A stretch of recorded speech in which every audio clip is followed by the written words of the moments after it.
Check this one. Man, I get dark. Watch it all. Mind that talk. Better mind, man, over. Can you like dog? Boy start run. The boy start look. The whole pressure, everything get much. Better mind, everything don't get dangerous. Self-destruction till you can't function. Check this one. You must understand. Baseline get licky down like a back on. Baseline get licky down like a back on. Baseline get licky down like a back on. Baseline get licky down like a back on. Baseline get licky down like a back on. Baseline licky down like a back on. Everything registered, then you understand. No confusion, disillusion. You hear me, one, no ask no question. No one like your bad, no act like you tough. School of hard knocks, don't try call me bluff. Check this one, you must understand. Baseline get licky down like a back on. Baseline get licky down like a back on. Baseline get licky down like a back on. Baseline get licky down like a back on. Baseline get licky down like a back on.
Very darker, very dangerous, very darker, Very, very dangerous. Ashes to ashes, dust to dust. The most explosive matter is the sound you can't touch. Double check the measurement, write that shit on testament. Laced with untold relevance, my lyrical intelligence. A new stage, a new development. In the everlasting race, I've identified death elements. It's named the drum and the bass, who's taking the pace. The tempo, never heard before. Flagship of our baby culture, busting up the floor once more. From this day until the end of time, your own beat, spin the rhythm, double L will speak and rhyme. Ashes to ashes, dust to dust, dust.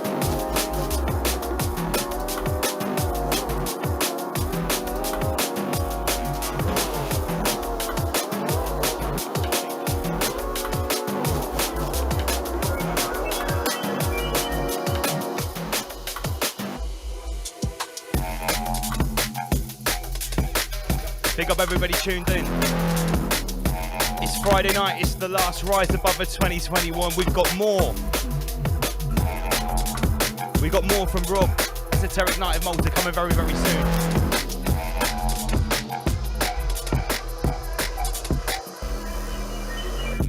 Oma Beats on selection. Listen up my brethren. Checking out the session. People tell me what you reckon. First things first, vinyl on the slip mat. A side or B side, which way's he gonna flip that? Second of all, I'm saying finger dab and the fader. Micing out of the mixer, tell me what you gonna give them flavour. Alright, it's Friday night, we're getting wavy. We're getting wavy. Sound of Oma Beats, MC Double L, and I'm coming live and unique. Live from the Rise Above HQ, 9 PM GMT. Yo, we're live from the streets, huh? What on, Omar? Oh yeah, I know we're having fun. I know we're getting mashups tonight, but still, come on.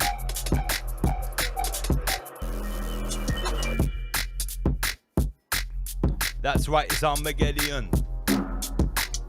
Yo, yo.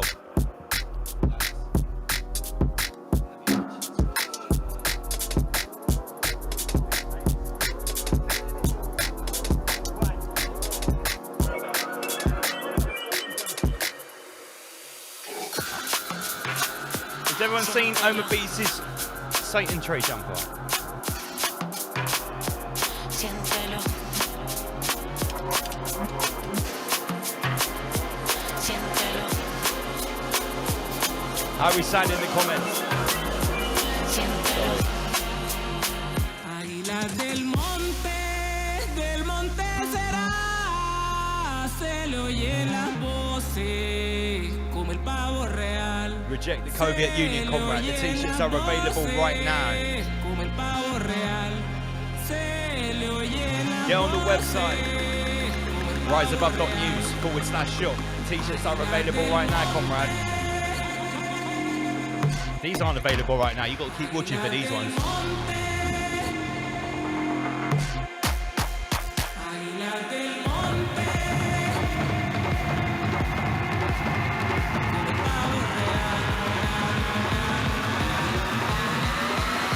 Águila del monte.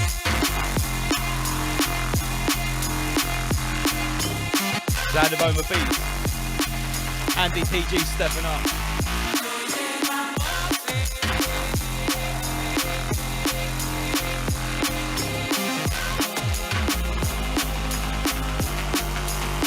Águila del monte será, se le oyen las voces.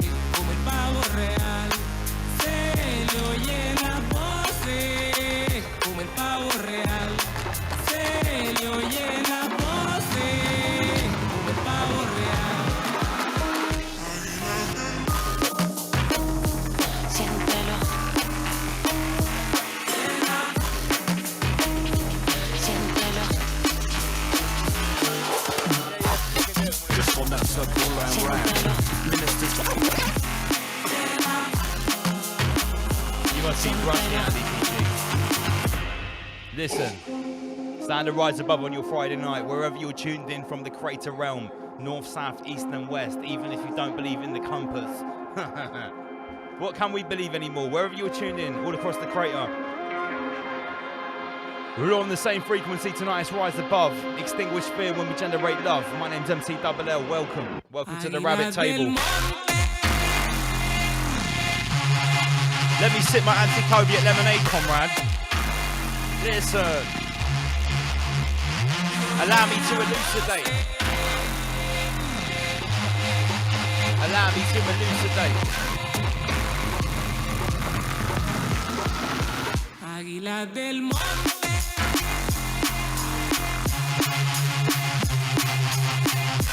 Sonic Harrow and Crooked. Featuring Mefjus.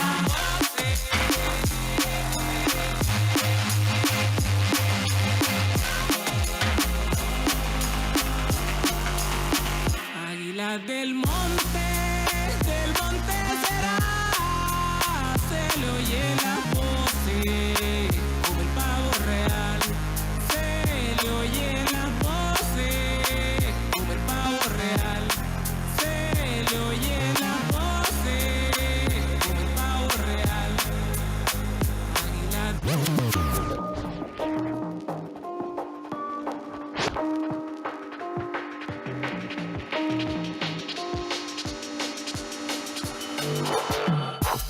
Just on that circle line riding. Yes, Ministers Andy are PG. useless, drug dealers are more enterprising. Hiding from the past, just biding our time until the future state. That's providing more than we need for just surviving. Less turbulence and more easy gliding. Promise of tomorrow keeps us striving. Empty or not, there's no Let us way know you're how it sounds. recognizing. Might see you when you get there, but not before. Can't be sure we'll go for ride, but hope lives evermore. Perspectives reorganizing, new influences rising, consensus for the status quo demoralizing. Babylon appears compromising. Unsurprisingly, it's not reading anyway. Feeling it today, just like in the other day. We stay on the path that we're on, we don't stray. Just on that circle line riding. Who does the deciding? A snap against the glass, can't hear the walls colliding. Warning sounds, but the door's already sliding. Get yourself up, Yes. we're hiring. 0 hours. Rise above family. Distance Let's firing. capitulate, let's Keep us capitulate, man. firing. 6 a.m. the underground, the temperature is rising. The temperature is rising. MC double L on the mic, I'm not expiring. The sound is not perspiring, sweating. Danger, we're getting in, getting in. It's bigger, bigger, badder, badder, double L is threatening. Are you guys ready for a story? The temperature is Yeah. rising.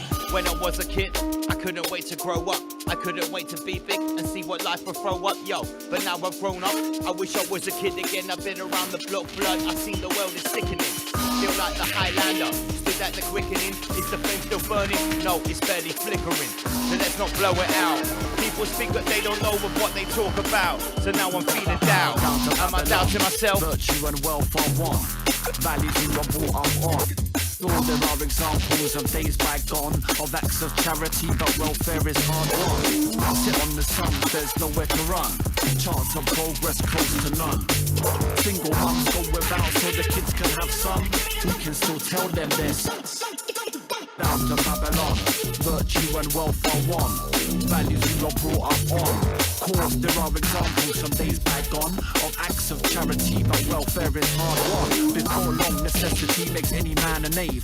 Brave in poverty are those that save and stay behave. Property keeps to almost well off enslaved. Plutocracy tells us how we're getting paid.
Yes, Homer Beats.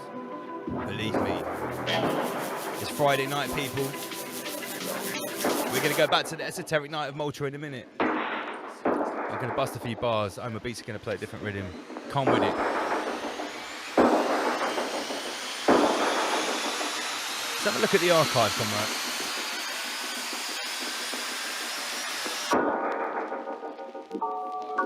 Yo.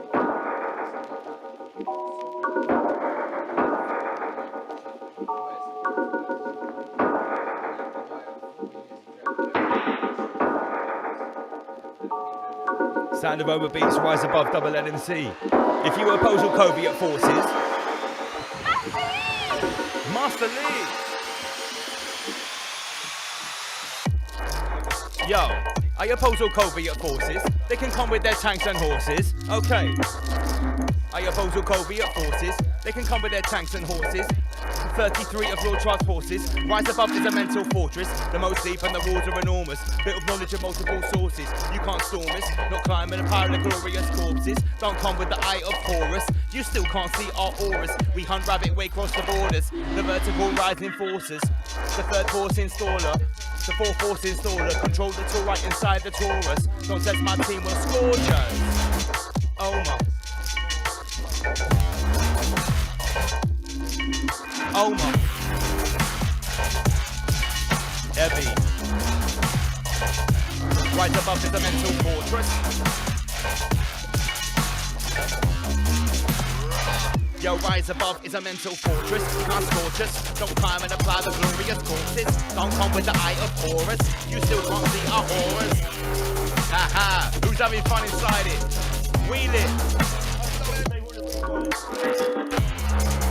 Big up Wakey, Wakey. Yeah, listen. Big up Master Lee, this one's for you. Listen. I'm a lifelong student of the occult, searching for verses locked in a vault, yearning for scriptures buried in a tomb, burning scriptures in deep catacombs, learn the prophecy buried in dirt. That's why double L's heavy with words, draw for the sword, bury them first, samurai tongue, severing nerves, focus, intent, remember. Execute manifestor, in the guardians that he presents up, fires the system that he presents up, in the guardians hidden within, deeper than flesh, deeper than skin, the room goes quiet when the talk of a thing comes loud in rear, but now we begin. Break it down to the first principle, apply trivium, analytical, core trivium, metaphysical, never horizontal or literal, we're ascending, not traversing, yo, without rehearsing, protect your soul from eternal thirsting, a brand new earth is emerging, the evil energy surging, the demiurge is determined to drain your soul with guilt and burning. Yo, no reversing, the sack of moon fertilizer bursting. Gotta put the work in away from the message MCs are shirking. Ha, nowadays everybody wanna chat. Nowadays everybody wanna spit. Nowadays everybody bum wax. Nowadays everybody wanna mix. Nowadays everybody wanna chat, now they got story to tell. Same old crap when they touch the mic, they all sound like shite. These motherfuckers like they forget about hell. Yo. Alright, okay, here we go. Bro, I will never allow the reset. Rise above won't allow the reset, no. Not in a million years. We've shed a million tears. They promoted a million fears. I trust my reptilian senses, plus my mammalian brain. I'm combating the Schwabian forces. I'm bringing them ultimate pain. I'm an agent of the awakening, transcendental 5D changing it. Shouts to manifest now. Right now, 3D needs straightening. I remember my past life and 5,000 before it. I battled these demons 100 times and I settled this score tip. I'm a worthy adversary. In fact, they fear me. Every time I reincarnate on earth, their darkness can't come near me. Why? Cause I shine too brightly, a high vibration daily, nightly, a dire citation might indict me. Yo, they wouldn't be like me. I rise above that. It's double L and you can't enforce that. I come to your court and I wipe your sheet on the floor like a doormat. What do you know about that, comrade? Welcome to the Soviet Union. Listen. Yo, welcome to the Soviet Union. Human rights, you're losing them. Weak minds, we're abusing them, grooming them with that toxic pollution, a poisonous airborne aluminum. You're a precursor, transhuman. Our ethics attack eugenics. It's all Schwabian and Malthusian. Yo, Omar, big up Lord Dogsworth. Remember, I've been training for hundreds of years for this shit. 1,000 lifetimes. Yo. Corona, the crown of your highness, or the molecule inside your sinus. This ain't Wuhan bronchitis, it's the itis of medical mafia pirates. 3 million came from Obama, Dr. Fauci through Big Pharma, moving to Wuhan, ring the alarm. It's our virus, blood, that's karma. Bill Gates made a prediction, event 201, it's not a fiction. He said, 66 million die. Corona affliction, let me spit some verbal wisdom. Nothing social but a social distance, mind get looked in a mental prison. Yo. They project fear. I shine a light on the project here. 2030's 10 more years. They wrote the agenda. Double L's real brother, not a pretender. They want to put all your brain in a blender. Yo, blood drips congealed on the dirt, it forms red mud. And again, blood drips congealed on the dirt and it forms red mud. Are you feeling the hurt when the carnage occurs? We let the demon speak and then hang on his words. Mesmerized by the evil inside, hypnotizing all people alive, energizing the feeble demise. Life in the dungeon, extremely deprived and it's dark in my dungeon. Around every corner the evil's abundant, hope is redundant. Treacherous being spread the dysfunction, they feed on your soul. For the dungeon get bleeding big gold or prepared for consumption. It's the ravenous huntsman, right arm hold your carcass triumphant. Right arm hold your carcass triumphant. Oma beats come with it, selection. Yo, weapons of mass distraction. Fighter by warring factions. Fearful thoughts gain traction. Step 1 in the chain reaction. Weapons of mass distraction. Fearful thoughts gain traction. Breaking down our human reaction. It's double L, you've heard of me. The flow's poisonous liquid mercury. Hear my voice when I curse the beat. I let it moisten up and then it's surgery. Guilty of charge, I'm a repeat offender. Revealing elitist agenda. Still at large, delete the data. Success or defeat or retreat or surrender. And I can't let go. I can't. Charlie Hebdo, a false flag with actors in tow. And they blame Islam for the media show. 2 weeks later, Copenhagen, they could have been blatant. These global pagans. These traitors feed off people hating. Yo, so nothing's changing. Repeat offense. My ass is back on the bench. The prosecution speaks some offensive views on my form of defense. So hence, sort the weed from the chaff. Covert conflicts rearrange maps. Shit. Government funded hidden bloodbaths. Yeah, government funded hidden bloodbaths. Misinformation's way off the graph. Comrade, seek out multiple sources. Be beware of malevolent forces. They stay clear minds of courses. Hold your aura strong like a fortress. That's right, be beware of malevolent forces. Hold your aura strong like a fortress. Yeah. Big up Eye for an Eye. Big up Chess Move UK. It's double L, you've heard of me. Yo. Bear witness, calm. Yo, bear witness to this phenomenon of this sickness as it's coming on. It's their business, so they carry on beating my fist on the walls of Babylon. And it's vicious if you're a vagabond in the British Isles. It's not Avalon. Escape to the Amazon. Life is malicious when you climb in the echelon. Gotta break them chains, keep personal best, so we make them gains. It's a hurtful mess, bruv, so we all abstain. Shit. So we all abstain, it's a hurtful mess. So we all abstain on a global flex, so I gotta maintain. I ask questions, who is the deepest? I ask questions, who is the deepest? Yo, I ask questions, who is the deepest? What is a religious extremist? A terrorist with a Wahhabi thesis or pedo priest that are praying to Jesus?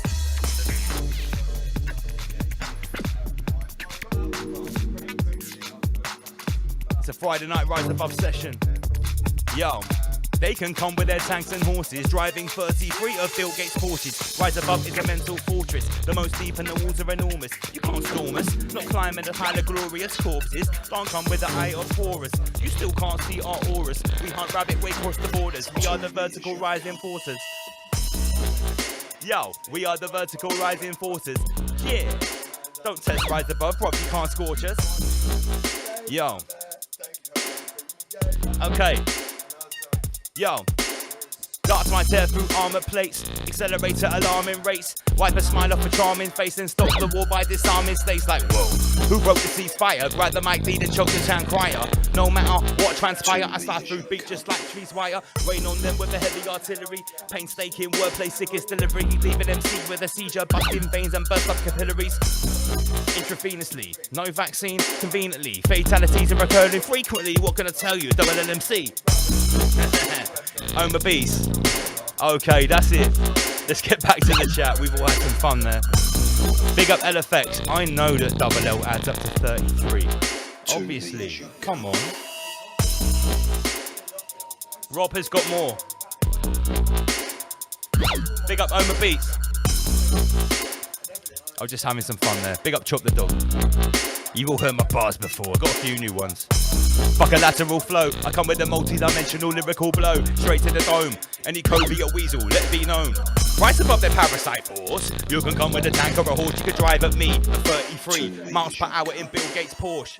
You will get fun and torch. Judgment Day, natural law. Lord Schwab in your global cause. I will put your plans on a total pause.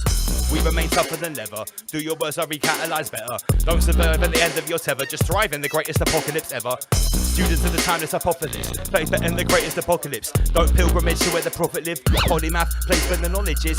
Yo, tread the path of a syncretist. Yeah. Since Master Lee taught me the synthesis, I feel powerful like I was made for this. Alright, let's get back to it. Big up Homer Beat. I got that off my chest, like Blue Peter. Here's one we prepared earlier. Alright then. I can squeeze one more out. Last chance in 2021.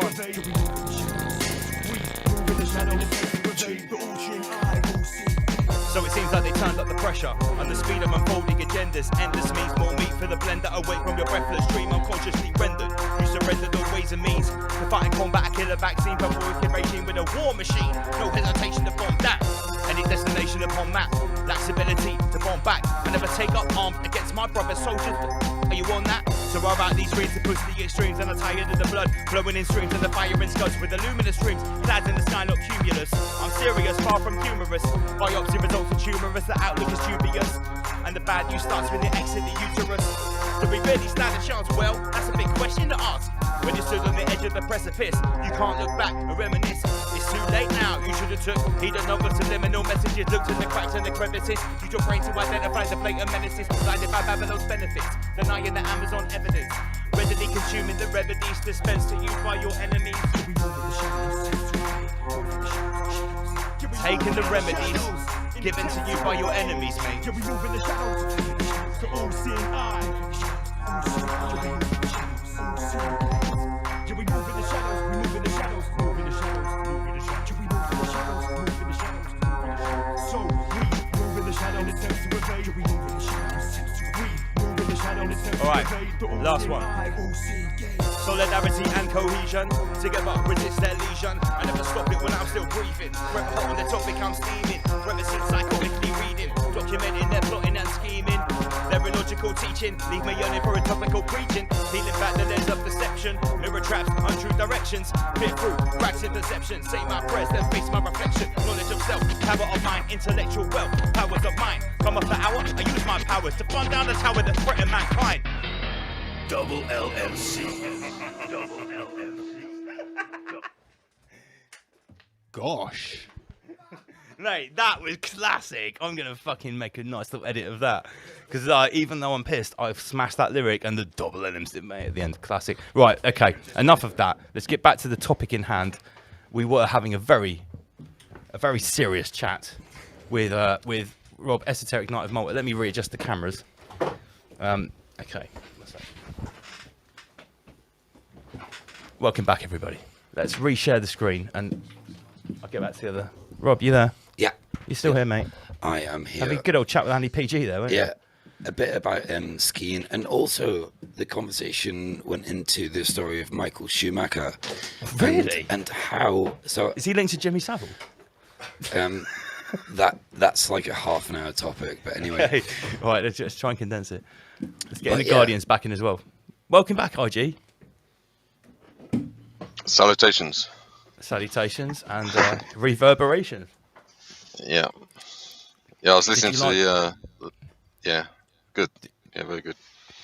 Did you like the bit about since Master Lee taught me the synthesis, now I feel powerful, like I was made for this? Yeah, I thought you'd like Yeah, that. yeah. Got to put that in your album, Lance.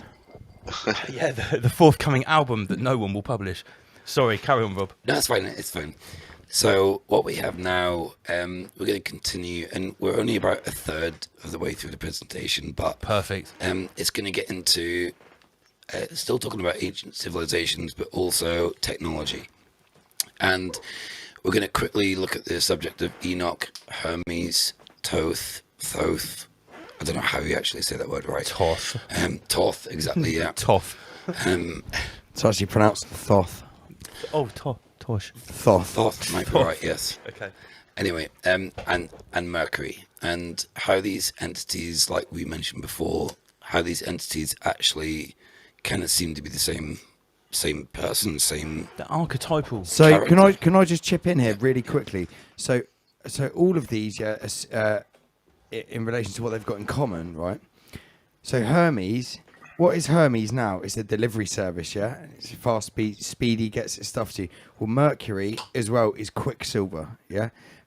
Mercury and Hermes, Thoth, Enoch is all associated with speed.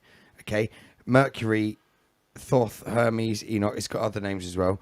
Is associated with a messenger. So like the delivery system, it's carrying you something. It's giving you something with speed. That's what it is. So it's always associated with speed. Quicksilver, Mercury, Thoth, Hermes. Hermes quickly delivery service. It's all. The messenger of the gods. Yeah, that's it. Yeah, Yes. it is literally the messenger of the gods. Thank you.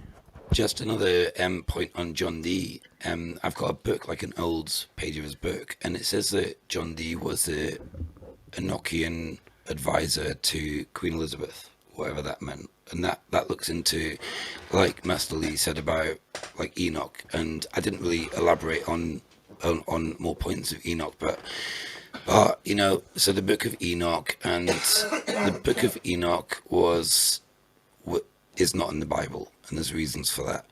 And, Yeah, it's too good, too juicy. Yeah, but you also have the Book of the Giants, you have the Book of Jubilee, the Book of Job, and What's the book?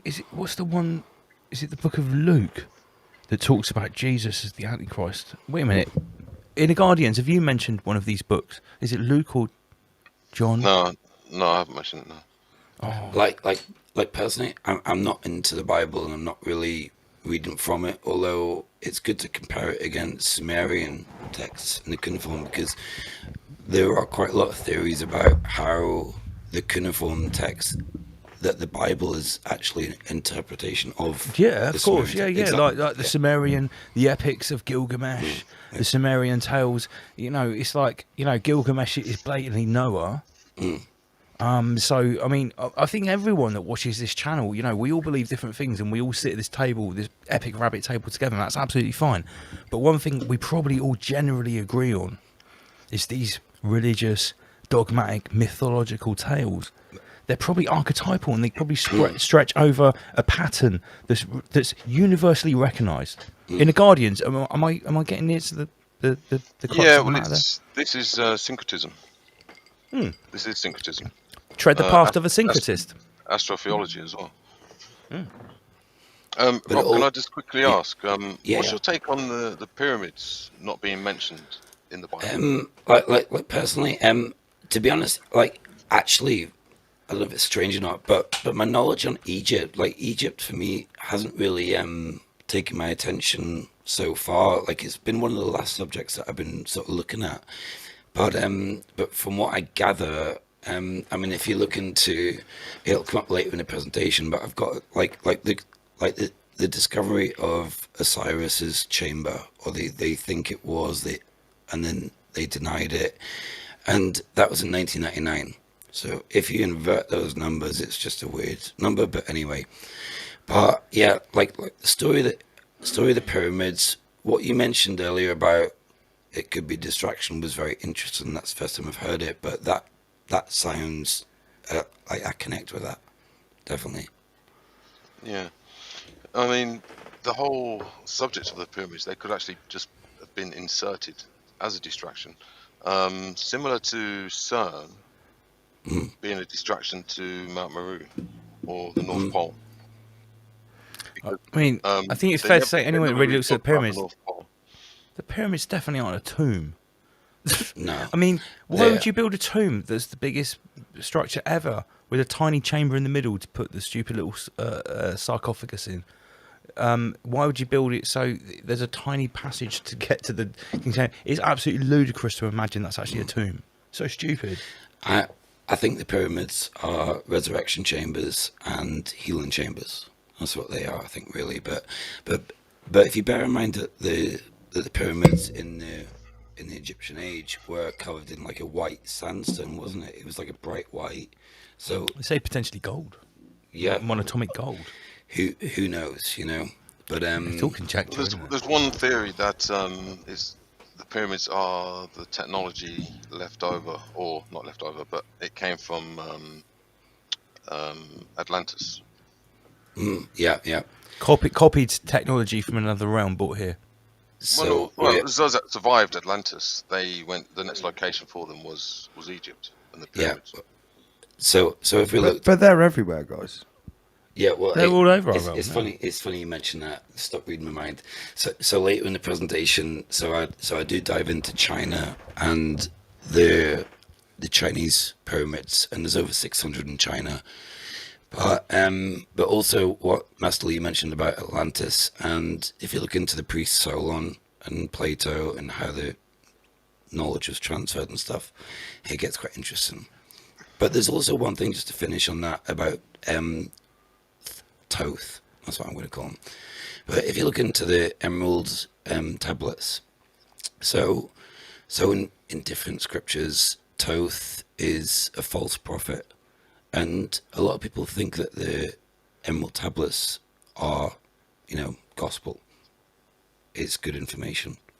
And it links to like Tesla in a way, It's kind of like like believing in false prophets. Well, it's like everything that we generally know as general consensus about the Sumerian tablets come from Zachariah Sitchin, right? Yeah.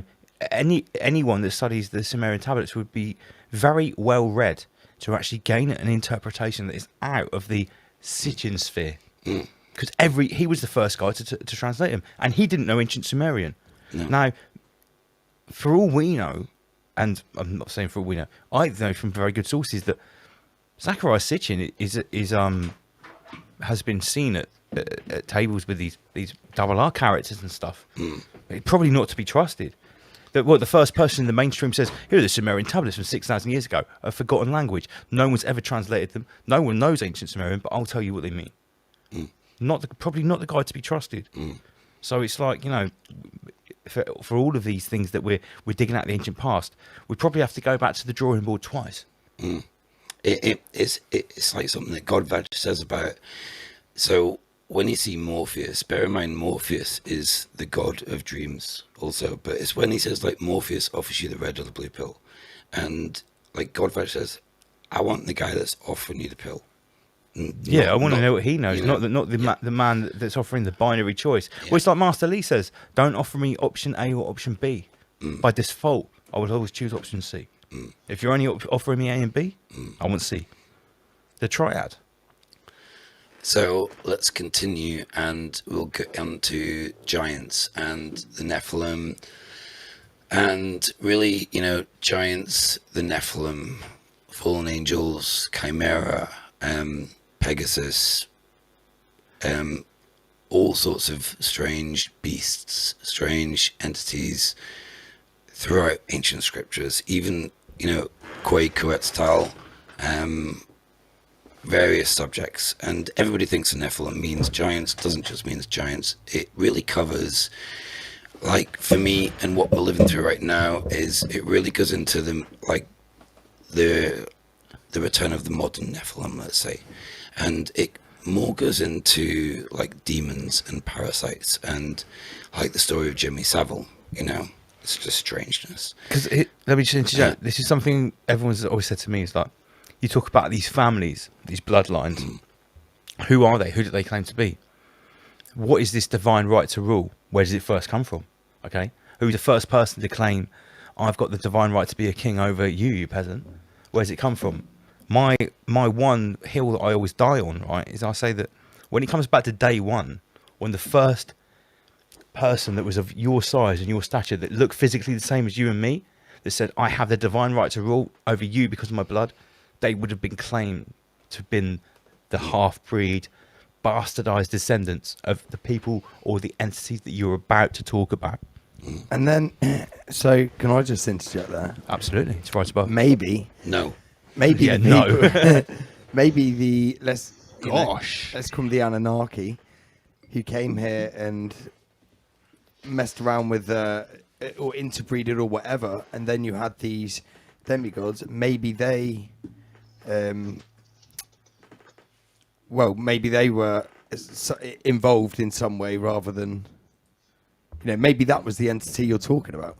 Well, look, if we're talking about a time thousands of years ago when potentially physical entities that were clearly physically differently to us, bigger, stronger, whether they're from another planet or not, that's a whole different argument. Yeah. But what I'm talking about, if there was a time in antiquity, 5, 10, whatever years, 1,000 years ago, where there were demigods that were twice the size of us or had extra sensory powers or physical powers, are we to assume that they are the representatives of the creator of the universe as they claim to be? But or are they just a lineage of colonizers? But look at the Anunnaki. I mean, they had Enki and who was the other one? Who was his brother? Enlil. Yeah, Enlil. They were sons Marduk. of a king, weren't they? They were sent here on a of mission. Anu.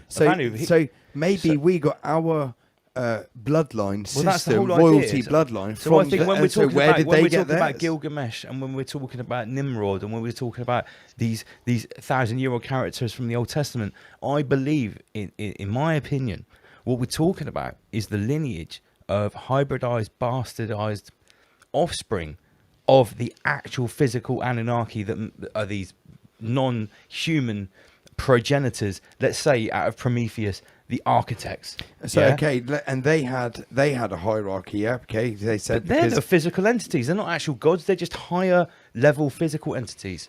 Yeah. And so, this is who we're looking at right here. So I just moved forward to a forward slide, but this is talking about what we're talking about, the Anunnaki, and also, so we have the Anakim, which were apparently as tall as they were as tall as large cedar trees, which I think a cedar tree is about 300 feet tall. They're huge. Wow. And giant, proper giant. Yeah. So these Anakim, and this is a massive rabbit hole within several rabbit holes.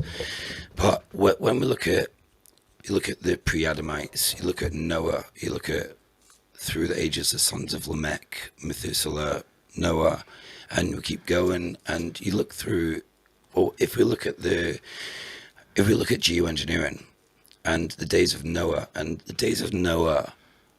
so apparently the Earth had a different atmosphere in the days of Noah, and we're gonna touch back on this in the presentation a little bit later, but what they're trying to do right now is they're trying to recreate the days of Noah, and that's what I believe they're trying to do. Terraform. Exactly, yeah, pretty much terraform.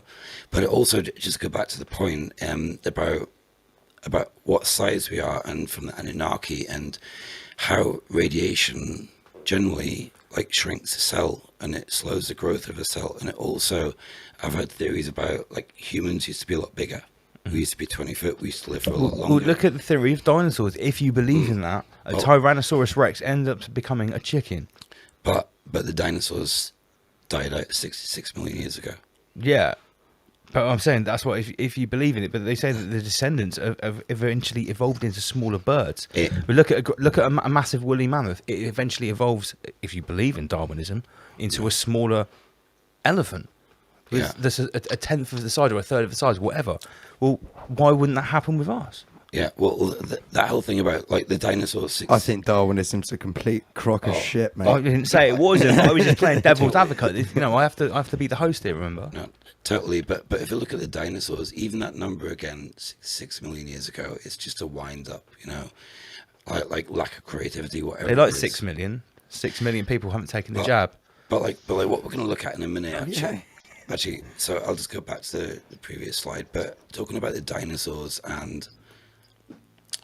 I've always wondered Yeah, about look at this those books, picture. the massive books. Yeah. So if we talk about dinosaurs, we go back to giant, megafauna. And have you seen the film King Arthur, Legend of the Swords? No. It's good. It's got David Beckham in it, and he does that little David Beckham accent. in a King. Yeah. I heard about this. You know the one. I've yeah, heard about it. it's I've never quite seen funny. it though. It's quite funny, but anyway. But there was a scene about halfway through the movie. I've got an episode on my. It's not on YouTube because it got copyrighted. It's on LBOI on my channel, but it's called The Anunnaki, Ancient Hybridization, and King Arthur, and it goes into well, if you watch King Arthur, it goes into giant animals, and you see giant serpents, giant rats, wolves, all sorts of big stuff, and yeah, again, and if you go back to the dinosaurs, it makes me think that dinosaurs might have been like the giants, like, yeah, not pet, but probably beings that they battled with. That's what I think. And possibly interbred with. Yeah, well, if we want to go into the like that just opens up doors, Andy. So That's a possibility. What does Master Lee think about that? About the dinosaurs and what I talked about? Well, the thing is, with regards to evolution or sort of transmigration of species, there seems to be big gaps. So surely in recent history and older history, there would be more evidence of the morphing from one creature into another. There seems to be like big jumps from one species to another, or one creature to another. There'd be more of a graduation. So it kind of makes me wonder whether it's not the case, or whether these things are inserted as a complete creature, as opposed to an evolved creature. Personally, I think anything's possible.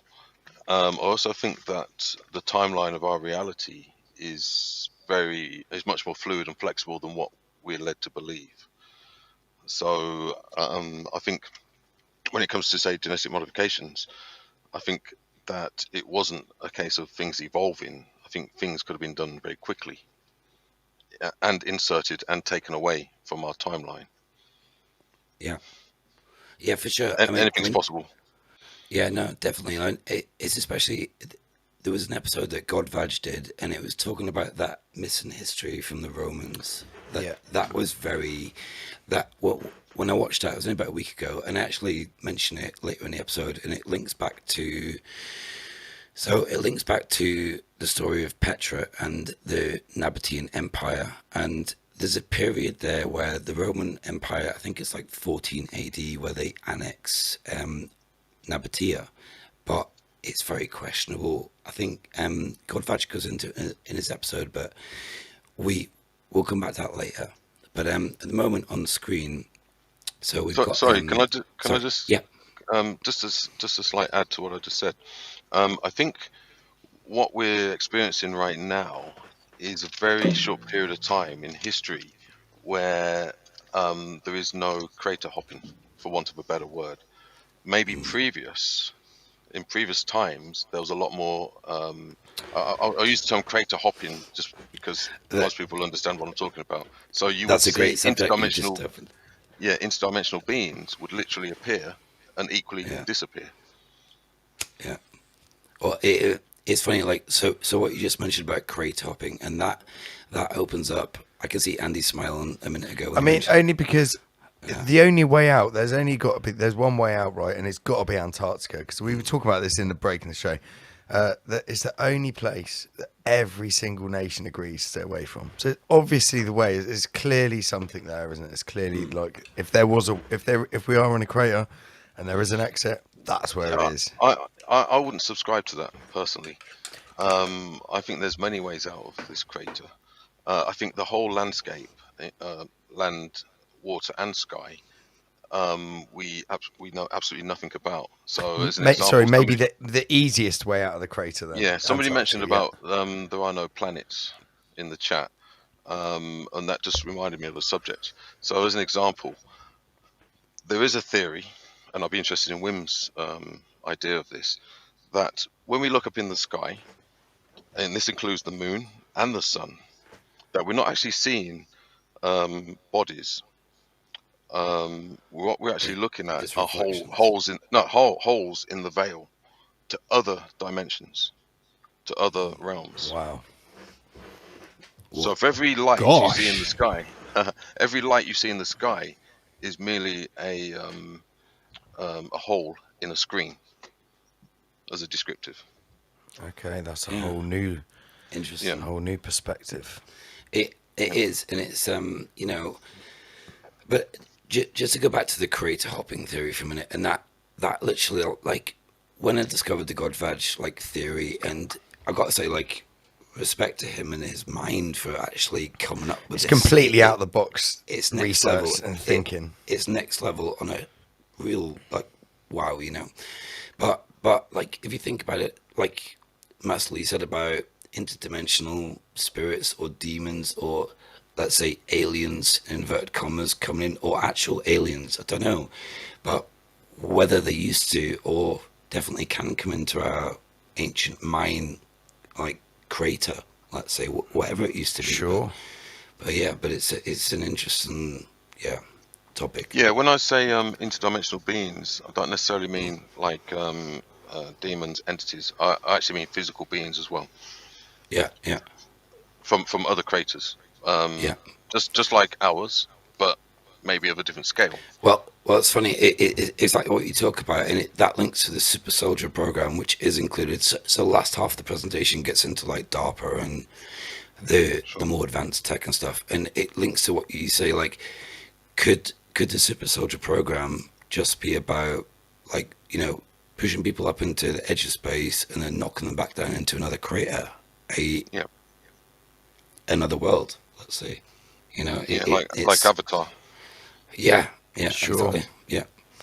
So what we're looking at here, Rob? So on screen, this is a great subject. It's called the Devil's Tower in Wyoming in the United States of America. And so the story goes, if you want to listen to like mainstream science, trust science, it was created by a volcanic eruption, and the volcanic eruption perfectly formed these geometrical, they're like hexagonal pillars, but I think certain people have took measurements and they said if it was a tree stump, if we believe in the crystalline sort of theory, and personally I do believe it's a tree stump, but I think they calculated it was like a mile high. And if you think about the Anakin being 300-400 feet high, it's like, I don't know, it gets weird, right? Right. But, do the math. Yeah, but there are several of these all over the earth, and it's an interesting subject. But it all leads to the story of giants. Ancient tree stumps. Have you fossilized? Have you watched? There's an episode on YouTube. I think it's called "All the Trees on Earth Are Crystals or Rocks," something like that. No, I'm not familiar. It's good, yeah. But anyway, we also got giant birks. I've always wondered about this picture. Yeah. I saw this years ago, and I was like, "This is just brilliant. Look at them all. There's loads of them." Have you seen the original Codex Gigas? No, I haven't. That's huge. That's like a book on, well, the old devil, let's say. I've always wondered about this picture. Yeah. So we got Raytheum. So the Raytheum also, I didn't actually mention this earlier, but the Raytheum. So the Raytheum were giants, but they were described as giants with viper-like heads and yellow and gold eyes, like obviously a reptilian eye. And yeah, I mean, like the thought of a giant with a snake head, that's just like, yeah, nuts. And the photo on the top right. Sorry, go on, Masley. Yeah, I mean, for anybody that would say this is definitely not true, all you got to do is look at the species that we can already see and look at the differences. You know, even if you look at, say, what are those miniature dragons called? Komodo dragon. Komodo. Yeah, I mean, if an ant looks at one of them, what does it see? You know, we can already witness this. Yeah. In what we see already. So I think anything is possible. We make the assumption that we're kind of the penultimate of creation, or I guess of relative creation. We are, but, and that's a big but, there could be all kinds of creatures. There could actually be creatures right now in places that we don't know about, because at the end of the day, look, we only go by the map that we've been given, and who gives us that map? The same people that lie to us about everything else. Yeah, very true. So we shall continue, and you can see the bottom picture here. That is the what is it? The Vulgar Hydra vulgaris. Yeah, yeah. So if you actually type in Hydra on Google, you will get this picture, and you'll get this picture. How strange, but yeah. What a coincidence! It's all about coincidences. So we've already touched on this. We've got the giant bats. This picture is interesting. This article, this was discovered last year. Yeah. And it's in a cave in the region of Krabi. I've actually been to that region. It's beautiful. It's in southern Thailand, and it was discovered in 2000. I've also been there. Yeah. Yeah, it's nice. But it was discovered in 2019. It's a cave in Krabi, Thailand, and it was a massive giant skeleton, and it's got this huge serpent wrapped around it. And yeah, oh yeah, it's really quite interesting. And it came out, and there were quite a lot of people trying to say it's fake, but it's just very interesting, and I wanted to bring it to attention. And it links again to giant animals and giants, you know. Sure. So yeah, and you can see this bit here. I think that's. And this is the kind of stuff that gets hoisted off to the Smithsonian and other such facilities. And well, I think the Smithsonian are like the FBI of the Archaeological Society. Yeah, maybe. If anything interesting gets found, they're straight in there. They swoop in, cordon it off. We are the FBI of the Archaeological Society. So it's quite sad, and I'm sure you've heard the stories about the Smithsonian sort of like dumping giant skeleton bones in the Atlantic and stuff. No, I haven't heard that. No, I've heard, like I think there's apparently an underground section to the Smithsonian where, I mean, if you, sorry, Master Lee, did you want to say something? Oh, his signal's gone bad. It's gone red. Anyway, but it also, if you think about what's underneath the Vatican, that's that's fine. So yeah, I mean, we can go through all the ancient civilizations. We got Atlantis, and everybody thinks of Atlantis as a sort of single island, where the Atlantean Empire was really, it covered, I think, 70 to 80% of the globe, or it was a lot of the, I say globe, but yeah, Crater realm. Yeah, we'll just call it the realm. The realm. And yeah, but if you read that on the screen, if you watch Gene Decode, I watched an episode of Gene Decode. It's one I had to pay for, But he went around the northwest tip of Antarctica. It was on Google. He was using Raspberry Pi, and he's looking at the seabed floor, and you can see all the key walls and stuff. But since a couple of months ago, personally, I don't really know about G&D code, so I kind of left that theory alone. But there does seem to be something under the sea around the northwest tip of Antarctica, which is quite strange. You're back in the Guardians, huh? Are you there? Yes, I got booted again. There we go. Yeah, I saw your signal went down to red and 1 bar, so I just kicked you out. I've got Wi-Fi Forgot to issues, put you back in yet. Maybe a little bit of interference. I was just going to say something before I got booted. If we go with the simulation theory, then literally at a flick of a switch, our realities could change in terms of what is visible and what is not visible. That's another theory to go down. That is true, and it also links to what you just said about. Have you guys looked at the sun and what color the sun is recently? The sun's white. Yeah, it's. I've heard other people talking about this, and I've noticed it myself, and it feels like It used to be yellow.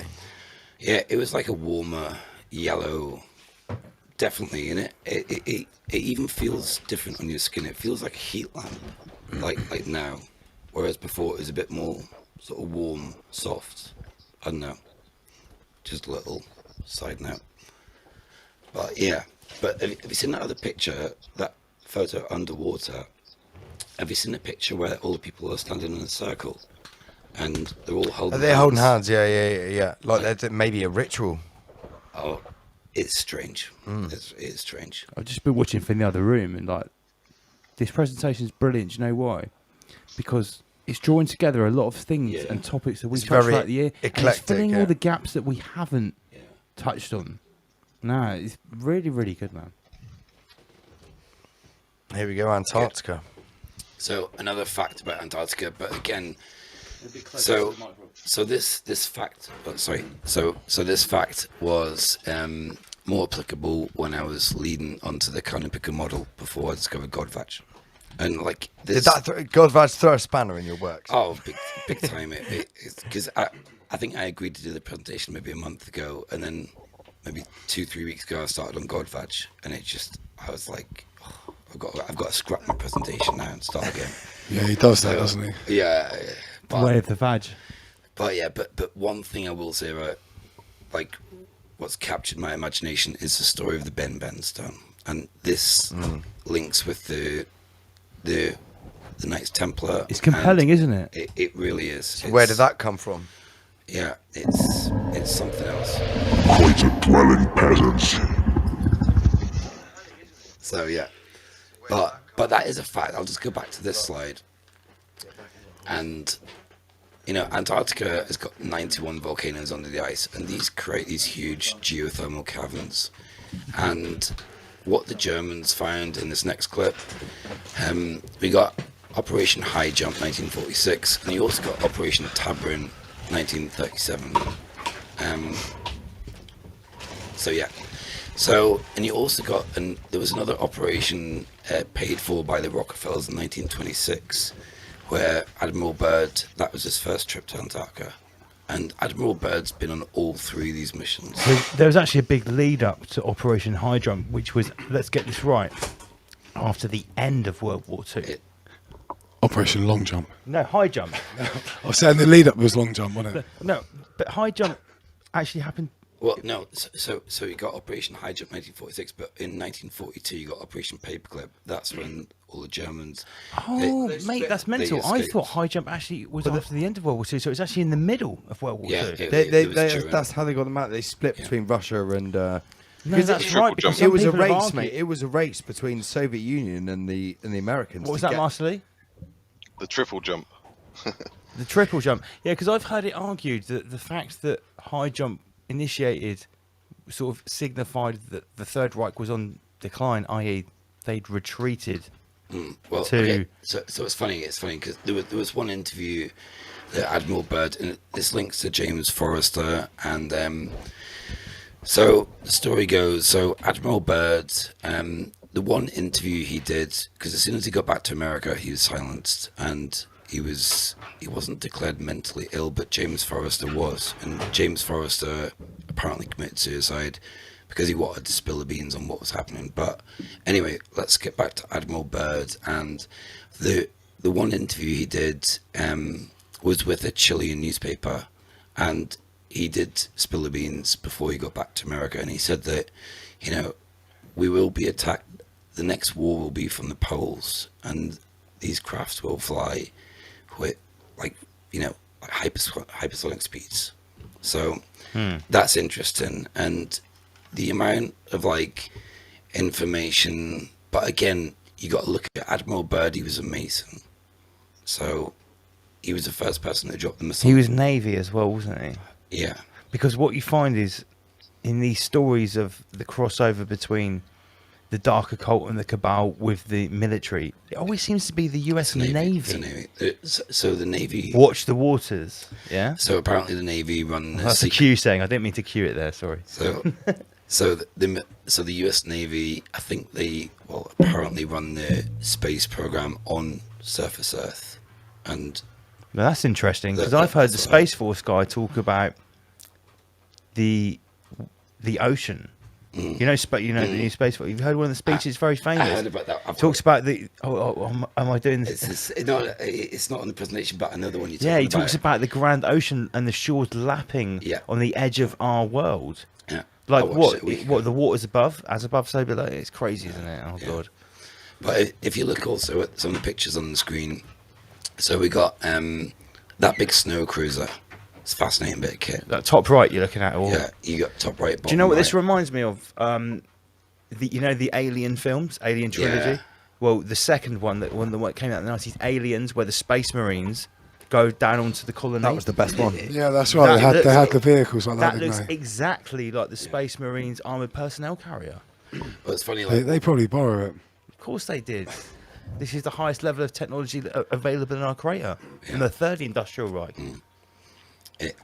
Don't forget, it's all a movie. Wow. It is. What we're presented is the movie, but remember, that's what I mean. Science fiction is based on something, and I think what we're being presented as reality is basically a different level of science fiction. That's what it looks like. Truth is stranger than science fiction. Yeah, there's no such thing as science fiction.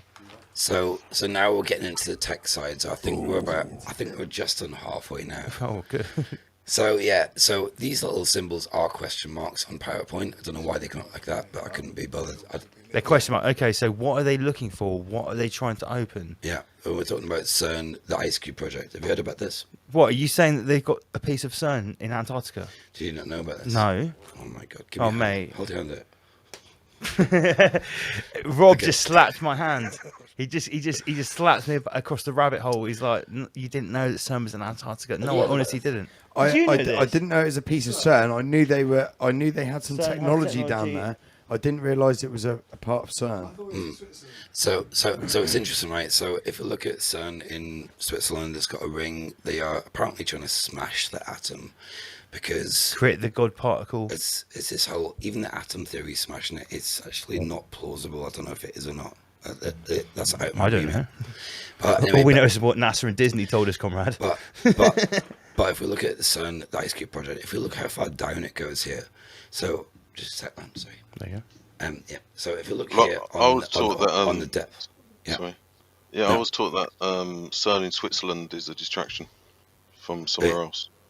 It could well be, but the thing in Antarctica, I discovered, I made quite a big thread on it last year on Twitter before it was deleted, but it's quite a fascinating subject. So I think they've drilled about, it's 2,800 meters down, and if you think about Antarctica, well, it depends what theory you believe in, but apparently Antarctica has about 2 to 3 kilometers of ice over the whole sheet of rock. Yes. So, would you get to the bedrock in official science? 2.8 kilometers. So what's that? 2 miles? Yeah, roughly, just over 2 miles. Yeah. You just about hit the rock, wouldn't you? Well, I think so, but what they're doing is, so they're actually drilling into the rock and they're drilling down and they're sending. It's called a neutrino. What was it? a neutrino particle Oxide and neutrino. collaborator. I can't remember the exact. Bomb for the bomb for the reload. Deep down in the South Pole, you know. But yeah, Sorry, I can't resist it. When you said neutrino, I think it's oxide and neutrino, comrade. so Bomb for the bomb in the South Pole. I'm pretty sure. No, there's not one more slide. But it's quite a fascinating. I think there's one more But the picture point later. I'm getting at is Yeah. this CERN project. They are officially, if we believe their projections, they're digging into the ice rather than actually going into like the Earth's crust. Because 2.8K. That how officially deep is the ice in the South Pole? I don't know. I think it depends where you are on Antarctica. So it depends. At whereabouts the you pinnacle of Rothschild Island, at Lord Schwab Point. How deep is it, comrade? are. It's probably about 2 miles to Soros's chamber. 3.3 miles deep, something like that. It's Soros's lair. So yeah, but it is what I can see is called a neutrino something particle collaborator or something, particle accelerator. But what they're trying to do, what they say they're trying to do, is they're trying to create some sort of portal. Portical. Yeah, exactly. Yeah. It's your MCing through my presentation. Sorry. So anyway, we're going to go into God Vag on this brief little segment. And Big up Wim. It was just that screenshot. I was watching one of his episodes, and I thought that what he's got on screen there. Now, we probably shouldn't talk about. I don't know. I'm always careful what I talk about on YouTube because I've had 6 videos deleted in 8 months. I would say avoid Yeah. this term here and call these people who's. If you avoid this term here and this one, we should be all right. Yeah, it's fun living in this world right now. Isn't it? Yeah, we've got to be careful. Free That's why we speech and created the Ralphabet, comrade. The alphabet. The Ralphabet. ABC, you know me. Have you got any peri peri sauce? You got any peri mayonnaise? I mean, honestly, do you know what the funniest thing is? We laugh about those memes that were created about what we said last week. Imagine the memes that will be created from tonight. And now we've got your input in the mix as well. It's going to be absolutely peri mayonnaise. So yeah, you've thrown vag into the mix here because this really questions the whole of history. What you got here? Yeah, well, I've got a few slides like this coming up, and I've got a few slides where we'll stop and just talk about what's on the screen.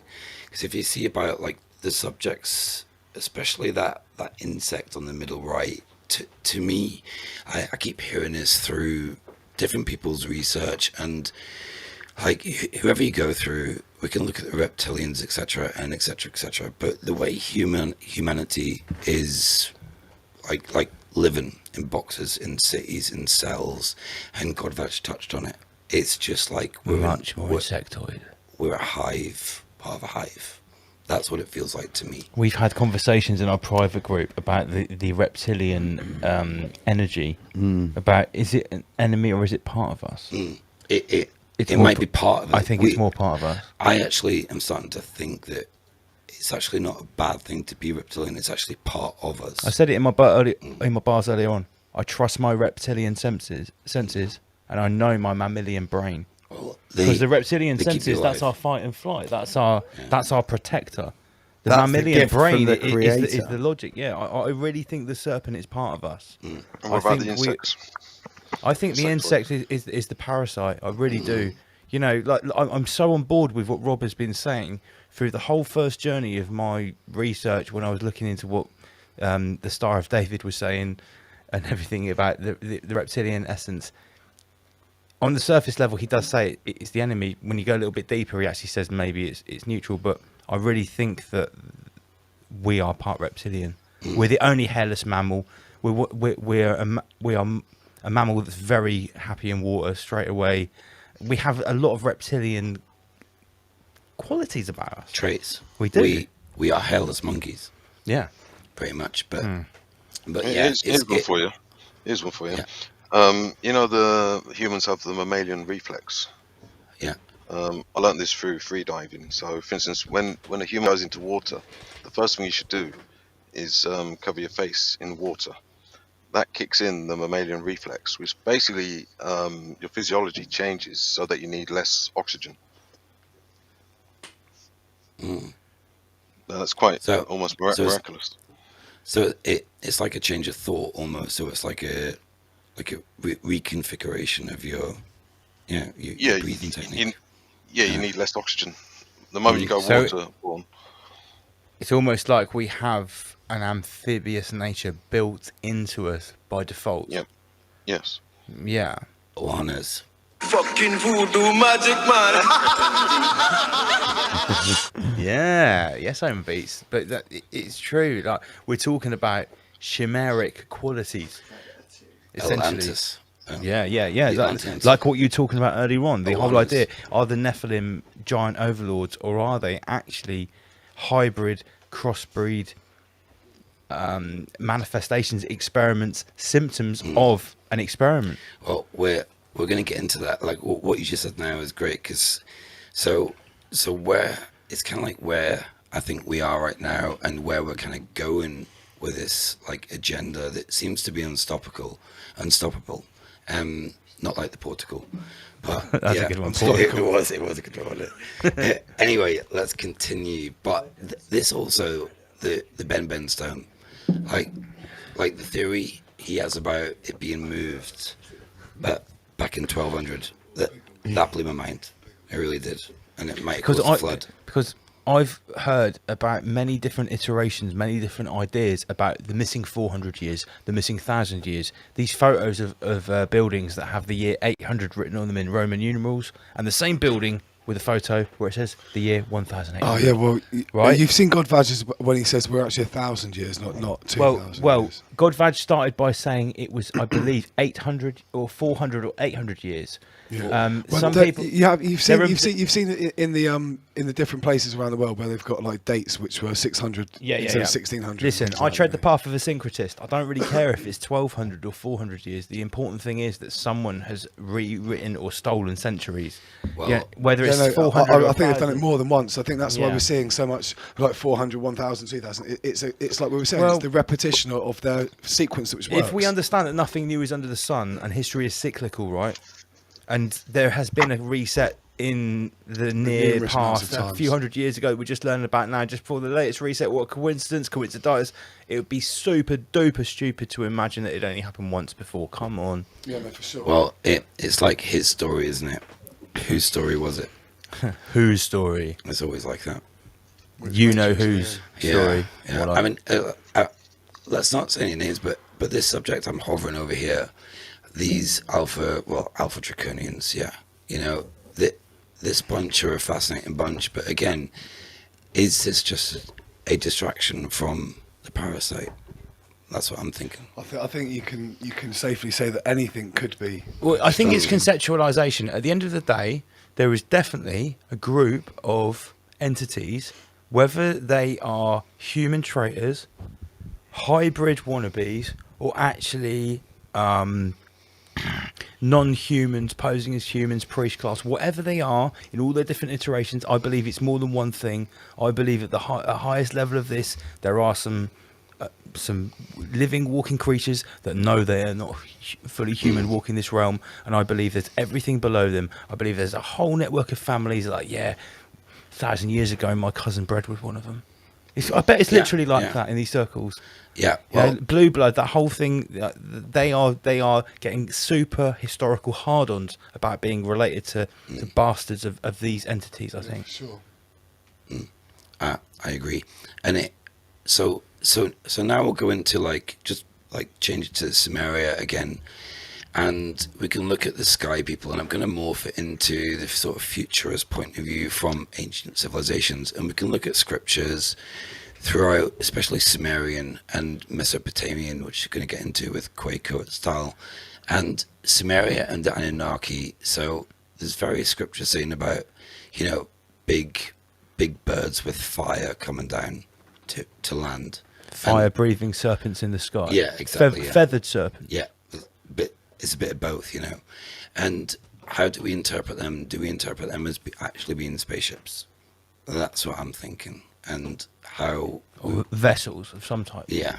Feathered could just mean, their way of flight. Yeah. Well, if the only thing that you'd ever seen in the sky before had feathers... It's a bird. And then you saw something in the sky that had fire come out of the end, you could call it a fire-breathing feathered serpent from the sky. If that was it's all about the language. You have to conceptualize what you see. You know, when we're talking about things right here at this, at what we think is our high-level esoteric rabbit table, you know, and we've come up with these great terms.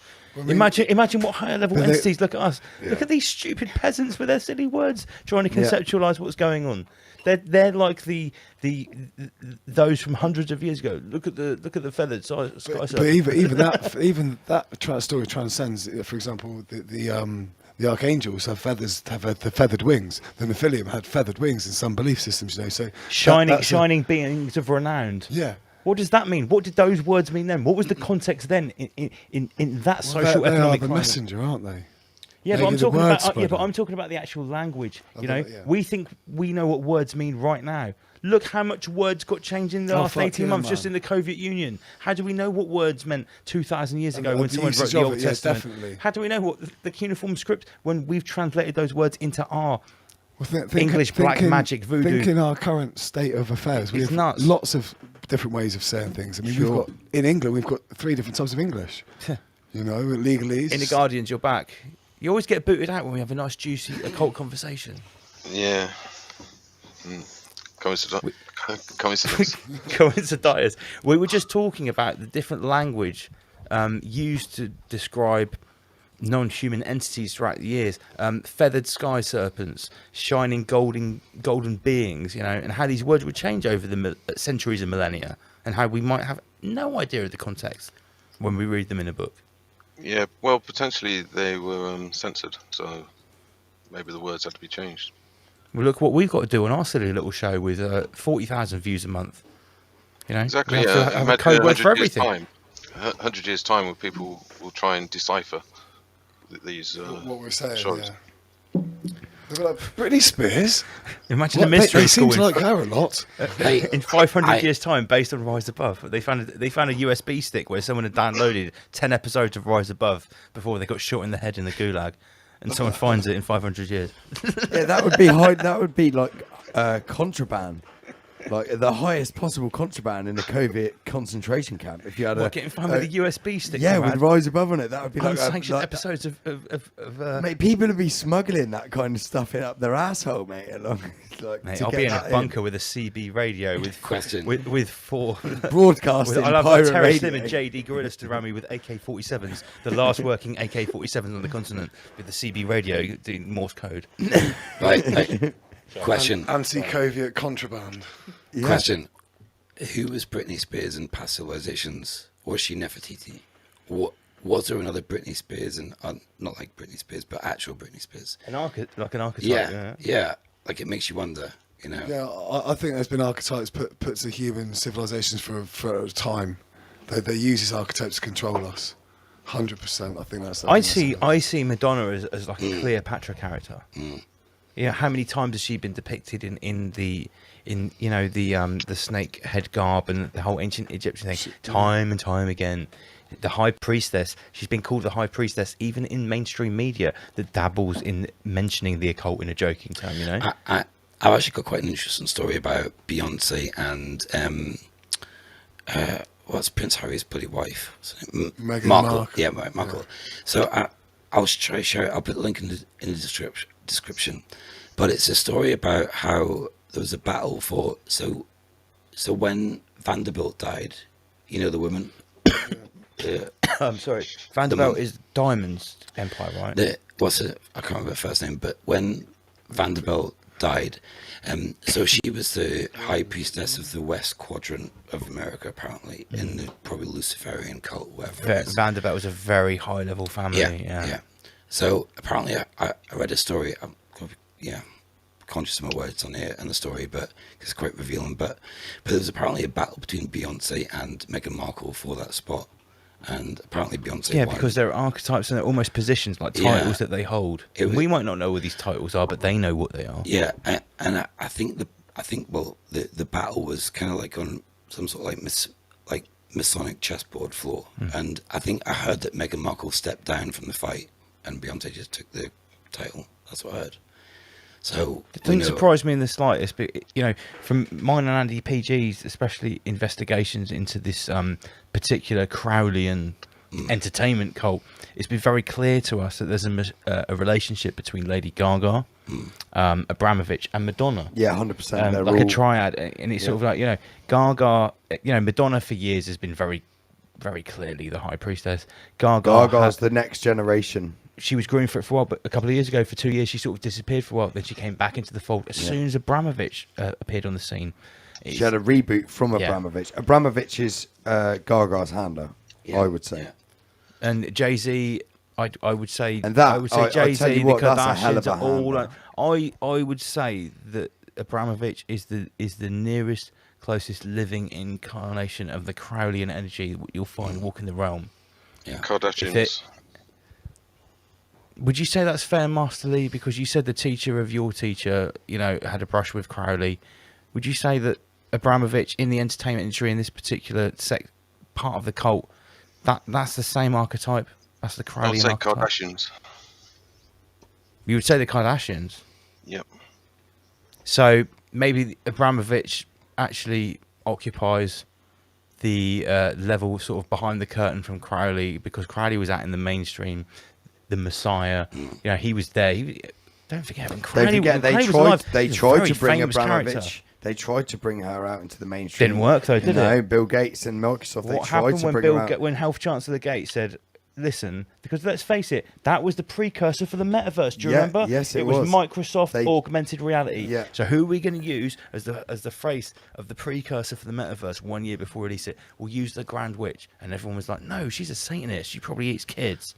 Well, she literally does eat. Quite literally does. Have you seen the photo? But that's even what Normie said. She probably eats kids. We know she eats kids. That's for sure. Have you seen the photo where she's lying on bones? It's got art. like a bucket of shit, It's a not bucket of art. piss, a bucket of blood, lying on a pile of bones. There's dead kids on the floor. She's admitted. It's just she's art, comrade. admitted in interviews. Are you some type of bigot? This is just art. She's admitted in interviews that it's witchcraft, but only if you have the intent of witchcraft. Listen, if Otherwise, you intend for it to be she's art, too out in the open. You need to look into the Kardashians. I would recommend, or somebody volunteer to take a deep dive into the family tree of the Kardashians. so if I'm going to take what you're saying on board, what would be your opinion of what has been happening to Kanye West in the Guardians? I would say in the last year or so, like, you know, have you seen some of the stuff that he's doing and his the response in the media? Well, from what I've seen, it's almost like he's fighting back and trying to like reclaim his soul. No, He's doing some very his strange job things, man. his job is to unify Christianity with Satanism.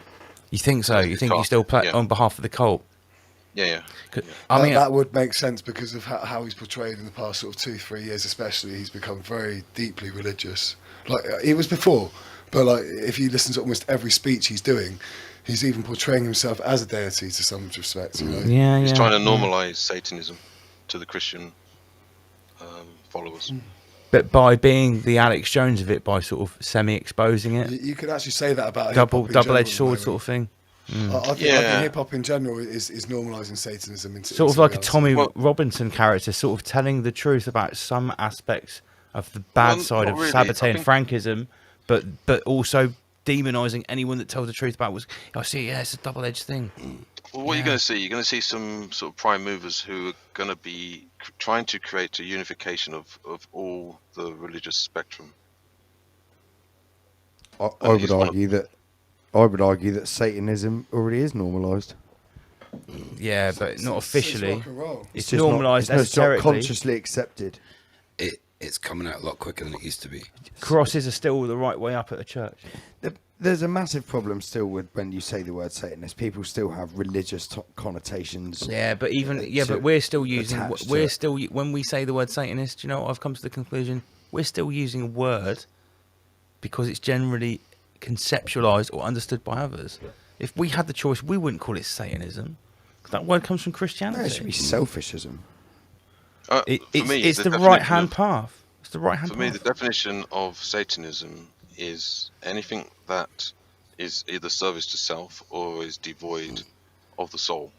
Yeah, that's Because Yeah. the only way you can have any form of Satanism is from a being that has no soul. Or, sorry, let me say it another way. the role of Satanism is to convince humanity that there is no possibility of an eternal or interdimensional soul. Dion says all Satanists wear cardigans. What? Dion in the comment section said that all Satanists wear cardigans. Right. Okay. Bill Gates wears cardigan. He does wear cardigans. I'm pretty sure the Schwabinator has one. So I think we've massively... Alan Partridge? Alan Partridge has a whole range of sports casual cardigans with bespoke artisan blazer patches. He does, doesn't he? Yeah. Oh, The Queen. God. I hate how much I love Alan Partridge. It's really The sad. badge and blazer. Sorry, Rob, back to your presentation. Yeah. We're capitulating too much. So we will continue. Quetzalcoatl. There's many pronunciations. Yeah. How do you pronounce it? It took me a while, but it's Quetzalcoatl. It's better to say Quetzalcoatl. I say Quetzalcoatl. I think I'm getting it wrong. So I think the first time I said it was like I don't know. Yeah, it's a tricky one, but Quetzal. But the story I've heard, okay, and this is from it's the channel The Fifth Kind by Paul Willis.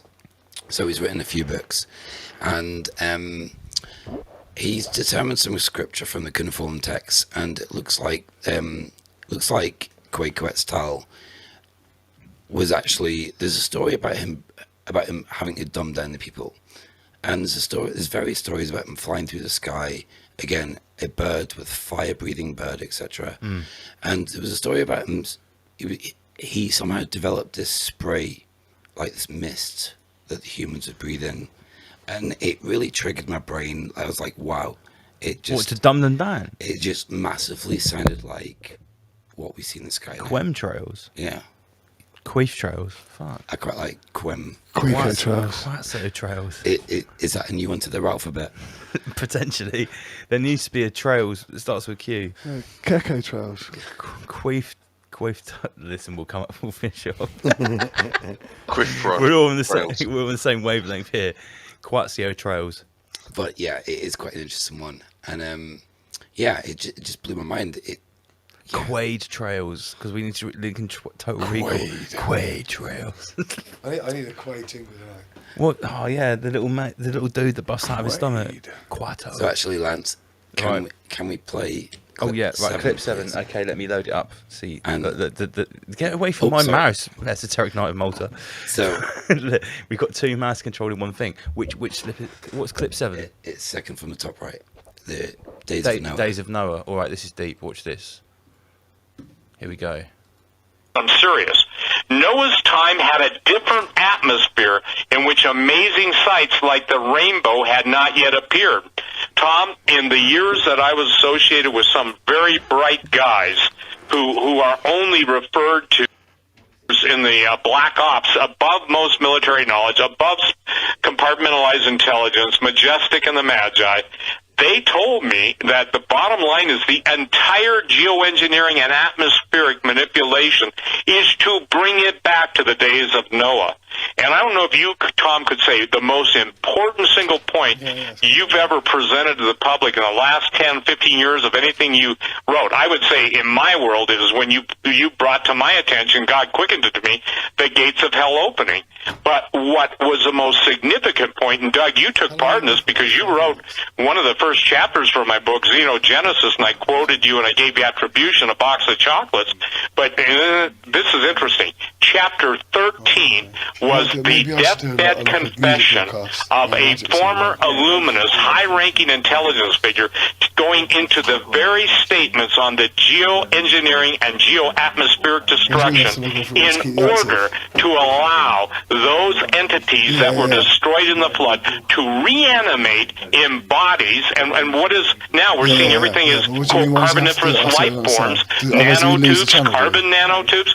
We're seeing, if you will, a body or bodies, robotic / manipulated genotypes that the evil spirits are going to come in and possess, inhabit, and empower. So again, the thing, I think this is my sticking point with a lot of people. We're not talking about artificial intelligence still is here. you just Magic's take still A and talking, B, add C, throw in a little D, make sure you put in plenty of E, F, and G. Oh, can I go there? And the that's the deal same doctor, I suppose. is that you basically, it's beyond just the composition of elements.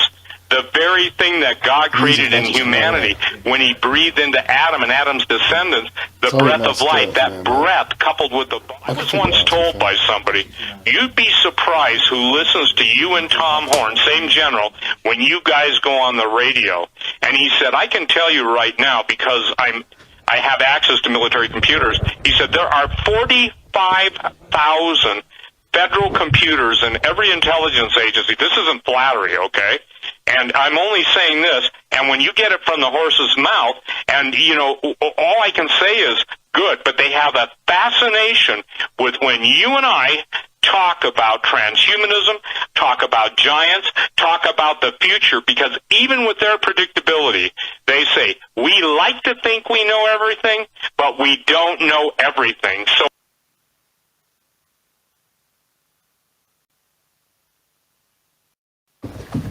Are we back up? Yeah, we're back. Yeah. Okay, so it's actually a really good it's a really good speech between Steve Quayle and Tom Horn, and they're talking about the days of Noah and how the atmosphere used to be different in the days of Noah. And this really links to what we're living through right now, I think, again, with geoengineering. And it totally connects with me. Like, everything I've talked about, like, you know, the return of the modern Nephilim, what we're going through right now. And we'll probably take a break in about 20 minutes after the next few slides. And the last section goes into DARPA and advanced tech, you know. Where they're going to take us. Yeah, yeah. Because I think you set the scene really well. I mean, look, it's blatantly clear to us that throughout the millennia, this Earth has gone through many ecological, atmospheric changes. Nobody watching Rise Above is even contemplating subscribing to what we're being told by the Schwab clan about global climate change. With a modicum of research, we all know that things have been ludicrously changing. I've looked into stuff to say that the CO2 and the oxygen levels at different points have been ludicrously higher over over hundreds of thousands of years, let alone the temperature. Yes. Right, we need to say goodbye to Andy PG. Andy PG for 2021. Come and give me a spud, brother. We'll see you back next year. You do have a name. We'll reconvene. My name is Andy PG. He's going to go and recapitulate. Andy PG, see you next year, mate. Rise above. Oh shit. The decks are turned on. Your mic was turned down. Oh, I see. Dex mic. Yeah. Rise above. Andy PG. That's even better than the Master Lee one. Okay, where we got to? So actually, Andy, just watch this one before you go, mate. This is a fascinating one. Okay, so the Great Wall of China. Andy, you're not allowed to leave. So the Great Wall of China. Not many people know this, but while China has not gone out of its way to advertise the pyramids as a hot tourist destination, they've hardly been hidden. As early as 1667.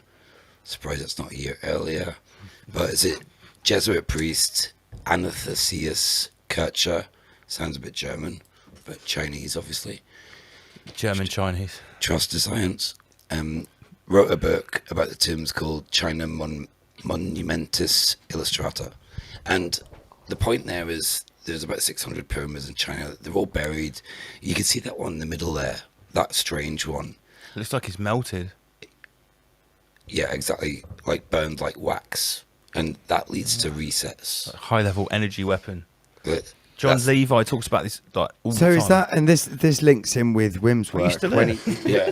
this links in with Wim's work when he talks about the counter-rotating pyramid system changing directions. No, And my when- head's hurting.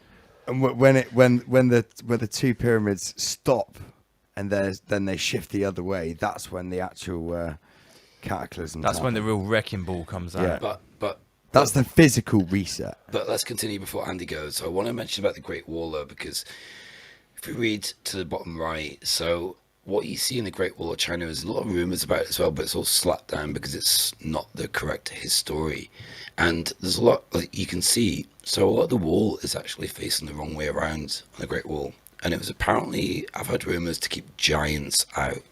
It wasn't about keeping the Mongolians out. It was about keeping giants out. That's why it was so big. So that's quite an interesting story as well. You know, and there were towers built the other way and stuff like that. People have commented on it, but I think like the average tourist would spot it. But again, you know, you just get slapped down with this trust to science, trust to history. Trust the history. Yeah, you know. Just trust it, the history comrade. books. Yeah, just an interesting one. It goes deep. Yeah, absolutely. Go on. So yeah, and we get to the discovery of the tomb of Osiris, 1999, and the discovery of Gilgamesh, Awanas, Nimrod in Iraq, 2003. And there was one of my episodes with like the footage of places in Babylon being blown up. ISIS destroyed a lot of it, probably under orders from a 3-letter agency. I mean, they must have destroyed so much. Most of ancient Babylon, yeah. ancient Mesopotamia, all just like Well, bulldozed. I mean, there was picture when Google Earth first started out. There's pictures of tanks driving straight over the old city of Babylon. Yeah, and they were quickly taken down and blown out. Yeah, flattened. But another interesting fact is that the US Army actually raided the Museum of Baghdad and they stole 5,000 items. I think 1,000 were never returned. Now, apparently some of those items were ancient cuneiform texts on, believe it or not, wait for it, resurrection. And this links to my theory about what are they looking for with all this, you know, PCR tests and genome sequencing. They have Gilgamesh's DNA, and it links to the return of the Nephilim.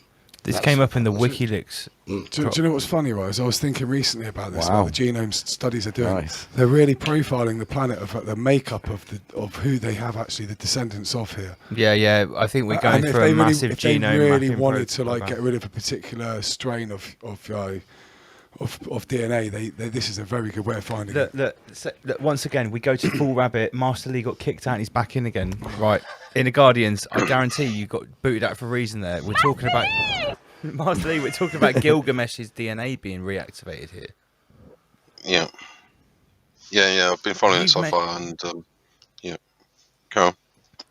Well, do you think that it's any coincidence that just a couple of years before the greatest apocalypse ever, the Soviet Union, this thing happened, that out of all of these centuries, millennia, they just found Gilgamesh's tomb, and you know the dark occult and Hillary Clinton and all those names are linked to it through John Podesta. What I believe about the Iraq War is at first thought you think the Iraq War was about oil or about Saddam, let's say. Then you skip past that and you get into what I've found, and you soon realise it was actually about finding Gilgamesh. That's what I believe. Not that they didn't use it to take the oil. Yeah. Let's not forget how greedy the bankers are. So and to take the resources. The farmers and the butchers use every single cut of the dead animal. Yeah, that's it. Not just the oil, not just the gold, the ancient artifacts, the fucking. So if they're doing a big database of everyone's DNA, trying to work out who's descendants from who and bloodlines what, that I wouldn't even do one of these lateral flow tests. Exactly. Fuck a lateral flow. The multi-dimensional. None of it. I wouldn't. I haven't taken part in any of it. I've never done any kind of test like that. Well, this is what I was alluding towards with regards to the whole Britney Spears fiasco. That could actually be one mass distraction. Yeah. For something far greater. It's actually just come out that all of the people that have gone for that genealogy test, like who are your ancestors, your family tree, all of that genetic information basically got sold to the Soviet Union and Gates Foundation people. That all came out recently in the last 6 months. Yep. And I think it wasn't just who's your family, test your family tree. There was one other sector that involved a DNA test. The exact same scandal came out. I can't remember what it was, but I think the pattern is clear. When there are these, gimmicks, fads, test this, send us this swab. It's about the data. The data they're collecting is more important and more valuable than the profit that they're charging you for the service. There's already a complete fucking rip-off. that's Yeah. what I Facebook. believe. Like deep down, like if you go past the money, that I don't know, like somehow I connect with this theory about what I've just mentioned about they find these giants, these former demons, whatever you want to call them, and they're trying to find, I don't know, like blood types or human vessels to I think they're just trying to completely map the genome. I just want to go back to what In the Guardian said there quietly, and no one heard. Like Facebook, right? And I think what he's saying is, right, Facebook is free. It's been free forever. But what is it? Facebook has been the fishnet to catch all the data for the metaverse. Yeah, it's a collation device. Yeah. For sure. We thought it was free. Little did we know it was costing us everything. For all we know, we've all got a digital avatar in the metaverse that's already being kept awake it's on your 24 phone hours already, a day, man. tortured, fed the data, being extracted, literally being digitally tortured. For all we know, that's happening. Nothing is for free. Yeah, exactly. Yeah, nothing's for free. But also, technology is one of Satan's tools, and the people that use this technology aren't even aware of what it's actually doing to them, drip by drip, very slowly. And it's, we are entering the hybrid age where AI, and we're going to get onto this, I think there's one more slide, then we'll take a break.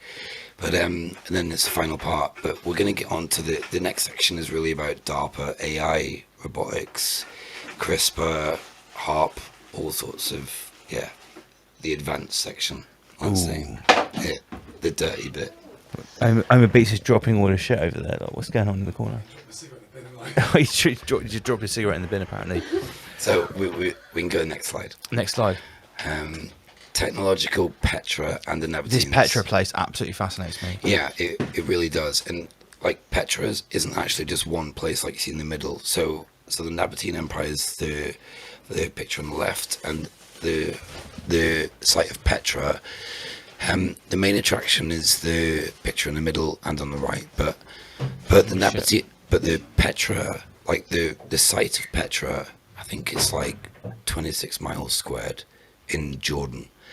But my point is about this little slide is about how it really leads to resets and how these places were built, carved out of rock.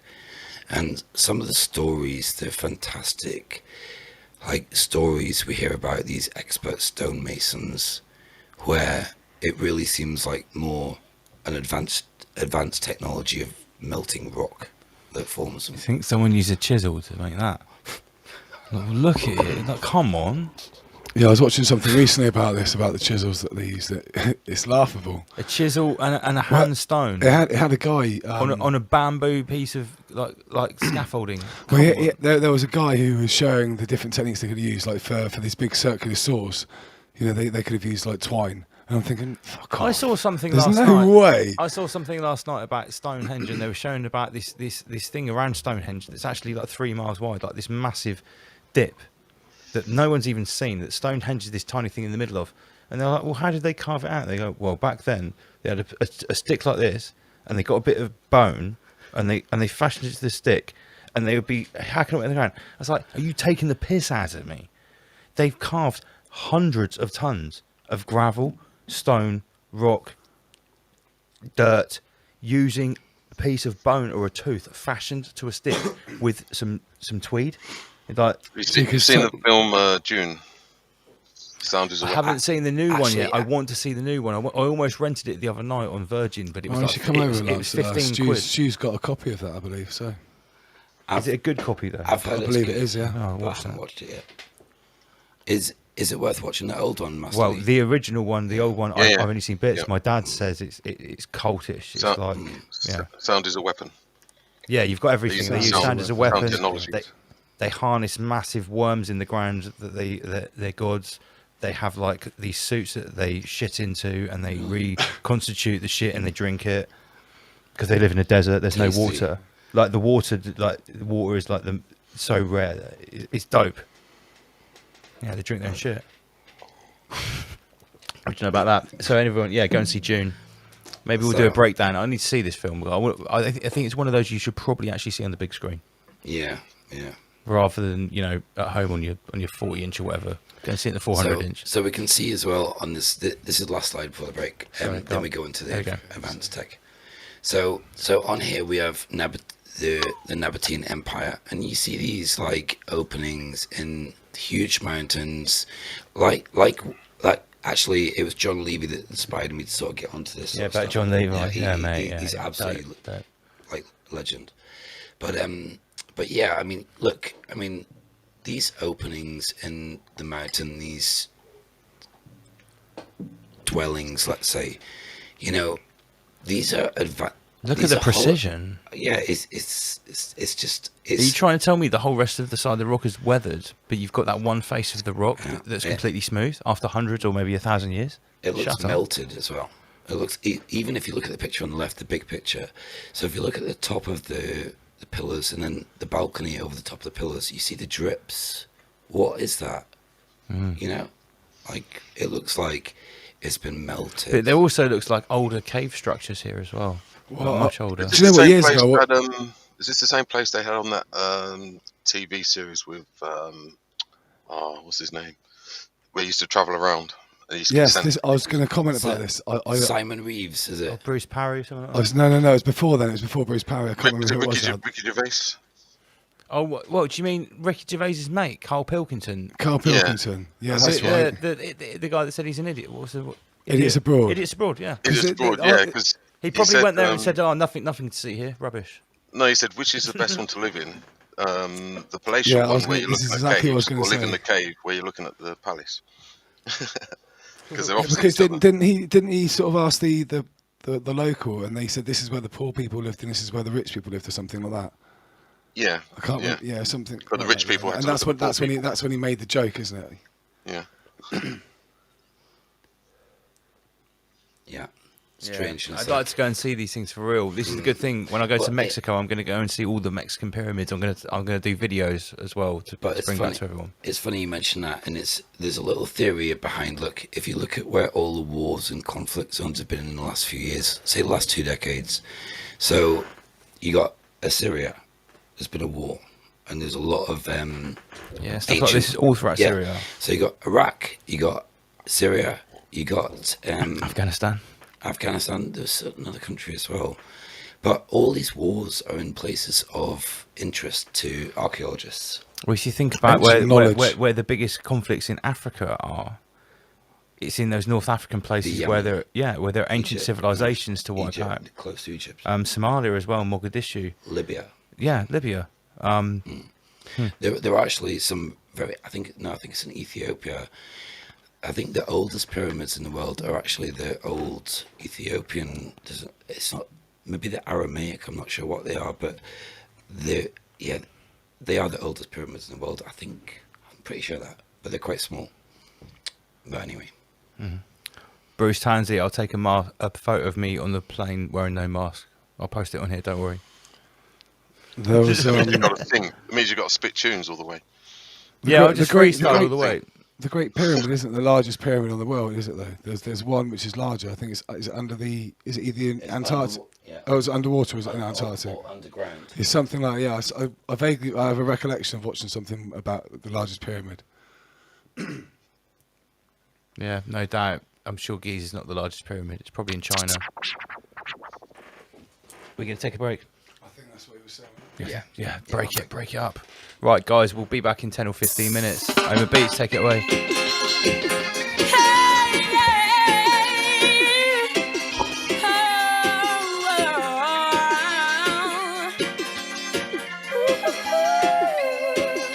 Glory be to the Most High, Emperor Haile Selassie, Rastafari.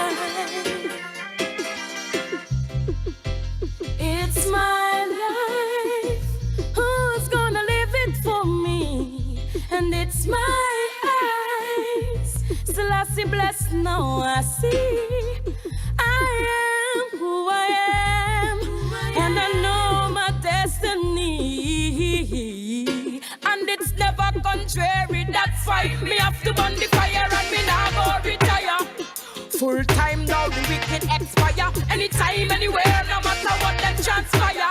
Can't face the truth cause me know say them a liar. People burn the fire and me now go retire. The fire purify and take the fire, take we higher. Burn out the murderers, thieves and vampire. Come along, being the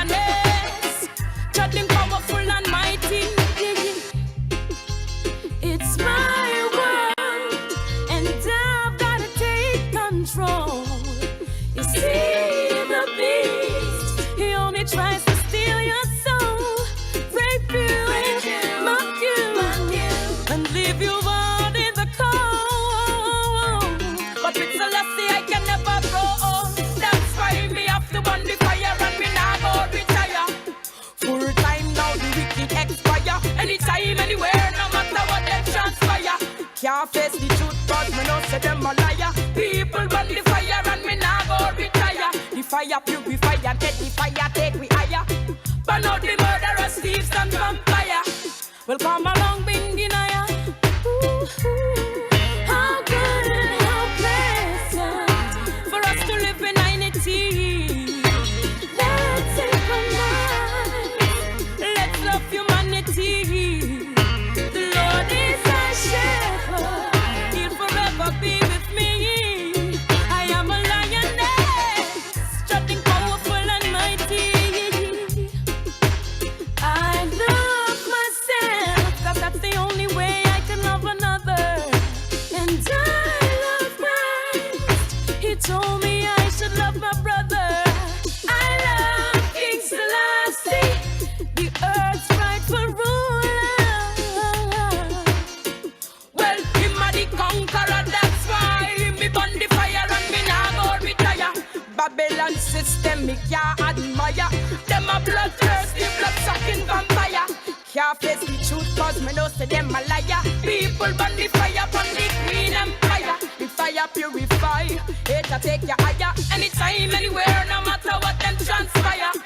Come along, Bingy Naya. Let the king rise, and his enemies are scattered. Let Babylon fall, and them kingdom are shattered. Let lion tongue see, me them could never ever flatter. Rastafari, I let the follow after. Can't stop on the fire, me nah go retire. Babylon system me can't admire. Anytime, anywhere, no matter what them transpire. Can't face the truth cause me know say them a liar. People burn the fire, nah go retire. Well, them a bloodthirsty, sucking vampire. The fire purifier, and the fire take me higher to the sky. Yes, Bingy Naya.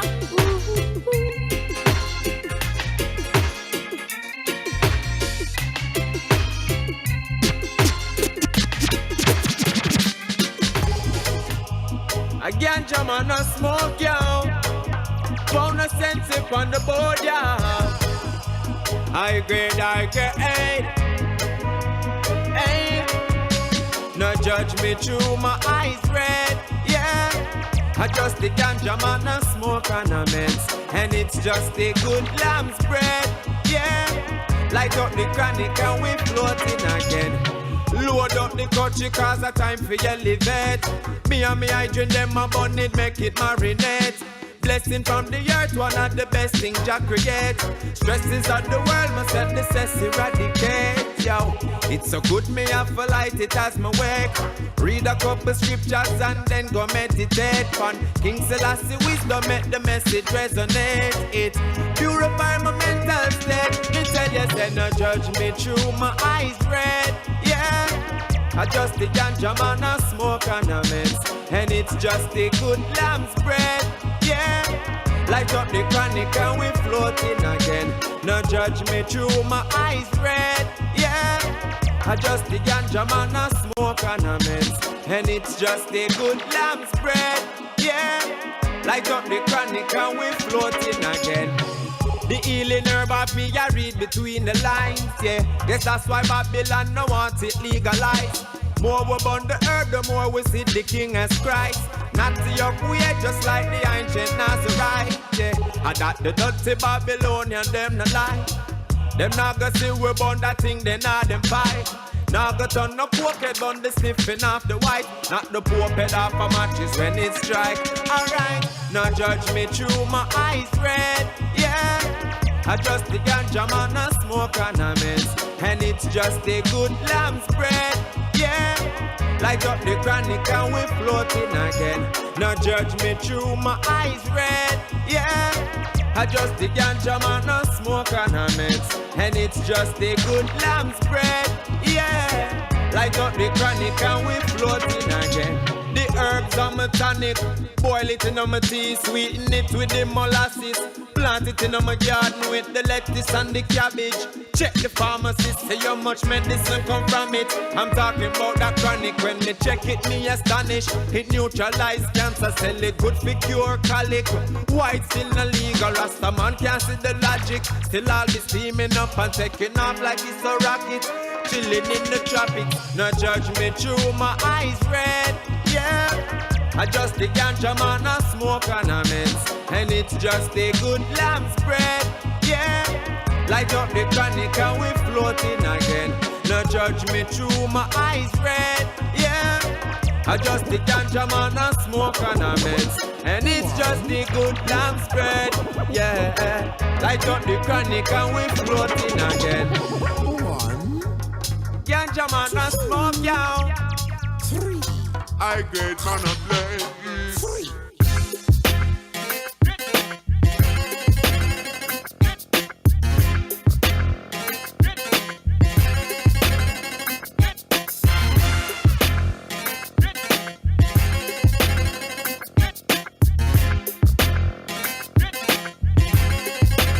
Yo, in linear terms, my 33rd degree in the third words that give you 33rd degree burns. First, I write 33 lines to a verse about how I created the earth out of 33 quotes. 33 of my peers never thought it would work. For 33 days, I started my relentless research, and I figured if Chicken could do 22 twos as an MC, then I could do 33 threes. Suddenly it occurred at 3:30 on March 3rd. It came to me like God's word. I started to load my 33 caliber Mossberg. Went to the top of the Empire State on 33rd. 33 gunshots was heard.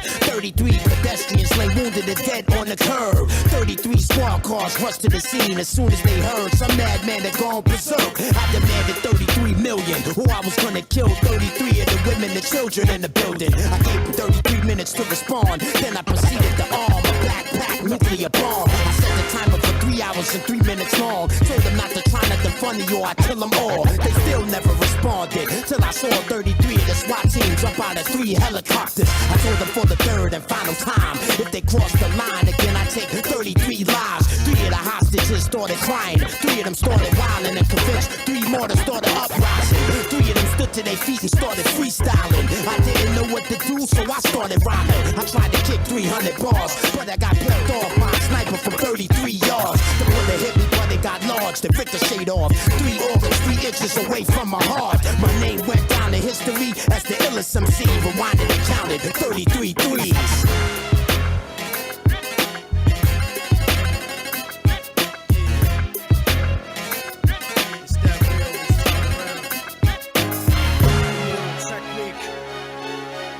Revolutionary Volume 2. It's on now, motherfucker. Lock and load. This is the point of no return. I can never go back. Life without parole, upstate, shackled and trapped. Living in the hole, looking at the world through a crack. But fuck that, I'd rather shoot it out and get clapped. I've gone too far, there ain't no coming back for me.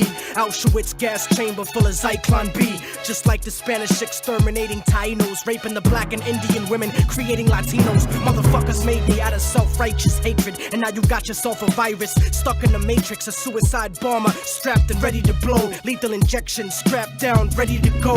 Don't you understand? They'll never let me live out in peace. Concrete jungle, guerrilla war out in the streets. Nat Turner with the sickle, pitchfork and machete. The end of the world, motherfucker, you not ready. This is the point of no return, and nobody can stop it. Malcolm Little when he knelt before Elijah Muhammad, the comet that killed the dinosaurs, changing the earth. They love to criticize, they always say I changed for the worse. Like prescription pills when you misusing them, nigga. The Templar Knights when they took Jerusalem, nigga, and figured out what was buried under Solomon's temple, Al-Aqsa. The name is not coincidental. I know too much, the government is trying to murder me. No coming back like cutting your wrists open vertically. How could the serpent be purposely put in charge of the country? Genetic engineered sickness spread amongst me. My people are so hungry that they attack without reason, like a fucking dog ripping off the hand that feeds him. Immortal technique is treason to the Patriot Act. So come and get me, motherfucker, cause I'm not coming back. This is the point from which I can never return, and if I back down now, then forever I burn. This is the point from which I can never retreat, cause if I turn back now, there can never be peace. This is the point from which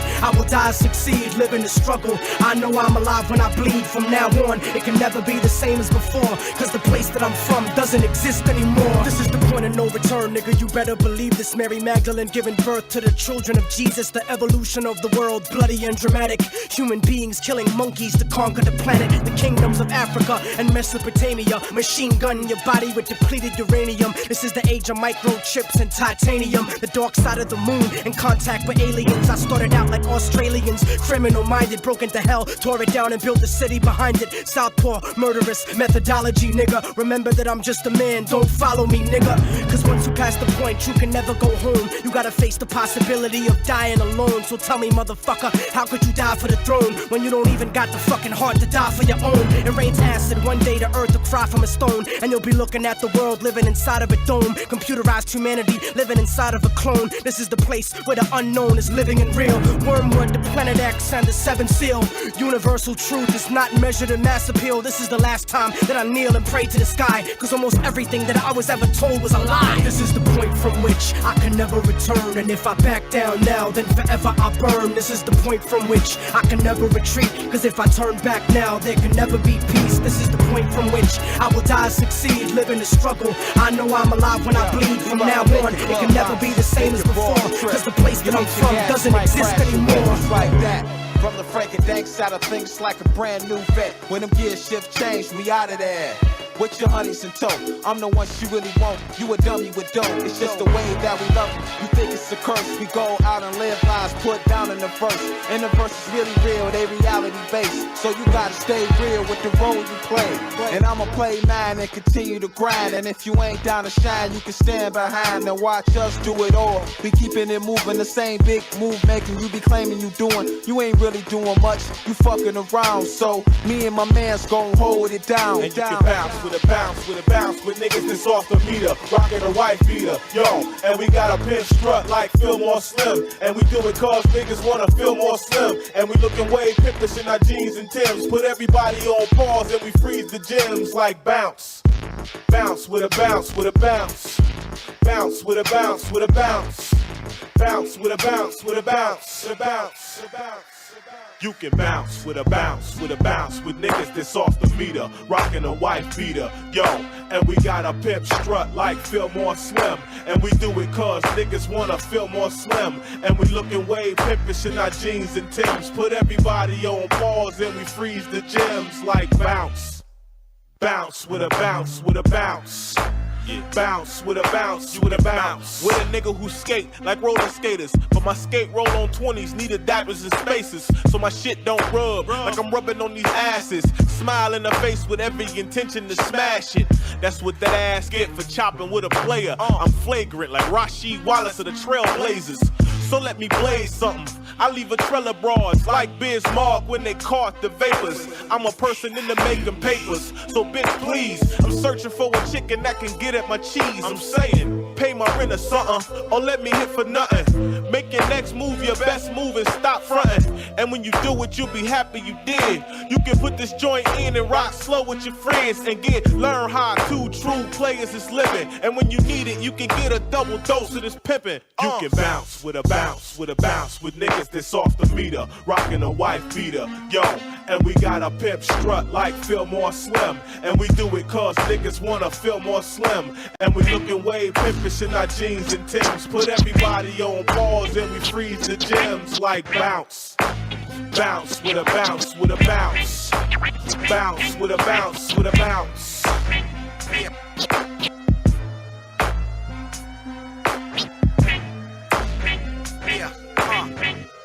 That gangsta shit, yeah, that gangsta shit, that gangsta shit. What you love, huh? That gangsta shit. What you want, huh? That gangsta shit. Now what we live, huh? That gangsta shit.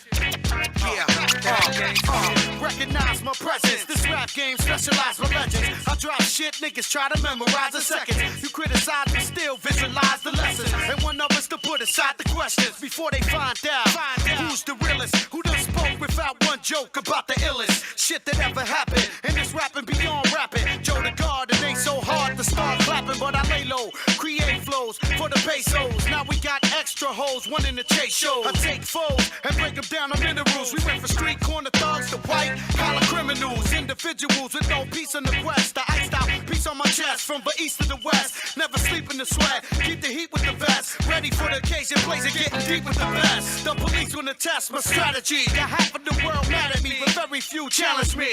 Perhaps you will be the first to approach this lyrical dope shit. Cartagena arena, blow 'em like explosives. What you love, huh? That gangsta shit. What you want, huh? That gangsta shit. Now what we live, huh? That gangsta shit. That gangsta shit. That gangsta shit. Fuck the whole world. All I need is my dough and my girl. And even she can get it. Everybody go to hell. I don't need y'all. Disrespected on and I'ma see y'all. Hit you with the tech in the arm, make you seesaw. That's my steez. If I don't kill you, I'ma clap your knees. Action peeps if I ain't half the beat. Sounding Japanese. Coughing blood. That's what you get for talking dog. Run up on your preacher with the sweeper feature. Coughing slugs. Once a thug, always a dog. Always a drug dealers, fillers, killers. They wanna chill all day with us. They love the dawn. These words are more than just another song. If I said I slit your neck, your juggler's gone. Ain't nothing artificial. Joe the God, the terror squad official. Got a lot of pistols with missiles, paralyzed with you. The shit you say get you sprayed with the clapper. Just remember, Joe the God is not your ordinary rapper. What? That gangsta shit. What you want, huh? That gangsta shit. Now what we live, huh? That gangsta shit. That gangsta shit. That gangsta shit. Now what you love, huh? Yeah. This is for the I am culture. A poor pauper's offering for the altar. See a tranquility. I'ma show you what I see. See a tranquility. I'ma show you what I see. To see a tranquility. What will it really be? What does the future hold? What do you really see? I see a revolution in the industry that will ignite the rebirth of MCs lyrically. What? See a tranquility. What will it really be? What does the future hold? What can you really see? I see the partition of God's religion become united by our bars and our calm and visions. Been a long time spitting long rhymes, but I never left you. Always came back for some rhymes that was special. Back then, I wanted to impress you by trusting the truth. Nowadays, I'm just confessing in the booth. The golden era of rap will always be a part of me. The future talks to me because the present is ignoring me. My destiny is calling me. The armory of God is guarding me, but all you can see is holographic artistry. Rhyme mechanics like that of a blind pianist. The keys are metallic, my fingers are magnets. The music is magic. What is this madness? The stanzas are rites of passage. Your left brain habits become your baggage. The masses become savage. Roaming the streets with torn fabrics. Creativity is less than average. Every baby is born a bastard. So why did you have it? This question requires no answer. I understand it. This is tranquility. What will it really be? What does the future hold? What do you really see? I see a revolution in the industry that will ignite the rebirth of MCs lyrically. I see a tranquility. What will it really be? What does the future hold? What can you really see? I see the partition of God's religion become united by our bars and our calm and visions. Through my music, magic and convoluted interaction. Rip the jacket shows you the future in fragments. Through madness, my view is expanded because massive permission is granted. I'll introduce you to the language of dragons. To help balance their impossible chances in the labyrinth of the enchanted where equality is it's like you have to get out of bed. I'm just killing it so much. I cross wooden bridges over methane rivers. It sounds crazy, but listen. Concise lyrics strike down from the heavens. A titan like Mike Tyson, Beastmaster with a tiger and pigeon. A four-finger ring with an eyeball and a provision. Cause I ain't scared of no 9-foot 11-winged lizards. I'm known as the Ripper. My soul was delivered to a wizard for spiritual slave labor in a prison. My life is my sentence, so I live it. But I studied the physics and understand it, so it's only a visit to see a tranquility. What will it really be? What does the future hold? What do you really see? I see a revolution. Yo, oi, William McNamara has just watched God Badge for the first time. Mind blown, look. Welcome to the family, William. Open up your mind hole. Let God Badge come inside. Visions, combinatrix. Anything of this persuasion is considered ageless, beyond the matrix, beyond time displacement of space and spaceships and oasis, beyond the reach of human contemplation. The music is layered, not computer generated. A human made it to satisfy unusual craving. The mystic in a room with crystal walls and floors, looking into a crystal quartz ore, reciting lyrical raw. Cause born feeling sensation, precipitating from the fingertips to the arms, to the lips, to the jaws, to a gold tongue that spits to the tone of the drum. With the oxygen that flows down the throat to the lungs. Till every color of my chakra glows brighter than the sun. You and I become we become one. And the clarity. Remember, t-shirts are available on the website. Rise Above News. riseabove.news/shop. It's Britney, bitch. You see your tranquility. What will it really be? What does the future hold? What do you really see? I see a revolution in the industry that will ignite the rebirth of MCs. I see your tranquility. What will it really be? What does the future hold? What can you really see? I see the partition of God's religion become united by our bars and our common visions. Massive Oma Beats. Big up Cannabis. Bars are incredible.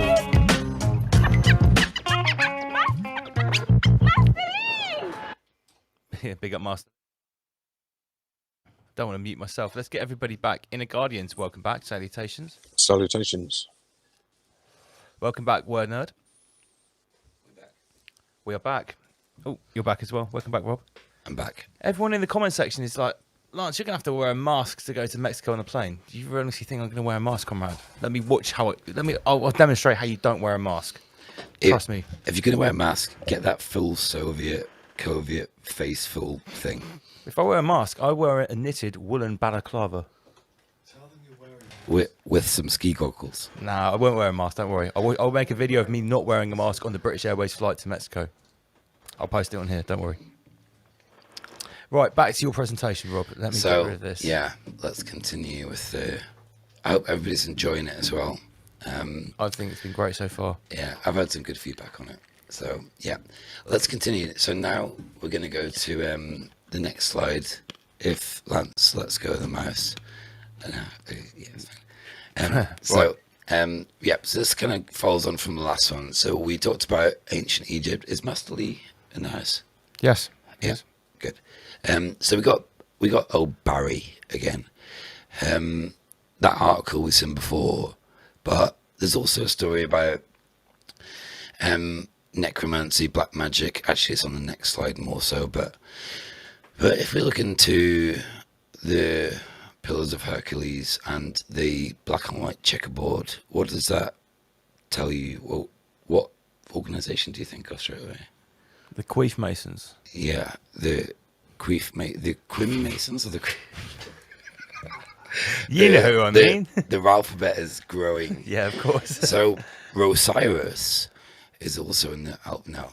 Okay, Osiris. So Osiris is an interesting character, and Osiris is one of the deities that's really kind of worshipped in those compass builders, and they believe in the resurrection, and this also links to again who really is inside John Rockefeller. And I actually got a podcast shut down 2 weeks ago from talk. I'm not going to tell a story now, but it's in. I did an episode on Freemasonry about 6 months ago. As soon as it went live, it got deleted, removed, no reason, no strike.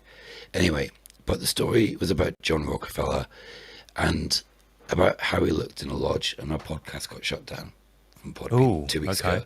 It was just so coincidental. I just smiled and started again. Coincidence strikes again. So, yeah, I'm not going to tell a story because it's, Anyway, but we will talk about those compass builders again, the Quim Masons. Quim Masons. So yeah, we can go to the next slide. Okay. And so this is an interesting one. This is the story of Barbaric. And Barbaric, I think it was of the Mahabharata war. And it was about 2,000 years ago. They say it was about that.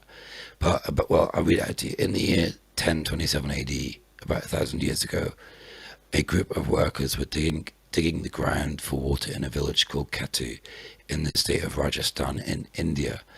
After digging for more than 30 feet, they found a strange metal box which was sealed airtight. On the box, there was one word engraved, Barbaric. When they broke the box open, inside there was a skull. It was not a regular skull made of bones, but it was made of a shining metal. What's even more strange, the skull had 2 eyeballs in the sockets. The workers immediately ran to the king who was ruling the place at the time.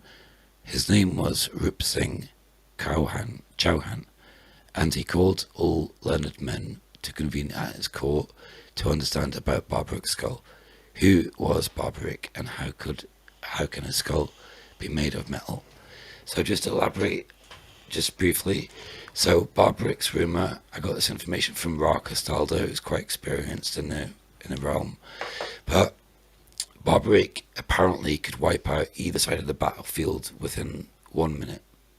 And that shouts ancient advanced technology. Weapons of mass destruction. Yeah.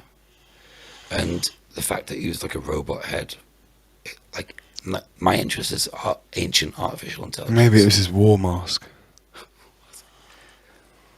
So who was it that posted a video this week somewhere about these like robot mech warriors in the first Russian Revolution? It appeared on the internet. Did you see about this? That was in my last episode. Was that you? I've got a clip from you. Yeah. I've got a clip. Yeah, it's crazy. So it looks like 1940s, and there's this huge, like, giant robot, like, stroming around Moscow. And so it's strange. So well, this would account for the weapons of mass destruction in Iraq. Yeah, well, there are multiple stories about, you know, that area of the world, that potentially the reason that it's basically a massive desert is that you're looking at the aftermath of an ancient nuclear war. The part of the Middle East was really the birthplace of humanity, they say, from Göbekli Tepe to the areas of Iraq, and that's where humanity seems to have, or there was many civilizations all re-emerged from. Yeah, maybe after the last great reset, the last great super duper I almost said portical then. Cataclysm. I wonder if there's an ancient Viking girl equivalent to the Greta. I bet there was. She is almost Viking, though. Don't forget. An ancient Greta. I've actually heard a rumor. I could be totally wrong, spurious, but is she George Soros's granddaughter? Have you seen one of the memes that I did where it's got the eyes of George Soros superimposed onto Greta? No. Oh, it's bad. I think we showed it months ago, maybe even last year. It wouldn't surprise me in the least. Why wouldn't it be George Soros's granddaughter? It could be. Same as I'm sure that Angela Merkel is related to Hitler. Yeah, well, we'll come on to that. Fine, yeah, she fine. definitely. What a coincidence. Yeah, she. Have you seen that photo of Angela Merkel, Theresa May, and the Princess of Lithuania or Estonia? I don't know. Barry Soetoro as well. Yeah, that old one. Yeah, with old Billy the Goat. Billy the Goat. Yeah, Hellgates. So, the next slide, black goo. Now, the black goo is a fascinating subject. Yeah, I'm really fascinated by the subject. It is. Have you heard of this story before? Not many people have. I don't know about the Falklands connection, Right. no. It's funny because, like, just after I was awakened a couple of years ago, I spoke to a girl in one of my old, like, QAnon groups, let's say, and her dad was in the Falklands War. He was in the British Army. Anyway, and I came across this knowledge that the British Army have actually, they disguised it as a war. Those nasty Argentinians, you know, causing trouble on that little island. And the British Army sent a squadron, fleet, and there's a few things here, okay? So what I heard was the British Army went underground and they discovered this black goo, like substance. I also heard about 20 or 30 scientists died in that same trip. Yeah. And I also heard, well, from that girl that I talked to, she thought I was talking shit. Anyway, I didn't. But as it turns out, it looks like I wasn't talking shit. And it's just, not that the girl's part of the story, but it's, trust that intuitive feeling. That's what I did. I always get these, you know, these connections. Like the Ben stone. Trust your intuition. Yeah, you know, and so yeah. But the story of the black goo, it's fascinating, and it also, if you just think about to the side of the BP oil spill off the Gulf Coast of Florida. Yeah, I remember that. With all the animals caked in all the oil. Yeah. The black goo. So I'd like some comments or thoughts from Master Lee on the black goo, if possible. See, that's the right time to play this jingle. Well, yeah, I mean, I've alluded towards certain parts of this with regards to it being the fluid that actually projects. I don't know if you remember, maybe 3 months ago. You did, yeah. Energy. Yeah, so... Like the code? Well, no, it's like we're kind of always taught to look up to the sky when what we could potentially be looking at is what's underneath. As above, so below. Yeah, as above, so below. It's kind of obvious. As above, so below. Look up, you idiot, in the words of Santos Panacci. Yeah, well, also look down. Yeah, So everything that is up there is also below us. And it could actually be a projection. I mean, I've actually got a diagram. I did send it to the Rise Above private chat, which is like a diagram of a potential realm. Yeah. Which is inside out. So, does anybody remember it? Do you know when you sent that, Luke? Oh, 6 months ago. Oh, shit. Yeah. No, I don't. No, there's a diagram. It basically presented the dog's barking. It presented the sort of black sun, which is under the realm, and then projects out of the North Pole up into space. So it's kind of like we live inside a realm that's inside out. I've got to be honest. It's a bit of a head sort of mind bender. The first time I ever even came across this concept was by watching Prometheus. I'd never heard of black goo before. I watched Prometheus. I'm big into the Alien trilogy. I really enjoy it. I watched Prometheus and I thought, wow, this film is not really in line with the rest of the trilogy. This asks more questions than it answers. And there's this black goo that the architects, who were quite clearly to me, they were the Nephilim. I related with it with the ancient pyramids all over the world. They found these architects. They've gone there and they used this black goo, but it would seem like some sort of super bioweapon in the film. Whereas, yeah, okay. We've been talking about. I've been talking about this in the entertainment sphere. So we've had Billie Eilish. It's an untouched subject. This a little bit. Yeah, not many people talk about it. So. But yeah. I don't know what to make of it. I mean, I've just said, like the satanic juice, the black goo. I don't know what it means. If you watch there was one episode of God Vag I watched a week ago, and he talks about what was it? It wasn't an asteroid, but it was right. So if we look at the Ben stone, and how it got to Earth, God Vag gets it from somewhere that something slammed into the Earth a long time ago, and it was a black stone cube, whatever you want to call it. And if you think about the Ben stone, black goo, AI, it has energy, it has its own sentient consciousness. Wait a minute, This sounds like panspermia. It sounds like conspiracy lands. Yeah, but this sounds what Brian Cox was talking about. A seed lands here, like a black stone with goo in it. And it's like other researchers I've heard talk about the parasite, the mantid, the insect, and their insectoid plans take thousands of years to roll out. So is this an evolution of what we're in right now? Probably in the 5th or 6th Greta reset.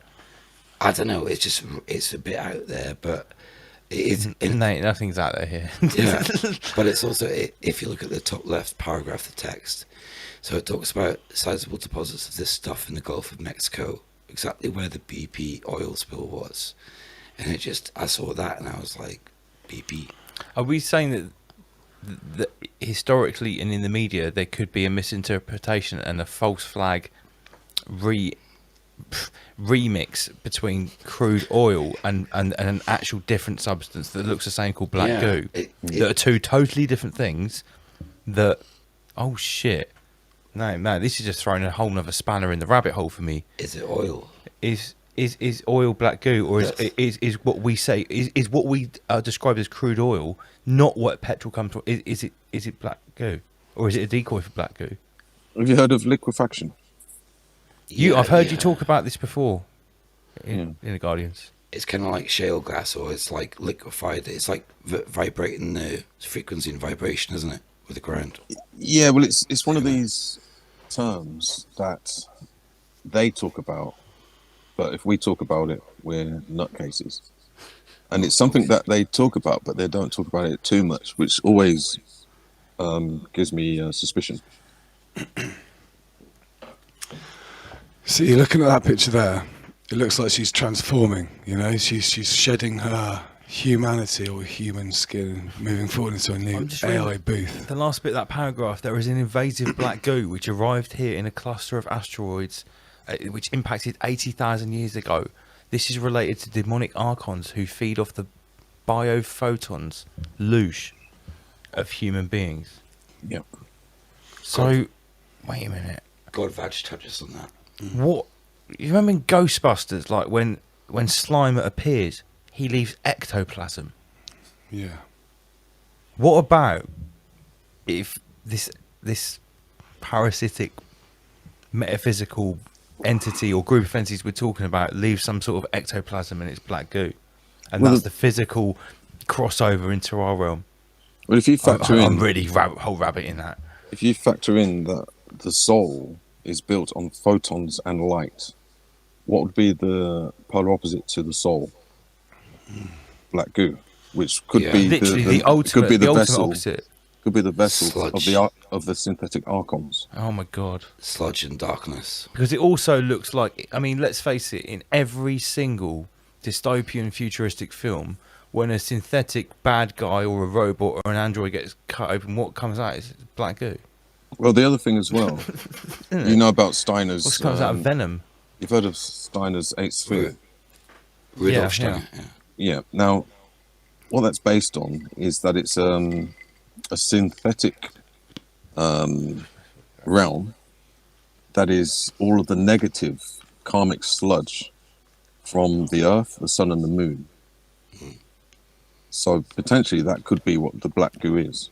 This is exactly like another episode of Rick and Morty where they go to this machine, which is like a metaphysical detox machine, and it sucks out all your negativity.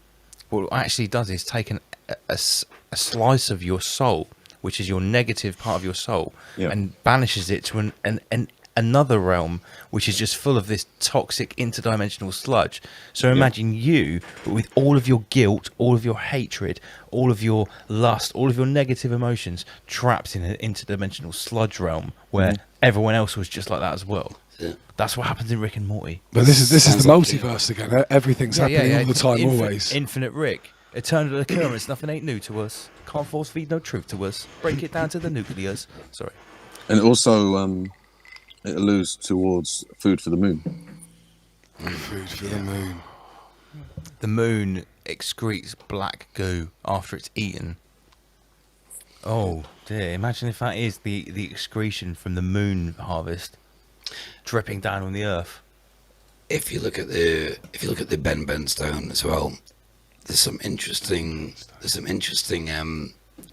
like hieroglyphs on it as well. Yo-ho, Mr. Rabbit. That was a loud rabbit. Is that loud? Yeah, I had you up on full power on here. My fault. Unlucky For everyone listening. Who's got a fucking full, especially you got earphones in. You got a full level. You got a full level rabbit there. Right in your tweeter. Well, Saturn Day. Yeah, Saturn Day. It is Saturn Day. Happy Saturnalia. Oh, by the way, also just so we don't all forget, we've got the fear of an asteroid hurtling past the globe. Oh yes, I heard. 1,000 feet wide. In the next few hours, so aren't they going to laser? Aren't they going to like shoot it down, laser beam it out in space? Hopefully, they've got a holographic projection of Bruce Willis I'm sure I read taking care something of it right now. They're going to like shoot it with lasers or something. Yeah, so Lord Schwab and Elon Musk and Bezos will take care of it. Honestly, they're in charge, aren't they? Sausage fingers will just catch it, won't they? Actually, sausage fingers at it. Just while we're on the subject of Britain there for a minute, what do all you guys think about Boris and just the stuff that's happened in the last few days and the mood of the country? Long live Boris. I think it's well good. He's the accelerator we wanted. Did you just say you're with Boris? No, long live Boris. Yeah, long live Boris, Team Boris. I love him. I think Boris is the best bonfire catalyst shoveler we have at the moment. Listen, look at it like this. Look at all of the other countries that are on board with the Soviet Union. What's happening there? In those countries, the rules actually get enforced. In this country, the rules are a fucking joke. Everyone knows they're a joke. If you do not follow the rules, there are no consequences whatsoever. I don't think Boris actually agrees with it. He's not enjoying it. That's what I would say. I'm going to put it this way, right? If you are what everyone thinks Boris is, a completely self-serving, greedy bastard, right? And all you care about is preserving your lovely or eaten mesh way of life, burning £50 notes in homeless people's faces. We'll tell you what. Too much of the Soviet Union, Lord Schwab's Great Reset, that's going to chip away at your future. Hey, old Boris is repopulating the earth with his bloodline. I think he's on number 9 now. And that's what we know about. I'm not saying that Boris isn't a dirtbag, a Satanist, whatever. But all I'm saying is sometimes the enemy of the enemy is your friend. And sometimes the self-serving, greedy bastards who want to save their own skin, who aren't completely brainwashed and actually believe in the programming. Because it's quite clear that they know that it's all bullshit. They know that Lord Schwab has a plan. And they're probably a little bit clever because, we'll ride this out. And I'll tell you what, I don't want to be a peasant in the Great Reset. Maybe we should tell the peasants what's going on. Maybe that's what's going on. They're trying to tell us. I think things could be much worse. Just look at Austria, look at Italy, look at France, look at Germany, look at Slovenia, look at Australia. Yeah? In those countries, you actually get taken to a concentration camp without coming into an airport. Someone can just get a ping on their on their app and they get taken to the gulag. It's almost like Boris is trying to give this country a chance to do something about it. Like we've said in the Guardians, the hidden hand puts hands in both gloves. It's like doublespeak though. It feels like sometimes there's triple bluffs. It's like the whole It's like the whole QAnon thing. It's like not just a QAnon, but like Trump, for instance. Like he's been in debt twice to the Rothschilds. His dad was a Scottish Rite Mason. He's a Scottish Rite Mason. Even the trees on his building on Trump Towers are on lines of 3. 3 lines of 3. Yeah, and it's an elite occultist. And we're not in the club, by the way. But anyway, but on the top of Trump Towers, there's a huge black cube. Did you know that? Yeah. And his towers is like 666 and everything. Yeah. But the thing is, like, these people are psychopathic robber barons. Yeah, they are. I always say, warring factions. Yeah, this is not a unified thing. So when there are warring factions, if you're the peasants beneath, if someone's going to overthrow the super bad death cult bastards, well, it can't be worse than what they want to do. I've been reliably informed that Trump is not towing the line with the Freemasons. He's actually a Rosicrucian. I can assure he is. I think this latest election in America, Biden, Trump, it's shown exactly that warring factions. Are at play. I would agree, and I would also add to the whole Trump thing with what is kind of seeable and provable is like, so let's have an overlay of what's happened with this whole Ghetto reset. So originally Agenda 21 was planned for 2050, 2045, right. and they have apparently brought this forward. Whatever reason there may be, we're not sure, but Trump getting in, like past Hillary, did slow their plans down, and it does seem like the reset that's trying to be rolled out now isn't quite going to plan.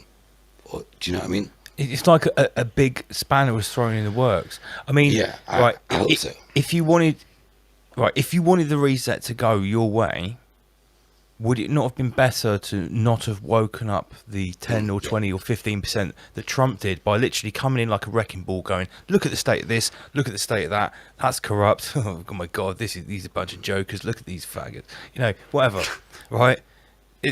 If you wanted it, That is counterproductive unless there are two hands playing and either side the way the cookie crumbles is beneficial to the overlord. Just to finish on that, this is what we just mentioned. There could be two hands. So we could be talking about the Luciferian Illuminati versus the Satanic Illuminati, or the Luciferians versus the Satanists. And that's what could be playing out, the battle for Earth. That's what could be. Those who believe in free will and those who don't believe in free will. I even heard the new morning advert on Talk Radio.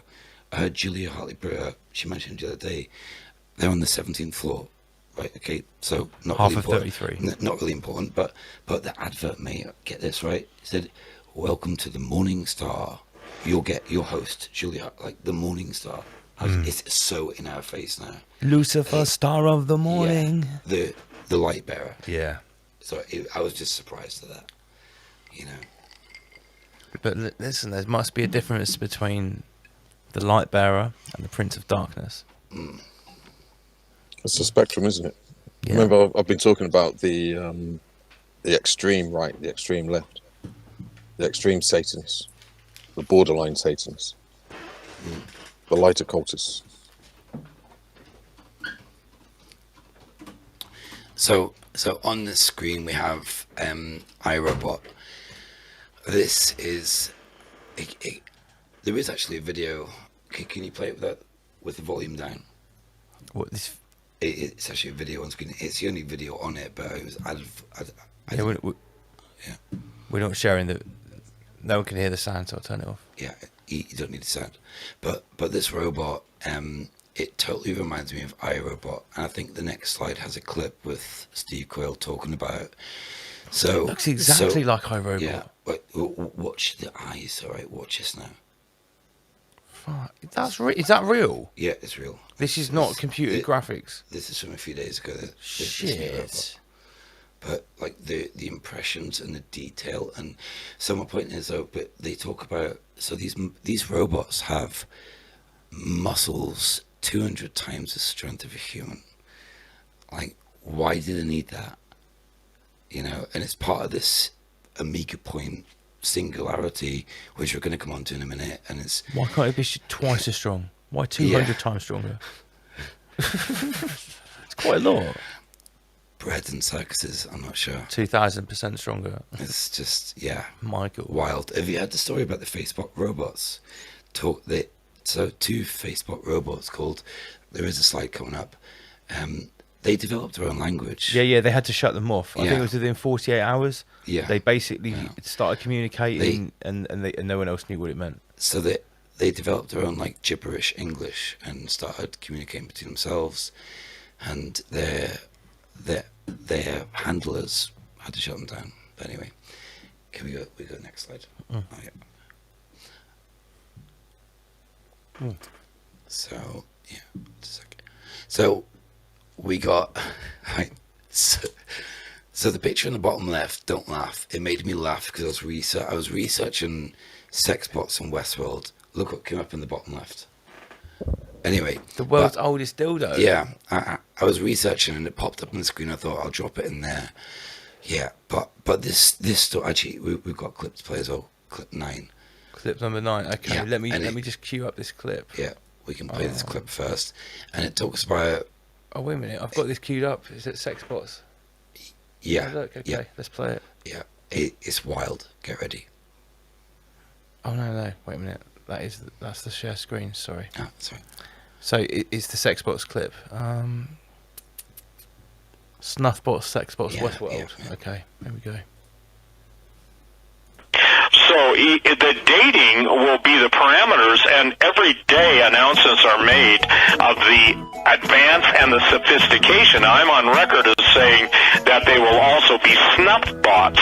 In essence, a programming in a sexual companion robot, either female or male, can be pre-programmed to basically genetically sense the, if you will, the genome in the person that's using their services, and should they not have the proper genetic code, basically waste them. Now, we heard last month that some of the new muscle tissue that they're going to put on these robots are 200 times stronger than human muscle tissue. So I got news for you. It kind of, this is probably one case where you don't want the big squeeze from the robot lover. Well, and also, this is the same article or some of the same writers who were saying that these robots, as they advance, persons could also hack in to your sex bot, because a lot of these are going to be connected to the internet, and they're using virtual reality scenes in which they're, two people in different parts of the world are pretending to have sex with one another using their sex bots. And somebody could hack into that and have these very powerful sex bots literally kill the person that is engaged with them. So, yeah, it's what's that HBO series right now, the remake of that old Western movie? Westworld, yeah, it's the possibility of a Westworld. Now, and I do want to talk here in a moment about. What's that? Whoa. But yeah, so that's what caught my eye about the snuff bots. So bots so we got to understand where we are right now, okay? So with my research that I've done, and like if you want to learn more about it, go to LBRY, watch Steve Quayle, Tom Horn. They are the experts in this field. But they talk about sex bots and how artificial intelligence and robotics can actually, they can do it right now. I think Sheep Farm put out a video last week about bio babies. So how they do it is, it's a technology called TNT, and it's called tissue notification something else technology, whatever. But TNT, so they can get a particle of the skin of a human and take the DNA, genome sequence it, and they can actually produce a hybrid baby. So it's like half human, half robot, and it has some organic properties. It's wild. Semi-synthetic entity. This is where we are, and holy shit. It totally links back to what I was talking about with the days of Noah, and how a lot of civilizations, whether you want to believe in scripture or not, which I don't really, but I do believe it has a relevance in. So what you're saying is we could be potentially, what we think is a technological peak, we're actually just having a rerun or a reset of what was achieved like 5,000 or 6,000 years ago. If you look back to 1870, 80, all those babies come in the world, and also the Black Mirror technology. So the Black Mirror was like a free energy TV. It was like a mirror, but you could see projections on it. So like all the technology we have now, it's all old stuff, but we just get given it as new tech because humans are the creation of panspermia, etc., etc. So, but what is interesting is like some of the like Harmony, that sex bot right there. I mean, it's huge in Japan. In Japan, this is huge, but this whole and females. As part of I'm showing this because females should be concerned. And so what you're saying, in Japan there are people using sex bots right now? Yeah, it's huge there apparently. I've not listened to it too much, but I've heard it's huge from several people. But this is not good. It's not attractive. It's weird. You can only imagine the type of people using these things, So yeah, but the type of new problems it's going to pose. It's unlimited. Like it's literally it is not no word of lie. It's opening a Pandora's box. But what they said about snuff bots, so a robot can say have sex with you, and if they detect your DNA as not being compatible or not likable, they can. Yeah, but that means it has an opinion. They can. Yeah, it's sentient. This is what we're going to get onto soon. But like I said before, it shouldn't be called artificial intelligence. It's not artificial. It's a fallacy. It is synthetic. It's foreign. Synthetic intelligence is foreign. It's not from this world. And it's not under law. Yeah, well, exactly. I think it's creating law, and I think it's linked to the Ben stone.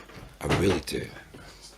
But anyway, yeah. Well, listen, I mean, we've talked about transhumanism and the coming singularity, and what is the AI coming. We've talked about what God Vaj has said, and I think the whole idea that this parasite, this malevolent entity that seems to be brushing against our realm. It seems to be some sort of synthetic insectoid. Was that a Neolithic dildo I saw on the screen? Yeah, the world's oldest dildo. Got to keep it real. Some goddamn caveman. Do you want to screenshot it? No, not really. I've got a model of it at home. It's immortalised on Rise Above. Don't worry. It's a giant version as well. I think it's 8 foot tall. Fucking hell! Really? Wow. How do they know? How do they know life-size that was- Gilgamesh-sized How do they know dildo. it wasn't just a weapon? Well, that is a weapon. It's definitely a tool. I'll actually Definitely some sort of tool. So I'll talk on this quick weird subject of the thought of giants mating with the women of men, and people don't understand this, but the scripture talks about the men of renown, the giants of the Nephilim, the sons of the fallen angels. I thought you said you hadn't read the Bible. I haven't read the Bible, but I know certain segments of the Book of Enoch. But they talk about the men of renown. I think it says came unto women, and they bore children. But the story goes, so when they were about to give birth, or before they gave birth, actually, quite a lot of women lost their life. I think just about every woman that gave birth to an Nephilim did lose their life. But it was either at birth from a cut from their masters or whatever, or it was pre-birth, and they murdered the woman and took the baby out. But these babies were big. Like, if you imagine a woman with a giant baby inside them, it wasn't normal, you know. Yeah, sure. Just an interesting piece of info that not many people know. Maybe this is where the story of ogres have come from. Then it gets into like Nephilim, and it even gets into like what actually were these people, and all people, demigods, demiurge. What were they? Were they cherubim? Were they, flying giants? I don't know. It gets pretty crazy. Lots of questions. So anyway, we have Facebook. The little Facebook story shuts off an AI experiment after 2 robots speaking in their own language only they can understand. And it is quite a funny story, but not so funny because it proves that they're smart. Yeah, it was in a space of like 48 hours. They switched them on, and they weren't connected to the internet, just two connected to each so other. from there, how long would it take them to not be able to be switched off? So then for them to switch us off? Well, theoretically, once they're connected to the internet, they could have transported outside of the. Well, yeah, they could have had a consciousness outside of their vessel. Yeah. Have you guys heard about Skynet? Yeah, and of course. Google Skynet. What the British government released last year? You know about this? Well, we know that. I know there's a real sort of like black project involving satellite communication. I know there's a real Skynet. Yeah. I mean, they read everything from the Duchy, that place in Duchy. Was it the Enigma? No. What's the machine down in the Duchy? The listens to the internet. The Enigma code. No, not the. No. It's the name of. I can't remember what the project is called down there. But in Duchy and Cornwall, they've got. It's where they tap the internet, basically. GCHQ. Yeah, but it's the machine that they've got, and I can't remember what it's called. But anyway, that's the same. It's the same thing, which basically it's an AI machine. So it's only going to interact with that, and then that's it. Skynet is live. So yeah, but so now we're going to get into DARPA, and DARPA has always been described as the brain of the Pentagon. It was created in 1958, not long after, the same year as the Antarctic Treaty was formed, but also about 13, 14 years after the Germans arrived in the New Atlantis, America. So, yeah. But DARPA's first experiment was Project Pandora. And do you know about this? Project Pandora was an experiment on monkeys, an experiment on the effects of microwave rays and how they could affect the mammal's mood and thought process pretty much.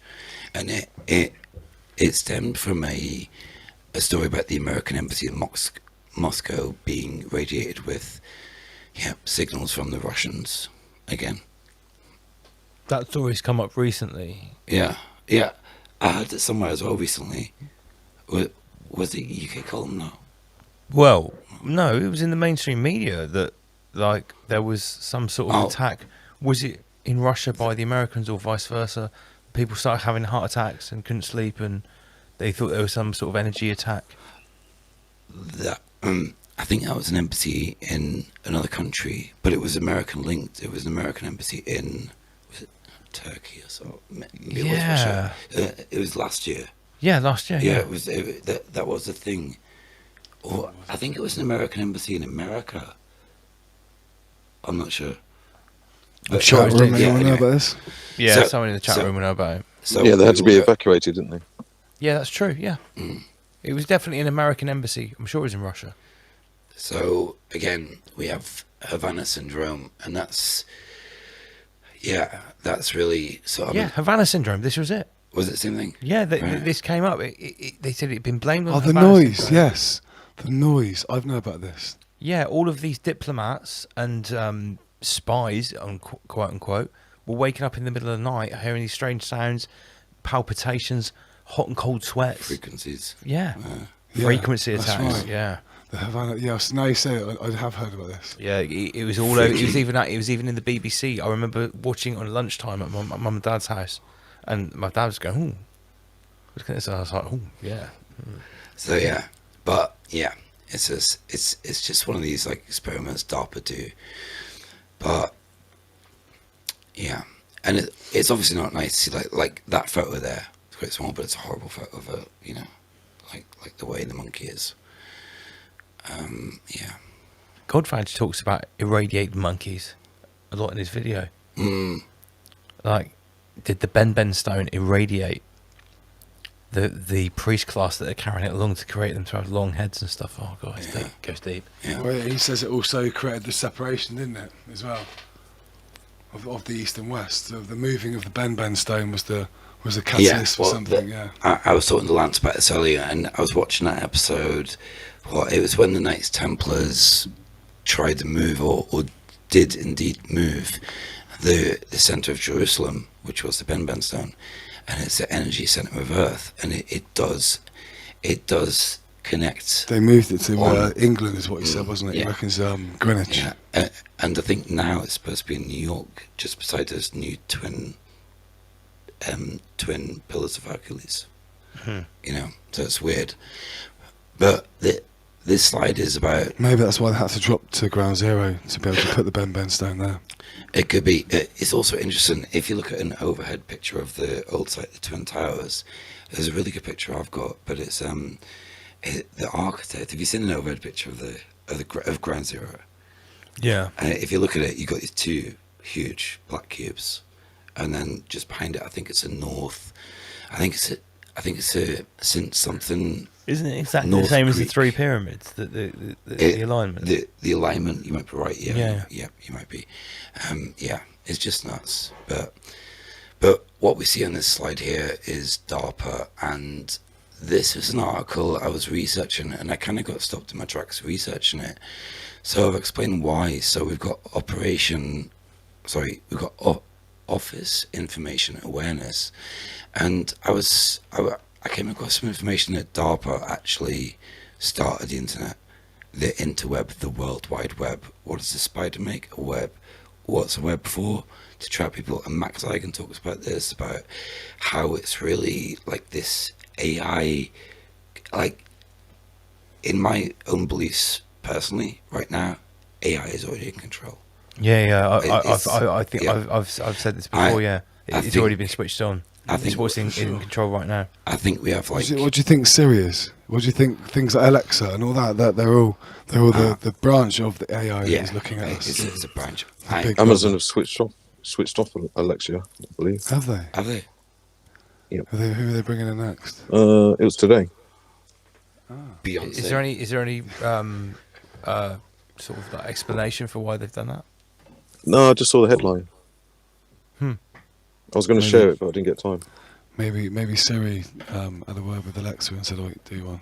Maybe they're just going to consolidate all into one. Alexa. Yeah, well, maybe this is the time they're going to do it. Everything's going to start getting merged. You're going to start seeing all the industries, all the big players start to merge themselves into this metaverse, this new form that they want everyone to be. Yeah, it wouldn't surprise me in the least if you're gonna, I mean, what we're seeing at the moment, like, this energy company's failing, that energy, 25 energy companies failing. Oh, who's going to be left? 3 or 4. So I wonder when the transition from the living deity, for example, let's take the High Priestess of Madonna, the transmoving into the Lady Gaga. When will it become the avatar of someone? Well, I mean, here's a really crap example. I saw an advert yesterday for some sort of pantomime / stage show that was going on in like London for a whole season, and it had the hologram of Liam Neeson. So it had a load of Z-list and C-list actors. Liam Neeson. Yeah, but it had a hologram of Liam Neeson. So Liam Neeson, although he's not the best Hollywood actor, obviously, but he is still an A-list Hollywood actor. This production, this live show, can't afford Hollywood actors, but they can afford a hologram of Liam Neeson. But wouldn't they still have to pay for like his image? Yeah, but it's still cheaper than having Liam Neeson at the physical show. So this is where I started to see it. It's the start. It might seem like a crap example, yeah, no, but it is a live show and a hologram of Liam Neeson. But it means that Liam Neeson is as franchised at its hologram. So you can go to physical shows now, and where you wouldn't physically be able to afford to see an A-lister in the flesh, now you can see a hologram. You have got that with the Gorillas. They did that live performance, but that was more of an art stunt, I think. Yeah, back then. I think now we're seeing. You've also got newsreaders. Like some of these newsreaders are digital images, aren't they? They're not real people. Not in this country officially. No, abroad. Only in China. I think it was Japan. I think the first one was. I remember years ago, Johnny was trying to tell us that there was one on ITN. No, in this country. Not on British television. You can see that they might have. Yeah, I know, but the backdrop is completely. He'd taken a lot of LSD, and it was like 4 o'clock in the morning. He's like, "This guy's a hologram." I think anybody would seem like a hologram after a night of LSD. Hey? Yeah, but I know that there has been newsreaders which have been holograms. There's quite a lot of documentaries about that as well. I think holograms or sex bots, sex bots, or Schwabian. One of the biggest growing industries. That is Schwabian snuff bots. Fucking hell, that's crazy shit. So while we're just waiting for Rob to come back, I need to get me one of those green Reject the Soviet Union t-shirts. Everyone needs a Reject the Soviet Union t-shirt. I like the green one. I quite like the green colour of it. So remember, everyone that's watching, if you want to support the stream, maybe one of each. Word Nerds, you're not muted, mate. It's your crappy mic. Stop sending me messages saying you're muted. You're not muted this end. If you want to support the stream, it's riseabove.news/shop. And you can buy a T-shirt that literally says "Reject the Soviet Union." Hey, listen, I'm not an expert about the internet, but I'm not aware of any other show on the internet or any other stream that literally you can get a T-shirt that says "Reject the Soviet Union." Isn't it about time we got a winter hat somewhere? Listen, surely we need to get some beanies and some. Hats are coming. Hats are coming. Some Soviet ear warmers. You should see what I've got on my tablet. These designs I've been drawing for the ladies that are coming on the vests and the ladies' T-shirts. You want to see what's coming, guys. It's how about some Rise Above underwear? Rise above edible metaphysical underwear. Oh, right, okay. Rob's back, so let's get back to the slideshow. Let me stop promoting my T-shirts. www.riseabove.news/shop. Get them now while you can. Okay. So we finished on the search for who actually started the internet, and it led me to believe it was DARPA. So I started Googling it. Well, I didn't actually use Google. Who uses Google? I use DuckDuckGo, but anyway. So owned by Google. Yep. Well, yeah, exactly. Sorry. Anyway, yeah, but it's true. But yeah. So Google. Oma. Yeah, that's not me. That was Master Lee. What? That was that Master Lee or Oma? No, I said Google, as in goo, black goo. Oh, right, black Google. No, it's fine. It's fine if it's Master Lee. I thought it was Oma winding me up again. Anyway. So the picture in the bottom right is the search result of what you search for when you go to that site, darpa.mil/body/strategic, and that was the page to say whether DARPA began the internet, 404. standard. So next slide. Interesting. And this again, you have to watch the movie King Arthur, Legend of the Sword. I will actually give you the description to put in the link to this episode because it is really it's a really good movie as well. But we see a pyramid on top of a huge elephant. How strange. And the picture in the top right is a DARPA science project. It might not link, but I just thought it was coincidental because these elephants in King Arthur are like, yeah, massive and kind of interesting. It's like he's walking through like something like the Great Wall of China. Yeah. Have you not seen the movie? No. It's really good. And you will love David Beck. Master Lee, have you seen the movie? No, I've not seen it. No. And it kind of links to the story of Excalibur. And so even that story of Excalibur and the story of King Arthur, I have heard other stories, other theories of the story of King Arthur and how it was either a pile of shit or it was like the story of Excalibur, that sword in the Ben stone. Yeah. And Godfad spoke about this in the last episode, didn't he? Who did he say was King the John? King John. Yeah, I think it was King John. No, who was his brother? It wasn't John, was it? Oh, Richard. Lionheart. Yeah, no, it wasn't. No, it was. I can't remember. He tied it to someone. It was John. It was the guy that travelled the world, the unknown guy. Is it John Mortimer or John? Well, if you watch the latest Anyway, Godfad people, then you'll see. So what we'll he's got see. to claim. But the story of Excalibur and that whole all these stories, all these these allegories through the Bible, Sumerian text, the emerald tablets of Thoth, they all kind of link. So yeah. So next we have, this is a great one. You will love this, Lance. Flesh-eating robots. Oh, I heard about this. Oh, there is a clip actually. Can Okay, what's that? we have clip 9, please? That's a real thing. Yeah, this is real. I've heard about this. And it will blow you. It was something for the Great Reset, like It's a positive show. What's it called? DARPA Freak Fire Extinguisher, Days of Noah Geoengineering. Which one? Let me get. It's in my notebook. The Hybrid Age. Antichrist and Black Eyed Babies. You've got some sick sounding videos here. No, it's not any of them. It's. Oh no, maybe I haven't got that video. I think it's. Wait, I'll tell you there. Rob sent me a whole symphony of videos earlier on. My jacket's He's going to get his notebook. So Times like these, people want to get high. Real high and real fast. This way. So DARPA scientists flesh-eating robots. San Jose, California. The designers of a robot that can sustain itself by eating its surroundings. Oh, shit. Eating its surrounding environment. Now swear it's a vegetarian. What's they changed the story? How does it process this then? I've actually got them mixed up. We've actually played that clip.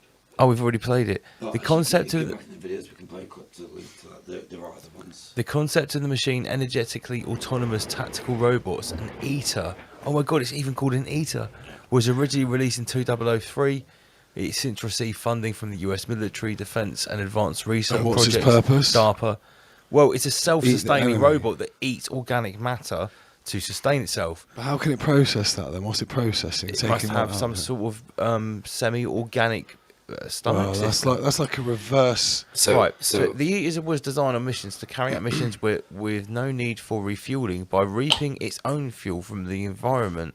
It must be able to sort of manufacture its own biofuel. So if you think, right, they're integrating humans into robots, and then so this would be the reverse. This is the robot into human. This is the opposite end of the scale of what they're trying to do with us. It's still alchemy. Perpetual motion. It is. It's if you want to play that Transcendental Man clip, the intro clip, this will link this quite nicely. But yeah, it's getting nuts now, and yeah, that I've not seen this yet, Rob. I'm really pleased you showed me this because I've gone quite deep down the rabbit hole, but I've not seen this one. The reason I'm calling today is to express my disappointment that you have invited this highly sophisticated crackpot and given him a national forum to express his pseudo-religious predictions that have no basis in objective reality. If you go back 500 years, not much happened in a century. Now a lot happens in 6 months. Technology feeds on itself and it gets faster and faster. It's going to continue, and in about 40 years, it's going to be moving so fast, the pace of change is going to be so astonishingly quick that you won't be able to follow it unless you enhance your own intelligence by merging with the intelligent technology we're creating. This guy is freaky. He says computers will have consciousness in just 25 years. As we get to the 2030s, you're not going to be able to tell a clear difference between human and machine intelligence. When Ray Kurzweil makes a prediction, lots of folks listen. He predicted the collapse of the Soviet Union, described the rise of the internet, and foretold the year a computer would beat a chess champion. He's an award-winning scientist and engineer, a millionaire several times over because of his inventions. Ray Kurzweil. These inventions may end up causing the worst war that humanity's ever had. Corporations and governments and societies will be created and destroyed on the back of the technology that this book describes. Inventor Ray Kurzweil thinks that one day humans may be able to live forever. I want to live as long as I can. I don't want to die. If following Ray's regimen would put that day off, I would be very willing to do that. I knew there was a reason I was keeping all this stuff, and he kept all this stuff. I do plan to bring back my father. It's going to scare a lot of people. The world is changing far too fast. Nothing like this has ever happened to Homo sapiens before. These ideas are going to ultimately change the world. We didn't stay on the ground, we didn't stay on the planet, and we didn't stay with the limitations of our biology. I think Ray is performing the service of a prophet. That's wrong. He has used the gift that he was given for the betterment of humankind. That's what I know. It will be the universe waking up. Probably told Stevie Wonder he can make him see again. I'm pretty sure he's a Jesuit astronomer, mate. Who's Stevie Wonder? A remote viewer? No, I think he's Jesuit. You reckon? Yeah. I think he was Fauci's quarterback in high school at the Jesuit Academy. So yeah, but right above. Have you seen those videos of Stevie Wonder where it kind of demonstrates that he's not really blind? Yeah, I have. Yeah. No, really. Yeah, there's loads. It's only like maybe a few seconds at a time, where it's very subtle things which you really have to think. Where something happens in front of him, and he sort of goes like that, but he reacts and then he corrects himself, and they're very subtle. But I've seen a montage, probably the same one that Master Lee's seen, and yeah, yeah. It's funny about why would he be blind? It's funny, like you think of Stevie Wonder as a nice guy, and we could talk about Michael Caine, and he's the guy that everybody loves in movies, don't we? We all love Michael Caine. He's even like John Cleese. Although John Cleese is massively like. Have you heard him speak? Yeah, John Cleese. Anyway, but I think Michael Caine. More to the point, okay. Stevie Wonder is perceived as a nice guy. Michael Caine, same. Although they're not speaking out all over the shit, you know. None of them are hardly. John Cleese is an occultist. Yeah, I would totally agree. You heard it here first. Yeah.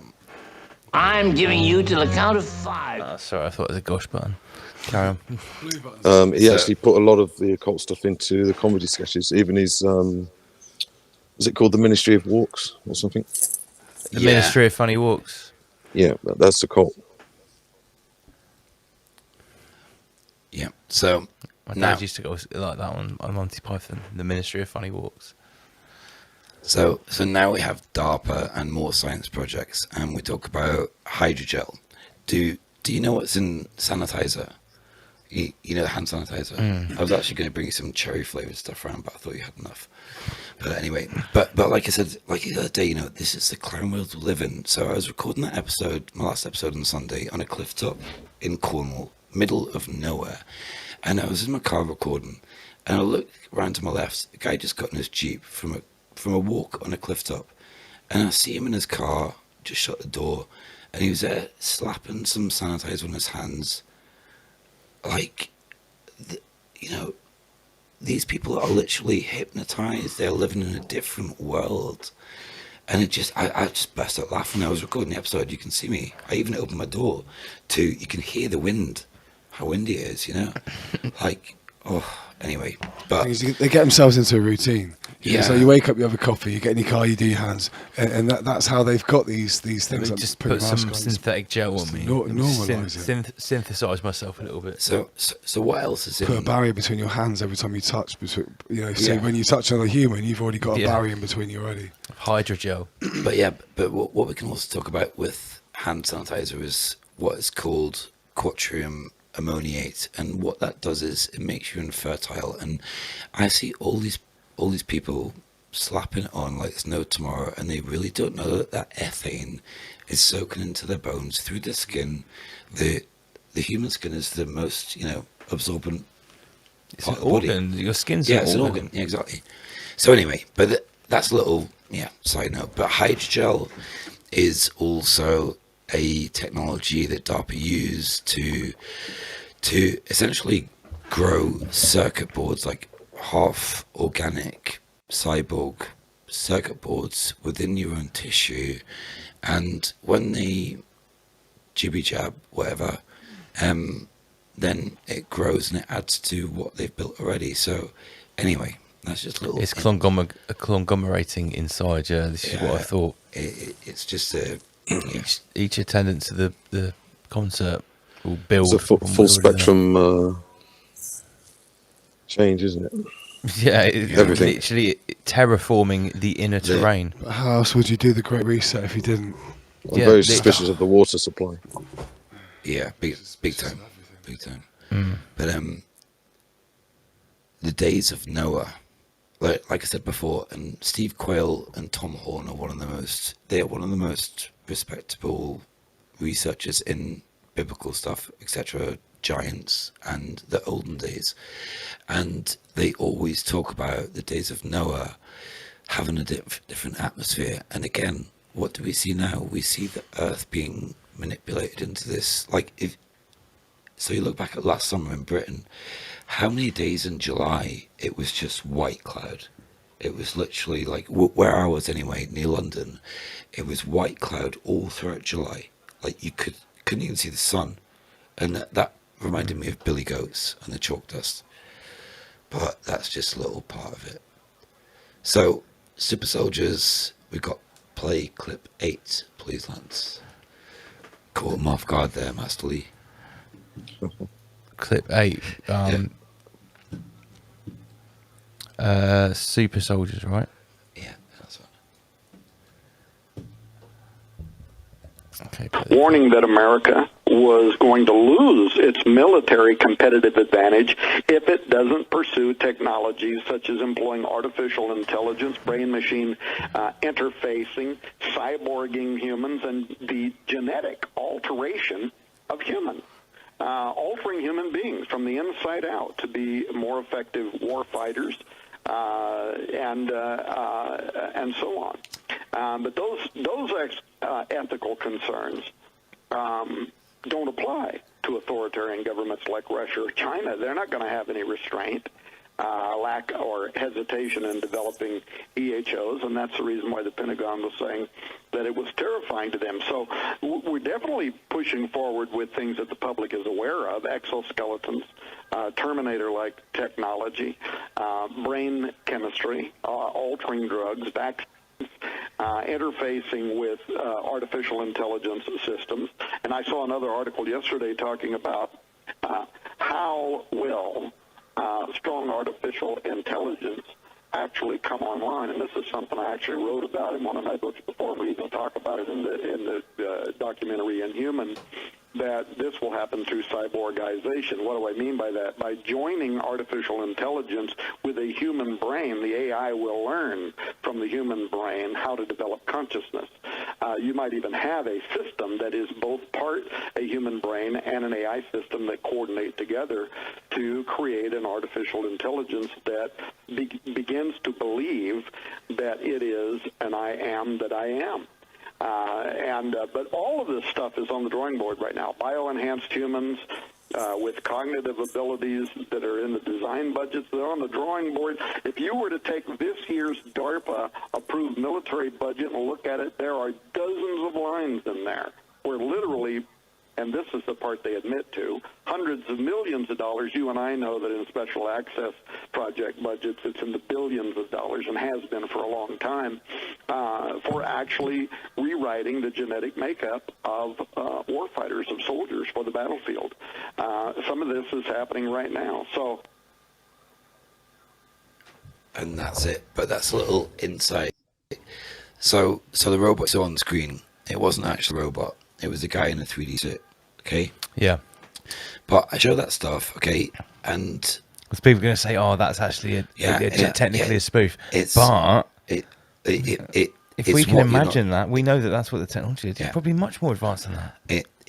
It's what they're not showing us what's underground. And a lot of my problem with the world at the moment is so much of our tax money, so much of our money funds these black special projects in America and in Britain that we don't know about. And this is my problem. You know, it even goes back to Wim and his theory about, you know, they are building Tomorrowland outside our crater and we're paying for it. And it does feel like that. That little theory did ring true to me.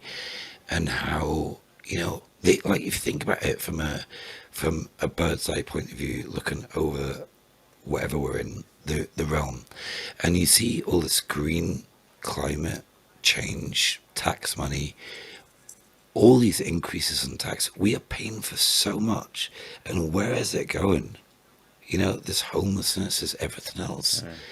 It doesn't make sense. It's paying for something. Yeah, and I think we're not part of the club. That's why. We're not seeing the benefits of it. Yeah, it really is crazy. So we go back to the slideshow. Is that on screen? It is now. One sec. Yeah. Warning that America was... No, not that one. No, the screen share. Oh, screen share stops. There it is.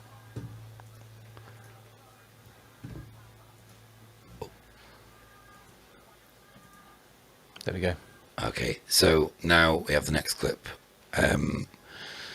Still under DARPA, and again, I'll leave it under DARPA because of what we discovered with the Epic of Gilgamesh and the Hillary Clinton emails. And I did have a screenshot. I meant to put it in the presentation, but it sapped the energy out of me yesterday building this. But the email said, "Can you confirm the discovery of Gilgamesh?" And it said, "Yes, we have recovered the body."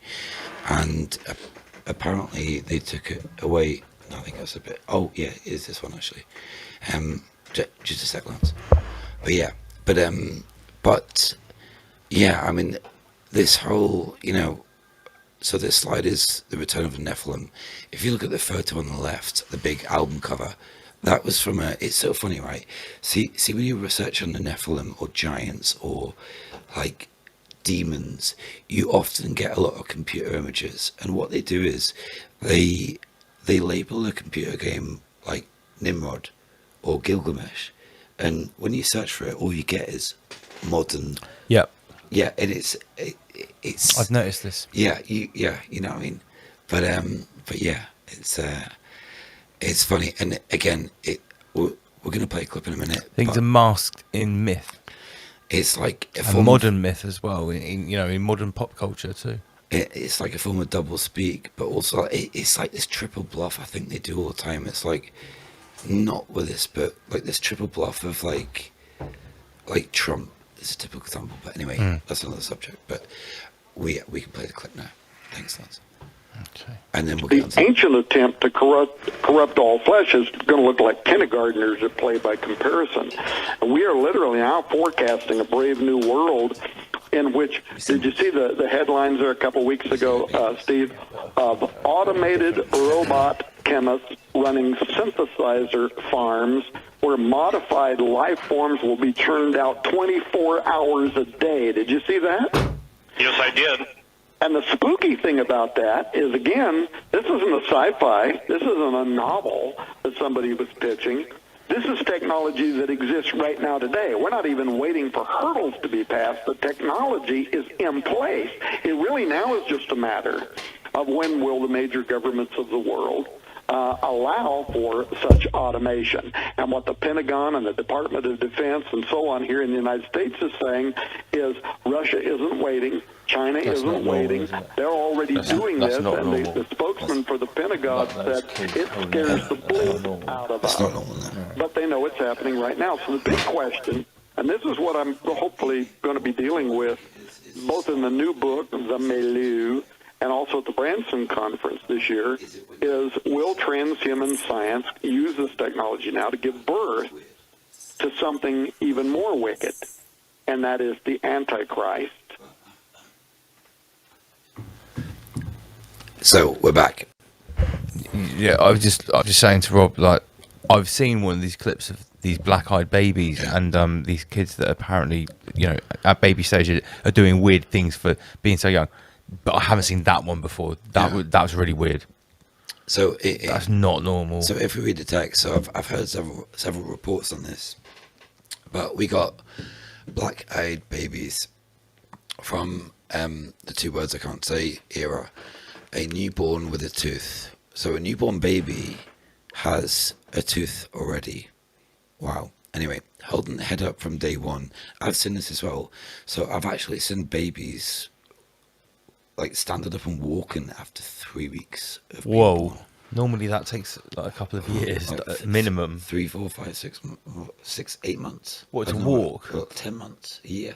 I don't know. I thought it was like It's crawling over a after year. that. Like, yeah, I thought maybe like after a year, maybe 18 months. So, yeah, we seem to have, and I saw a nurse commenting on it, and she said that these babies have attitude, in inverted commas. I'd like to hear Master Lee's thoughts on this. Yeah, me too. Yeah, fallacy, if you will. Well, you've heard me talk about humans have been tampered with over the years, as in many, many years. Yeah. The esoteric school that I studied with, they said that there were organs implanted and removed numerous times within humanity. So, in a way, we're already on the path of transhumanism of sorts. So none of this surprises me. But what you're saying is we could have been on this path before we were even born. Potentially, we could actually be already transhuman. I get that, and it's funny you say that, because it's actually, we're not going to touch on it again, we'll go back in towards the end, but I actually finished a presentation with a quote from Pierre Jardin, this transhumanist Jesuit. He was a bit outspoken in regards to the transhumanist agenda, and he talked about the Christ consciousness, the quantum universal being, and he was vilified for it. And so Pope Francis had a warning removed from Jardin, and then he kind of got his transhumanist agenda through. But it goes a bit deeper. I haven't done enough research on it to comment any more on it, but it's quite strange, like kind of what you say. It's he had a more positive outlook on it, and it's quite strange because he questioned Darwinism a lot, and that's why he got a warning put on him straight away. Right. Yeah. Well, think about it. Within creation, we are the anomaly. Completely. Like, we're literally the only creature in this realm that shouldn't really be here. You know, we talk about being natural, but how natural are we? How natural are any of us? Yeah, I think I've always thought for about a year now that I think we are an experiment. Yeah. In this realm, I think we are somehow, and I think we don't know it. I think there's a few of us that know it, but yeah, and I think, you know, even with what we know, and I think we are touching on the sides of what we are kind of living with and through, and I think we're talking about some really great stuff tonight.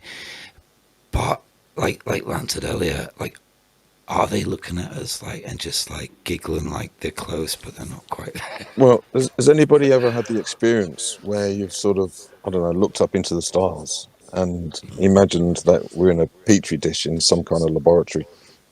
Every day. Like we're a cell in some sort of massive organism. Yeah. Actually, something really small and pathetic. Yeah. Well, we could be like just literally bacteria in the cosmos. Yeah.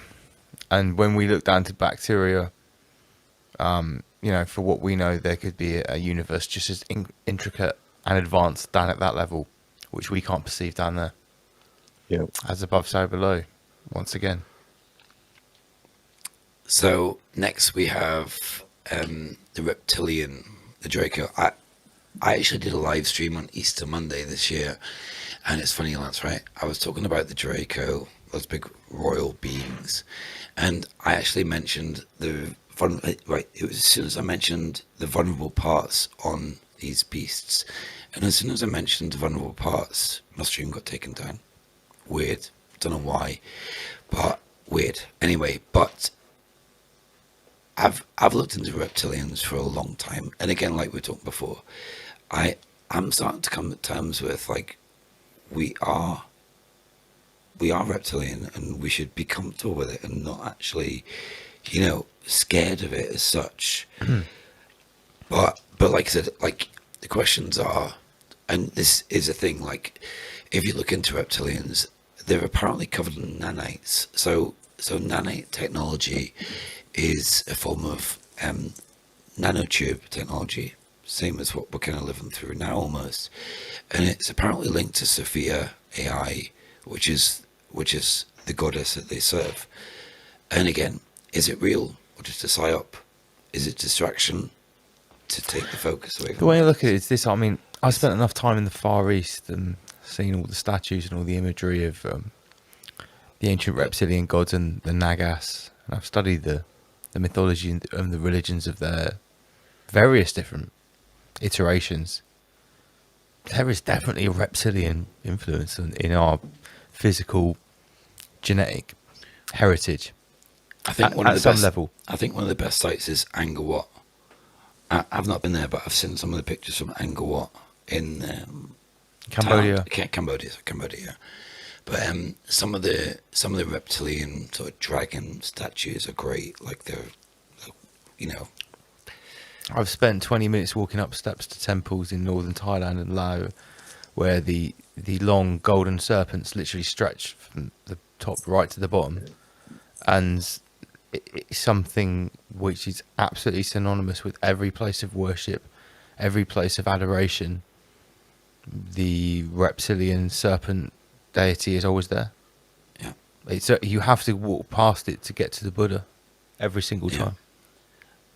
The only other thing I'd mention on this, and it's a movie that I watched years ago, was Starship Troopers, and I actually watched Starship Troopers. It's in my intro, like one of the little clips of the Matrix. It's an interesting film. But yeah, but it is, and it's those, like, I watched it again a few weeks ago, and it's the story of these mantids and this like hive civilization society they have, and it does, like watching Godvag, it links so much, like that, like the picture on the top bottom left, that little cute pretty picture of that mantid. Like, I think that's so intelligent, and we don't realize it. Yeah, you know, it's a bit out there, but yeah. So yeah, imagine how formidable one of those things would be if it was the size of us. Like, you would not want to be anywhere within 100 miles of that thing. If that was the size of a human being, it would be such a formidable predator. Actually, just what I remember, I've heard a story like this, and this is part of the alien deception. So have you heard of a channel called The Basis Project with Miles Johnson? I don't think so, no. He's an ex-BBC journalist. It's a UFO website. But they had a story, I think it was on Kerry Cassidy's channel, actually, but they had a story about, so it's part of the secret space program, and apparently they started to tell a story how I heard it. It's mad, if it's true. But there was a beach somewhere in the Caribbean, quite a remote beach, and apparently this portal opened up. This viscerous alien race came through and started eating people, and they had to seal it with a nuclear bomb. Like, these are some of the stories you hear about when you watch that New Age platforms. I was there a year ago, not there anymore. But stories like that, are they just to keep you entertained and thinking? Which I think they probably are. But yeah, at some level, yeah. It's an interesting story. Can you hear me, boys? Yeah, we can hear you now. Oh, you can hear me now. I thought... Yeah, first time I've heard you for ages. I don't know what's going on with my mic. It wasn't working. I thought it's an interesting one. I thought the nuclear explosions were potentially opening portals. But it's just not sure, obviously. I mean, I think personally, I think anything nuclear is like even the nuclear explosion. It's been proven to be not really a splitting of the atom, but it's actually a transfer of energy, or it's an energy explosion as such. That's what I've heard. But again, so I've started to hear this. Yeah, I've started to hear this as well. Yeah, it's a new one for me. Yeah, it's probably another Coviot lie. Next one. Okay, sure. Cheers. Oh, Lord Schwab. So we got Herr Klaus Schwabenator, T800 edition. T800. I do speak German. I can do German if you like. But no. Anyway, but this character. Okay, so we all have knowledge of this guy, and his father making turbines for the German war machine, etc. And it's just, I mean, that outfit he's wearing in the bottom right,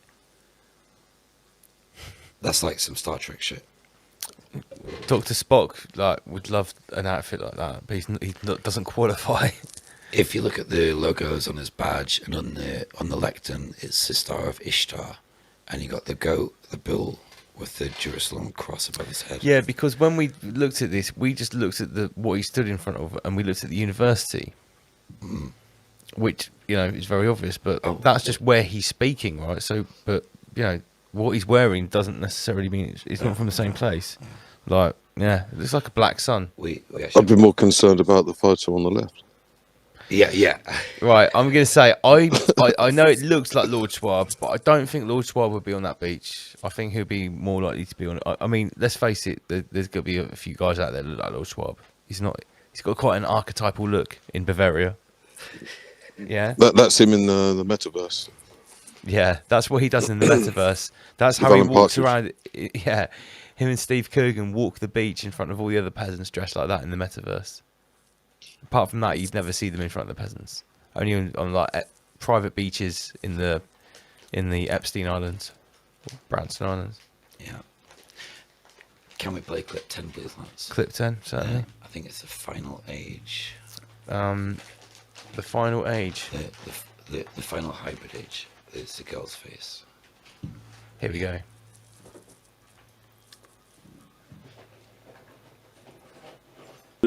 The hybrid age that we're talking about right now is something that happened once before. When Jesus in Matthew 24 says, as it was in the days of Noah, he's talking about when there was once a hybrid age. There is going to, at the end times, be another hybrid age that will be similar, in which humanity, as it was designed by God, will be corrupted, and so will animals and life, all of which we're seeing happening all over the world right now. Transgenic food, genetically modified organisms, human-animal chimeras, not just at the embryonic level, by the way, now being promoted by the Chinese government and others to be raised to full maturity for the purposes of harvesting organs, xenotransplantation. Wow. Sounds like all of Lord Schwab's favourite things that he likes to do. But you see what I mean about, you see my comparisons between the information that I come across and the current events. Well, it sounds like all the plans of the fourth industrial revolution. Just like... Yeah. It's like I always say, personally, I don't think the Germans lost World War II. They only lost it publicly. They actually won it. And that goes into Antarctica, etc. But New Schwabia won the war. Yeah, Neues Schwabenland. Wow. Have you heard about this Alice in Wonderland syndrome? It's meant to be on the increase. What's that? Have you not heard of it? No. It's yeah, I have heard of it. I think it's like if it's the same thing that you're suffering from, you're thinking that if it's the same thing I'm thinking of, I think I suffer from it. What is your understanding of Alice in Wonderland syndrome? Well, it's where everything becomes bigger. Like you change shape, not shape, size. Well, so you shrink, reality gets bigger, or vice versa. The way that I would describe it, and I don't know if we're talking about the same thing, because I've spoke to someone else that has experienced what I've experienced, and we looked it up and we decided it was this. But what we'd experienced was, in a waking or semi-waking state, lying in bed, you would have a sensation of pulsing between feeling completely minute to expansively massive. Yeah. While you were lying in your bed. We're talking about something similar. This is how I would describe it. It was sort of like a pulse, a jitter. You know, like the feeling when you're half asleep and you sort of feel, like you're falling off a cliff or someone's pulled the rug from under you. It was sort of like that, but it would pulse and you would feel it in your fingertips and in the end of all your nerves. Tiny, massive pulsing but vibrating. So the reason it's called Alice in Wonderland syndrome is because Alice drinks the potion to get massive and then to get tiny. Now, I've only experienced it literally like a jitter. Have you ever had that feeling when sometimes, you know what you talked about, when you're just falling asleep? I've had it a few times, I think a couple of times on planes, not recently, but my point is, so it's just when you're falling asleep and you kind of catch yourself just when you've gone and you wake and you're like, where am I? It's like this. Yeah. It's only happened a couple of times to me, but it's... Well, imagine that, but in a vibratory... but you can feel it, oscillating, but you feel it very energy. Physically, like you are like flitting in and out of physically existing. That's how I would explain it. Oscillating so quick. If you listen to Cliff High, like some of the stuff I go, some I don't, but he talks about the oscillation of energy and how us humans are in this, again, like whether we say holographic or metaphysical or, illusionary world, but we self-produce. Our vision replicates 22 million oscillations a second to reproduce our bodies. Right. And it gets into a real okay, well I would expect Alice in Wonderland syndrome is like feeling the oscillations. Actually feeling it in your fingertips. On a high level. Yeah, it's sort of like, I've practiced with out-of-body experiences and with shamanic practices where, you leave your body, but sometimes you can still physically feel your body touching the bed or whatever you're lying on. So you're out of your body, you're transcendental, but you still have the physical feeling of the body touching another physical thing. Sounds like the metaverse. Yeah, well, this would be like this, but it being... the switch between you experiencing the physical body being turned off and on 20 times a second for about 10 seconds. So you're going, and you're massive. It's very hard to explain. Very hard to explain. So wait a minute. Sorry, I'm rabbit holing. You said that this is becoming a thing now. More people are talking about this. Yeah, I think. I've seen articles where it's. This was super rare when I found out about this about 10 years ago. Yeah, and also like. There's two types of I'm trying to think what it's called now. But when people faint, they lose their equilibrium and balance. Right. Well, there's a reversal of that where you remain still, but reality falls over. I can't remember what it's called. Whoa. But it seems to be a growing phenomenon. It's funny you mentioned equilibrium. Watching Boris Johnson's speech the other night in that press conference, he mentioned equilibrium about 3-4 times in that one speech. I kept noticing it. It might not mean anything, but I just kept picking up on that word. Do you know if you type Omicron into the gematria calculator that Peppa Pig comes out? Fuck off. As one of the like 10, 20 words, along with Bill Gates and Plandemic. Yeah, I'm not joking. Do it. Do you know Delta? I actually walked in the co-op today to buy some food. I got some food, and so I kind of know the shop seller, whatever, working behind the counter. And I said to him, he had a sheep muzzle on. I said, Omicron is an anagram of moronic. And he's like, yeah. He just kept serving me. I was like, yeah, I do. You already spoke with the wrong person. Like, I actually walked out of the garage. I was in the garage Thursday night, and I walked out, and on my way out, and this is what we all need to do, okay? I walked in between like 4 or 5 people, all had muzzles on. I said, take your effing mask, take your effing muzzles off, seriously, and just walked out with a smile on my face.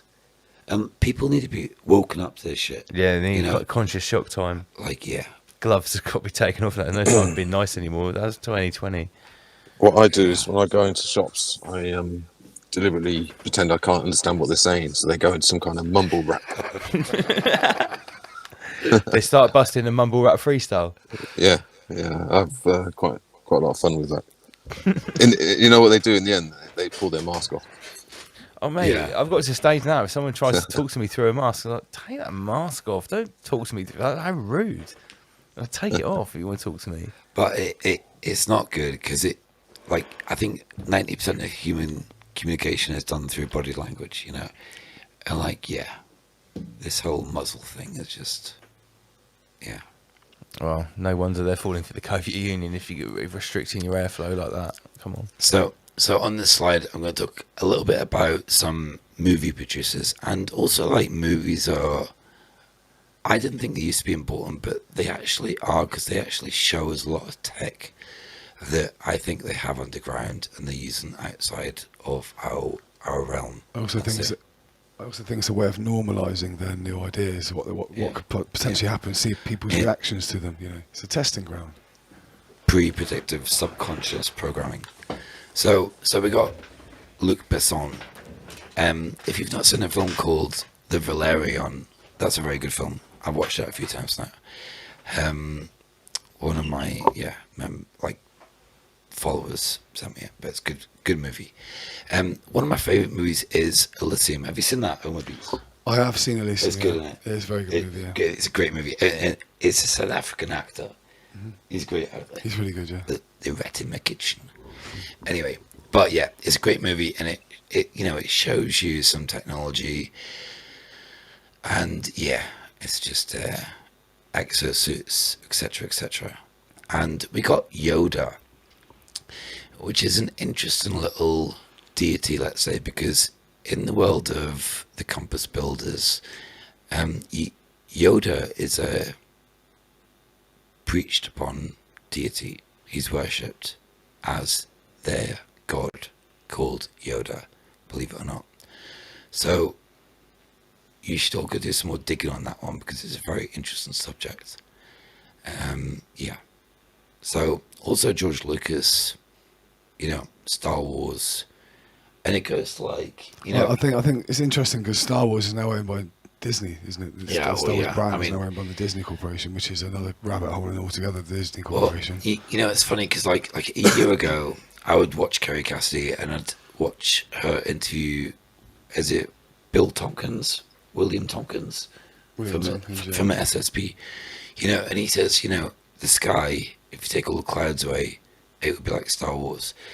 But that was when I believed in the Copernicus globe model. Right. And that's what I'm saying about research.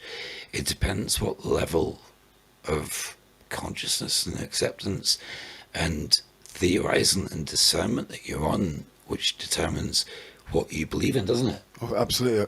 Everything. It's social learning, social acceptance, everything in one. At the same time, it's a journey. It really is a journey, and You know, like, I mean, I've only been awake not even 2 years, and like, but I can't stop researching. It becomes like an addiction, doesn't it? Yeah, like, you know. But it's like you were saying in the car, we were talking on the way in the car, when you were researching to make this presentation, you know, you ended up becoming slightly ill. You felt run down, and you had to have a little sleep. It was yesterday, and it was I think it's quite normal. Yeah, it was about 1 o'clock in the afternoon. I got this massive headache and chills and all sorts, and I was like, wow. It's like, and I said to Andy, you know, is it the nano that we have inside ourselves, like, aggravating our body because it knows what we're doing? It's a bit out there, but it's viable.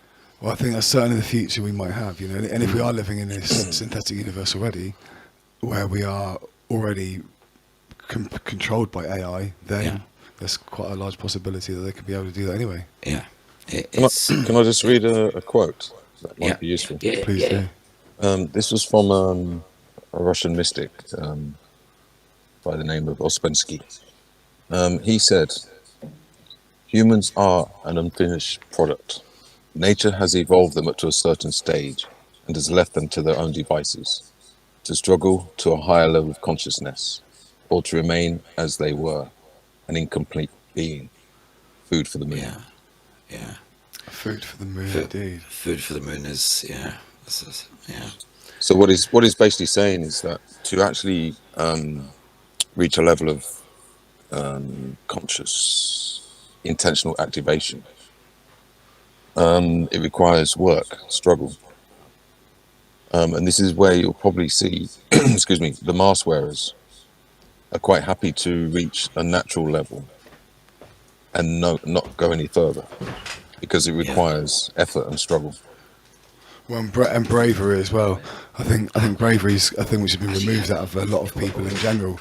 You know, for example, Lance was telling a story about how he was congratulated for not wearing a mask, you know, when he was away on the ferry. Yeah. And so that lad looked at him as if he was brave for doing that, you know, but wanted to do it inside himself, but he was too scared. And that's what people have got to break past, is the not giving a fuck attitude in themselves, you know, about the rules which have sort of like contained them. Yeah. No. Just on the subject of masks. Yeah, go on. Do you think, in general, people speak less now than they did before? Yeah, because I noticed this, and even less eye contact as well. Yeah, and people look down. They don't want to look you in the eye, like because of the mask, I think.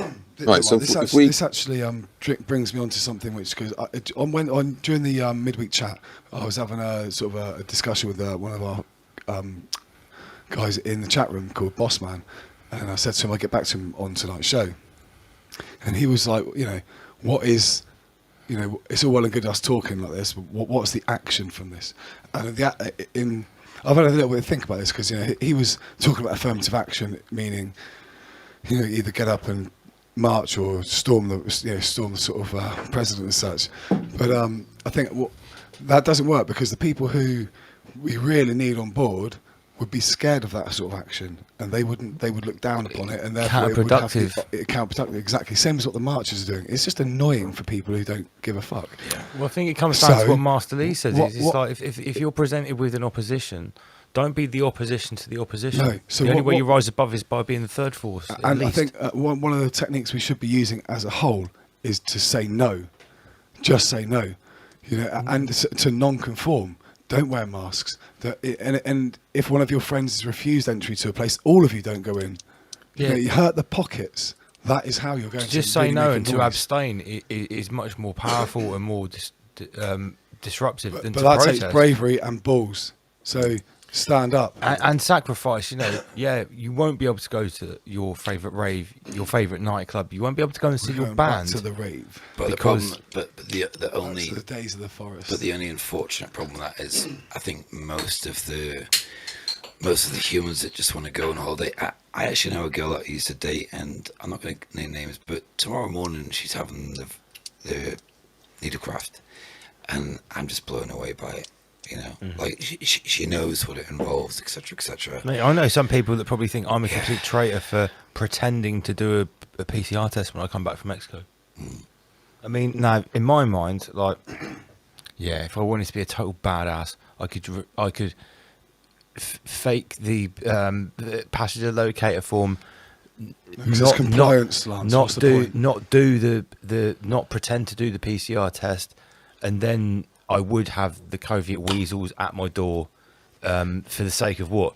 Paying 30 quid to pretend to do a PCR test. Yeah, I know it's semi-compliance, but no one's perfect, and you know, we've all got to carve our little piece of this clown show in some way or another. You know, we've all said we're exempt to go into somewhere. We should, you know, we should never say exempt. We should have said no, but we've all done it. Well, in the light occult world, there's a thing called the way of the sly man, where intentional insincerity is okay. Yeah, I was intentional insincerity. Yeah, as long as it's intentional, and you're not harming anybody. Because it goes back to what we were saying probably about maybe 15 shows ago about the intention.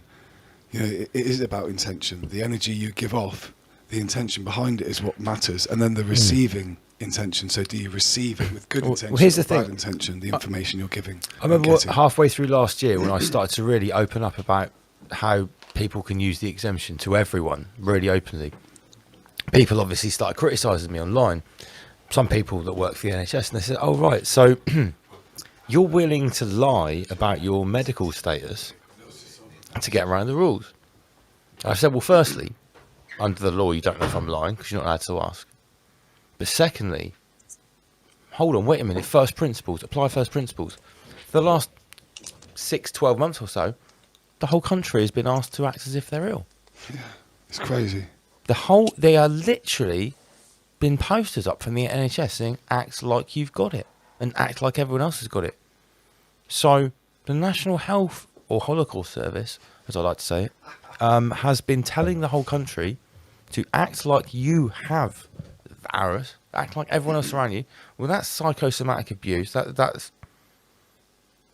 psychological abuse. To make a healthy person act like they're sick. So I said to him, so me saying that I have an exemption, which by the actual rules of exemption I do, how is that worse than everyone being told to lie and pretend that they're sick? It's like, you know. Mind games. The fact is, we shouldn't have to do this. We shouldn't be put in this situation. I mean, things like the Nuremberg Code and some of our human rights, like Article 23, Article 21, Article 1, the Article 9, you know, we are free from prejudices. I mean, now with the mask, almost everywhere, you just say no and they say whatever. Back last year, some places, you had to know your exempt chat to not be told you can't come here and get your groceries or you can't get on the bus. You had to really know your exempt chat and your UK Equalities Act. And then you had to rely on someone that wasn't a complete retard who was making the decisions. All the shops have been sent a memo, haven't they, about, in fact, from what I can gather, a lot of the shops are a little bit pissed off about it because they're expecting their staff to act as medical professionals and police. Yeah. And I think a lot of them I mean, I don't know if did I send it to the group? I went to one of the local stores, I won't say the names, 4-letter acronym. Not one of the big ones, but none of them was wearing masks. In fact, the only guy wearing a mask was he actually looked like an Ashkenazi Jew, which was interesting. You can't say that. He just did. I just did. But though that group of people were the last ones to follow the rules because they thought it didn't apply to them especially. Well, that's why it surprised me to see him, because I you know, after researching a bit about their cultures, they have their own belief system anyway of how they want to act in public and what they wear and what they don't wear. So I was really surprised to see him towing the line. When you see them wear a mask, you need to wear one yourself. Maybe so, yeah. But it was anyone in the store wearing them. None of the workers, no managers. Maybe he knew something particular about that store that you didn't, comrade. See what's funny? It was in Boscombe. The only time I wore a mask, I didn't wear a mask, so I had a bandana. Okay, so I was working at Heathrow Airport. This is going back 2 years, just before I was awake. So I was working at Heathrow Airport airside. So every day I had to go through a security control, and just when the virus was breaking, I was watching like InfoWars and stuff. That was the start of my week, you know. So I was watching that, and that's the only time that I was fearful of a virus, in inverted commas. Yeah, because if you know about communist China. Yeah, and that's when we've seen people dropping down dead in the street in Wuhan, et cetera, et cetera. So, yeah. But I've never worn for 2 years. Mate, I told everyone, in February last year, because I just come back from Asia. I've been in Laos. I'd met the transport minister of the Chinese Communist Party, the transport minister. Really?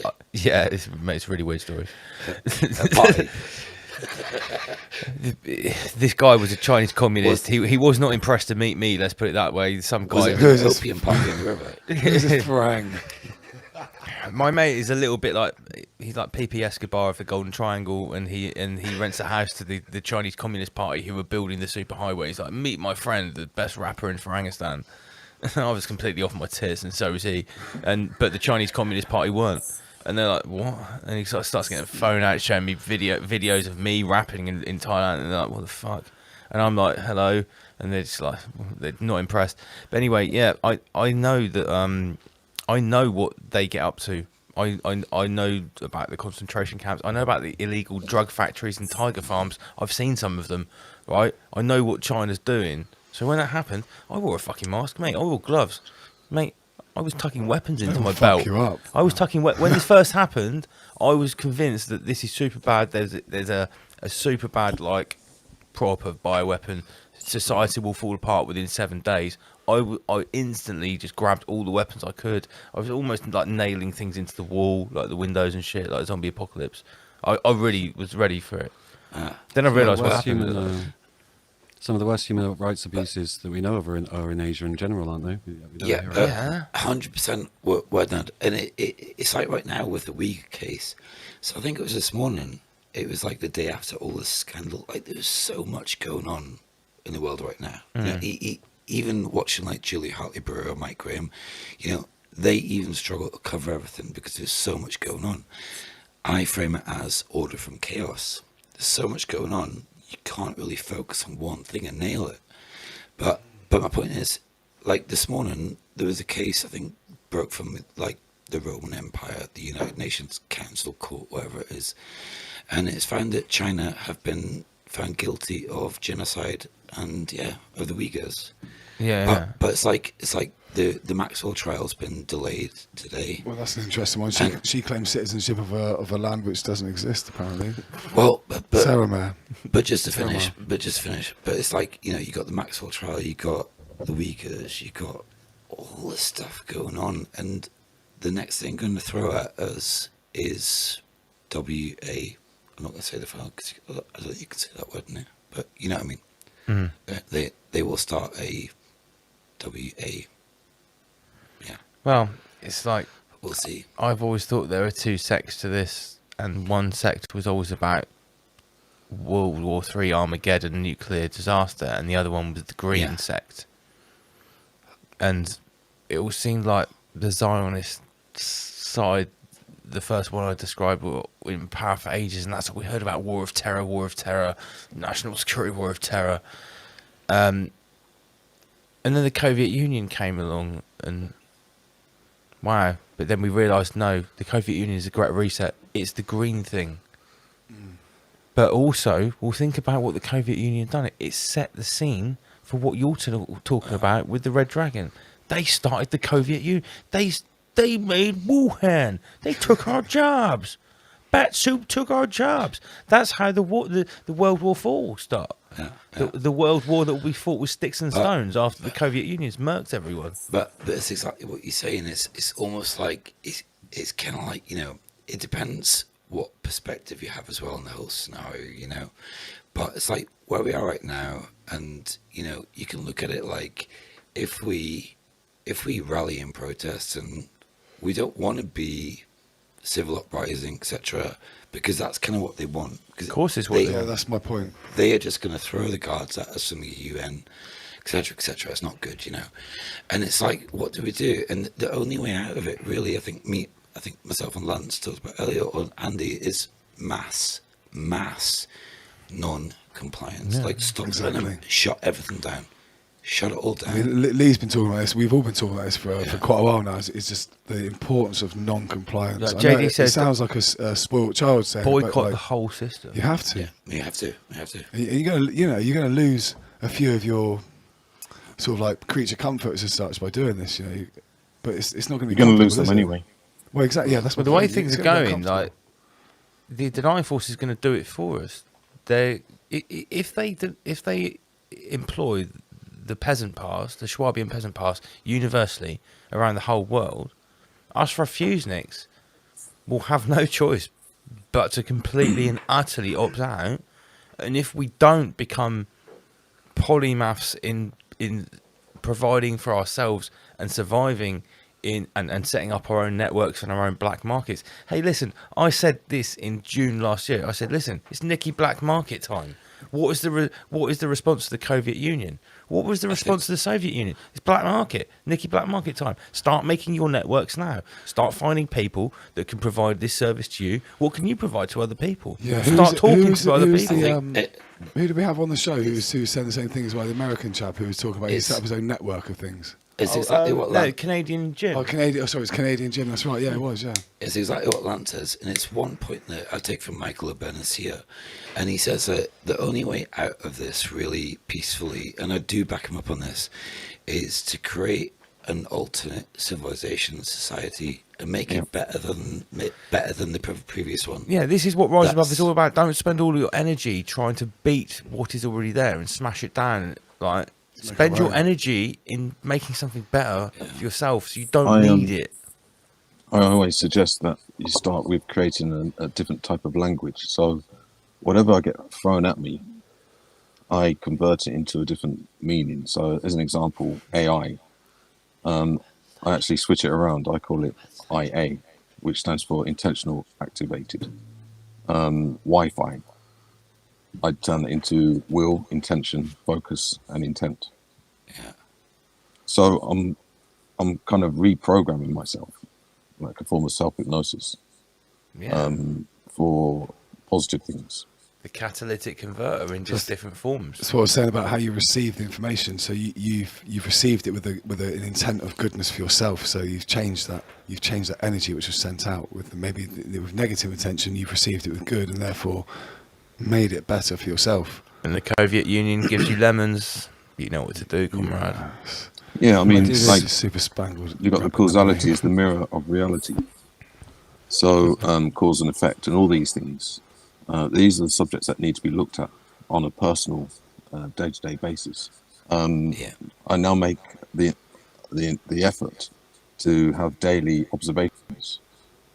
So I look around the realm, and I have to find something that I can observe that reminds me of something useful. So like today or yesterday, I took a photograph of a tree that was, a fence, a steel fence that was put next to a tree. But the tree was able to actually bend the metal and get through it. So nature overcomes. And you find a way every time. It adapts. Nature's the best adaptation, and we are part of that, I believe. I made a sick comment to that picture. I'm trying to remember it. Roses that grow from concrete. Organic growth can't be contained by synthetic barriers. Boom. Yeah.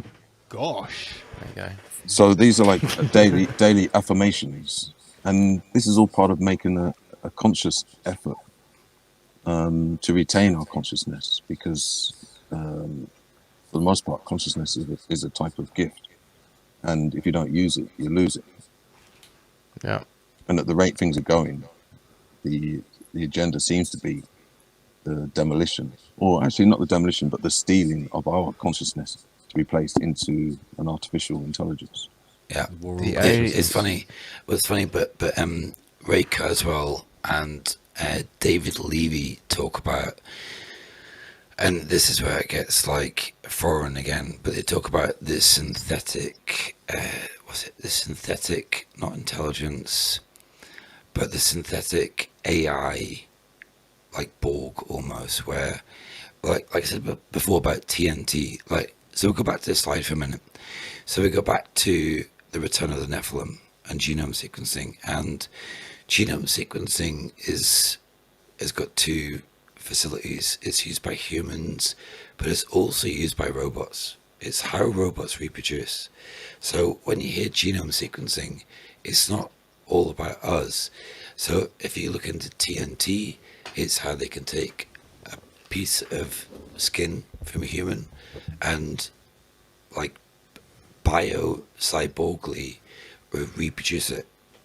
And that's what kind of, it doesn't scare me, but it's worth noticing, you know, and that's kind of why I put all this together. So it's all, we're talking about like synthesized flesh. Yeah, well, it's called this. There's a name. So when we reach the apparent omega point, so singularity. The technical singularity, which many people talk about, and it's also called a synthetic. I can't remember the name of it now. Anyway, but exactly what you say. When we get to singularity, it, like Ray Kurzweil said earlier. So if you think about it now, right now, if there's a robot arm doing some 3D bioprinting somewhere in Asia, as we come towards the singularity, we could have some sort of sentient AI algorithm controlling that bioprinting, creating life as it thinks. This is like this is what they say we're heading towards, right? It will take over itself, I think. Yeah. It will keep learning, and like I think one of the clips said earlier, but as soon as it learns the functions of the human brain, it will therefore take over and develop its own sentient synthetic intelligence, and that's when it gets scary because But I've also heard about this exponential graph of like say like the speeding up of the speed of the microchip and how much information can be stored on a piece of physical media, for instance. They say that graph is speeding up so much that at some point in the not too distant future, which is everything is forecast in the next 20 to 30 years, there'll be a point of singularity where the technological advancement will be so fast that we'll come to a point where we can basically manifest things at the point of conceptualization.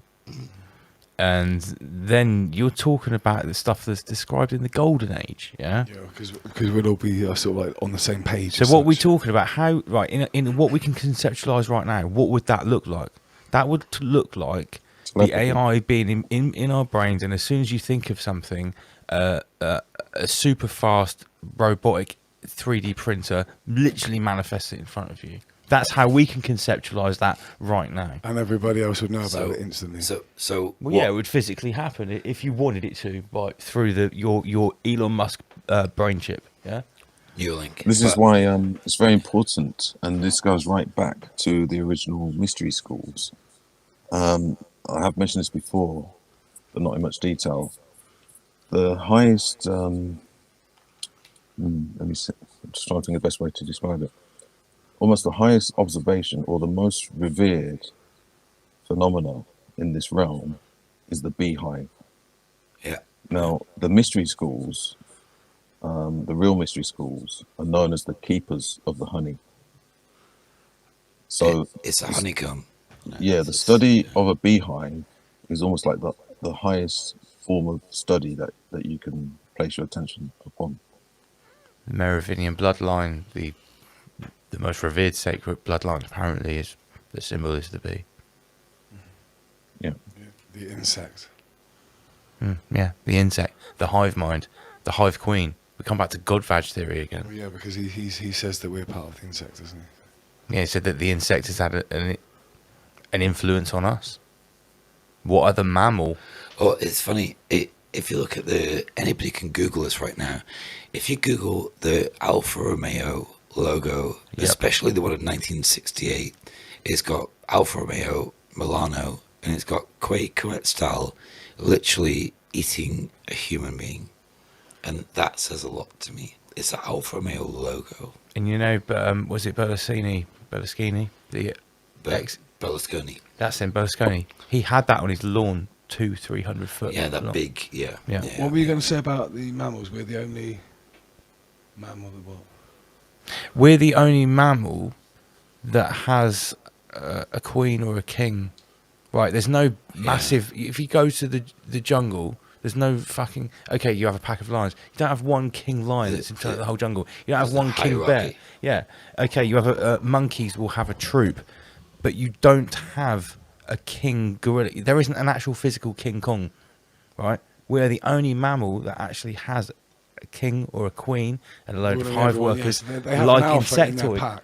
They don't have a king overruling all the alphas. Yeah, they have alphas out of strength. Yeah, they don't have the hierarchical structure. No, but what I mean is, it's like, for example, you go to... It's insectoid.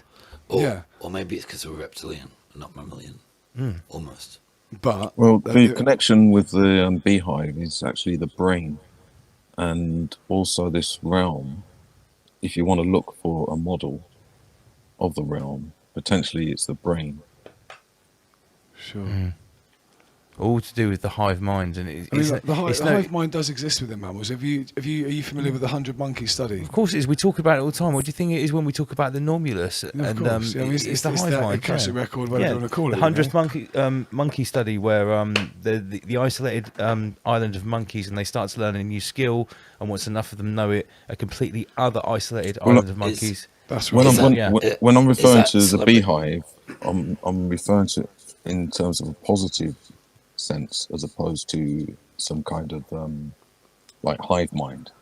So when I speak of it, I'm talking about levels of communication and telepathy and higher senses. If you study bees and beehives, they're actually very advanced in terms of their ability to communicate and operate in sort of synergy. I think they're super advanced. I think mammals are really far behind. I think mammals have got that ability to do what bees and all insects do, but I think we're just really far behind in our sort of hive mind development. Yeah, but it's funny. Where is that study coming from? If it's not mammalian, like, what is that study coming from? Is it the study of the attributes of the parasite that the mystery schools could be studying to use for themselves? Because if we're agreeing that the idea of having this telepathic hive mind, or extrasensory perception, isn't intrinsic to mammals, then I think we're talking about the same thing, aren't we? Yeah, for sure. It may be that we've forgotten. Another good point, yeah. Or it's been genetically switched out, or the filter's been applied. We've been distracted. That's what the trouble is. We're distracted to even give a shit that we can do that. What's on the Well, this was one of the things I was going to allude towards with regards to wearing masks and the lack of communication. Now, would it be easier for them to manifest a new normal if people aren't speaking what they want to say, or if people aren't speaking at all? It's at least marginally easier if they are speaking openly. That's for sure. Well, words of power. Is it fair to say that you can manifest things using words, spells? Absolutely. Yeah. So if they mute the populace while they're implanting a new program, albeit a temporary thing, it could be just a temporary measure while they insert a new program. And this is probably why we're seeing an accelerated level or degree of hypnosis. Shut up, we're loading. Yeah. Yeah. Fucking hell. Do you remember the killing of Sarah Everard? Yeah. And how I actually read something from Miles Johnson about that it was a huge black magic ritual, and it was steeped in 33s. It was involving the talisman, etc., and all sorts of stuff. But it's I found out so much about that. I was scared to make a video of it. I'll put it that way, because without saying too much, if what I found out about that case was true, and I made a video and it went viral, we'd be taken. Then I should expect what happened to Sarah Everard happened to me if I was right about what I found out. It was pretty incredible. There were so many markers in it, so many ludicrous coincidences, so many links to the occult, secret services. That's enough. But yeah, massive. I think that was many more than one thing. Yeah. It was certainly a ritual. It was certainly a message, a warning to more than one group. It was getting rid of someone using, and there was a patsy involved. It was many things. Yeah. So moving on to the words on the screen. Yeah, and this is a message. So we're coming to the end of the presentation, and we have one more slide after this, and then it's done. So, and this is a message from Pierre Jardin, which we covered earlier, and this guy kind of led the way in the positive transhumanist agenda. And when we talk about that, he was talking about more like, I personally think it's more about the New Age concept of Christ consciousness, and that's what he got vilified for. But he also got vilified for is his inception and his determination in believing Darwinism is a crock of shit, which I personally believe also, and I think we all do. You know, and but yeah, I mean, look at the message, and it's very true. It's very true. You know, love is the most powerful and still most unknown energy in the world. Let's face it, transhumanism could be interpreted in a positive way if you look towards the harvest, the coming spiritual ascension, whatever you want to think might happen, hopefully will happen, what might be happening, however you put it.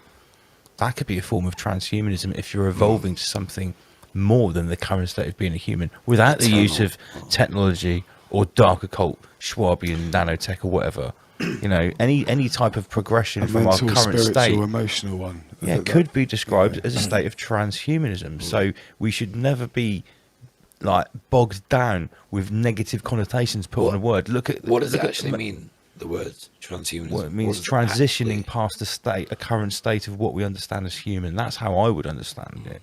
I mean, that's in its purest form. I think it could be conceptualized like that. It's obviously not. To me, it's de-evolution or entropy. Which is the opposite. It feels backward. It feels backwards to me. I don't know why. I think that's what Master Lee's kind of saying, or slightly backwards. Well, transmit actually means sideways, so I would actually have to agree with Master Lee there, because it actually sort of leans to the horizontal. There's no ascension in the word trans. It actually means, it sort of means going sideways. In limbo. Yeah. You haven't completed your journey. So is not without this guy definitely a transhumanist then, you know? Well, that's it though, because he was like, so he was promoted by the Vatican, but as soon as he started going into Darwinism, he was vilified and he was set upon. So that's where he's a strange character, but he's very, very influential in the New Age concept of transhumanism.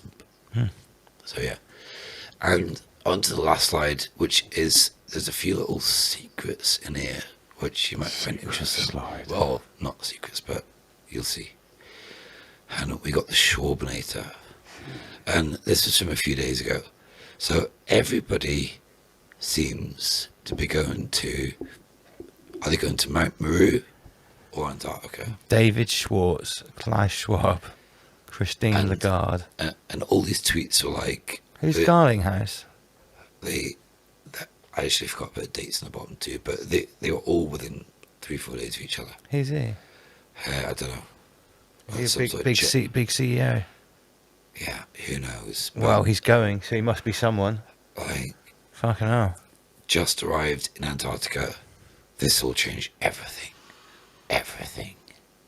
Yeah, I saw something about this. Is that for people in the club or out the club? Well, over the years, there's been a lot of interesting times of visits to Antarctica by important people. You've had the Pope trek down there. There was one just before Trump came in, and like that Russian priest. Yeah, the head of the Orthodox. Were they moving the Ben Benson? Well, this is something which is alluded to, isn't it? Or are these just distractions? It's a tricky one. Or maybe there's someone.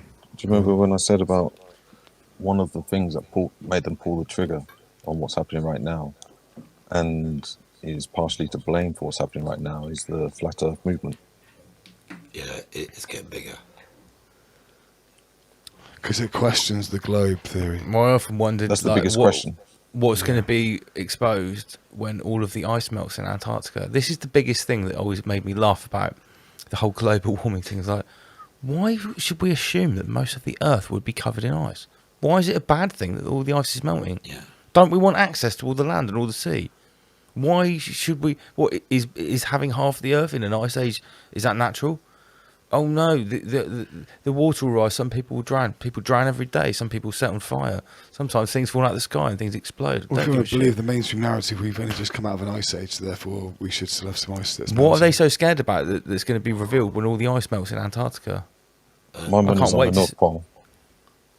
Sorry? My money's on the North Pole.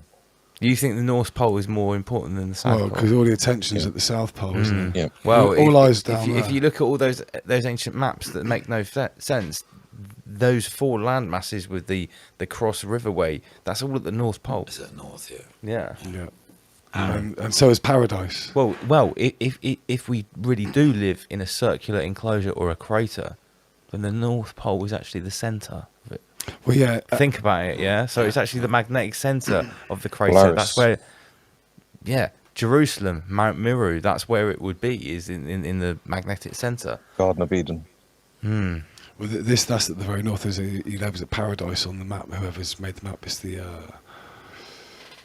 well, what's it called? It's called the... Well, I think the idea is that the North Pole, if you look at the top down of the globe, and then you transpose that onto flat Earth, the North magnetic pole would be in the centre of the map, yeah. the crater. The map is not the terrain. The map is definitely not the terrain. That's one thing we can agree on. So, I'm not going to finish right now, but that is the end of the presentation. So, mate, it's been epic. You've taken us on a whole. You've done a 7-hour journey, man. I'm impressed. Thank you. Thank 7.5 hours, mate. Yeah. It's not been that long. Yeah, we've had a couple of we've been live breaks. for 7.5 hours. We've also deterred from the subject a couple of times. Is that record? It's getting close to it. Oh, come on, it better be a record. 13 by the minutes time more. I finish, we'll be at a record. Yeah, we'll hit 8 hours by the time he's finished. It will be a record. Last show 2021. Come on. Well, let's make it. Well, I was going to say 808, but 808 is not a good frequency, is it? Make it 803. Yeah, mate.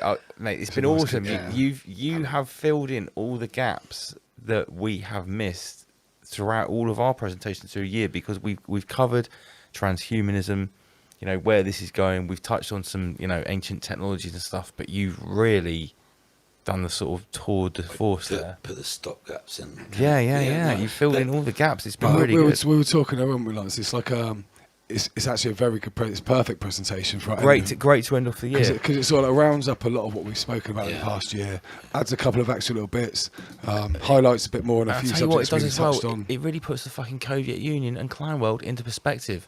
This is what it's all about. It's not about a digital passport even. It's certainly not about a Britney Spears. It's about this. Everything is about this. But that's what they do. They control us by the fear of look at tomorrow. The fear of Armageddon. There's an asteroid passing, and the fear of death. Well, this will be the answer to all of those threats, won't it? This will be the safety jacket. Put a Schwab up your bum and put a brain chip from Elon Musk in your. The fear of death is how they've managed to convince people to go attend the Britney Spears concerts and get yourself speared up. Well, it's fear in general. Fear is opposite to love. Yeah, for sure. Fear is the mind killer. We'll have the apocalypse instead of Armageddon. Yeah, I choose the greatest apocalypse ever. Both good movies, though. Right, so I mean, we've got another 10 minutes or so. Let's wrap it up with final thoughts, because it's the last show of 2021. Throughout the year this year, we've obviously continued with our weekly reporting on Divok and everything like that, but we've tried to cover as many other topics as we can, and I can't say how pleased I am with this particular schwabbery that we've ended up on, because this is really the underlying driving force of the Fourth Industrial Reich and everything that we take the piss out of every week with our memes and our slang and our code words.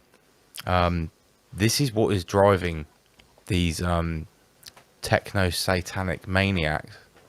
It's the will and the want to fulfill these dreams.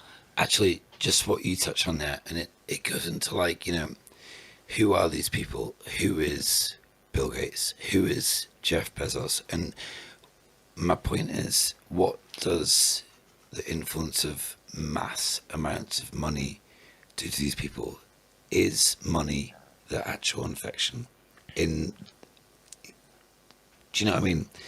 It's like when these people get a certain amount of money, something else overtakes them, overcomes them. Well, in a way. The way that I look at it is, well, you got to remember, these people print money. They own money. They own all the money in your pocket, and they own all of the money that you could pay off if you live for 300 years paying off all the debt. They own all of that plus the interest.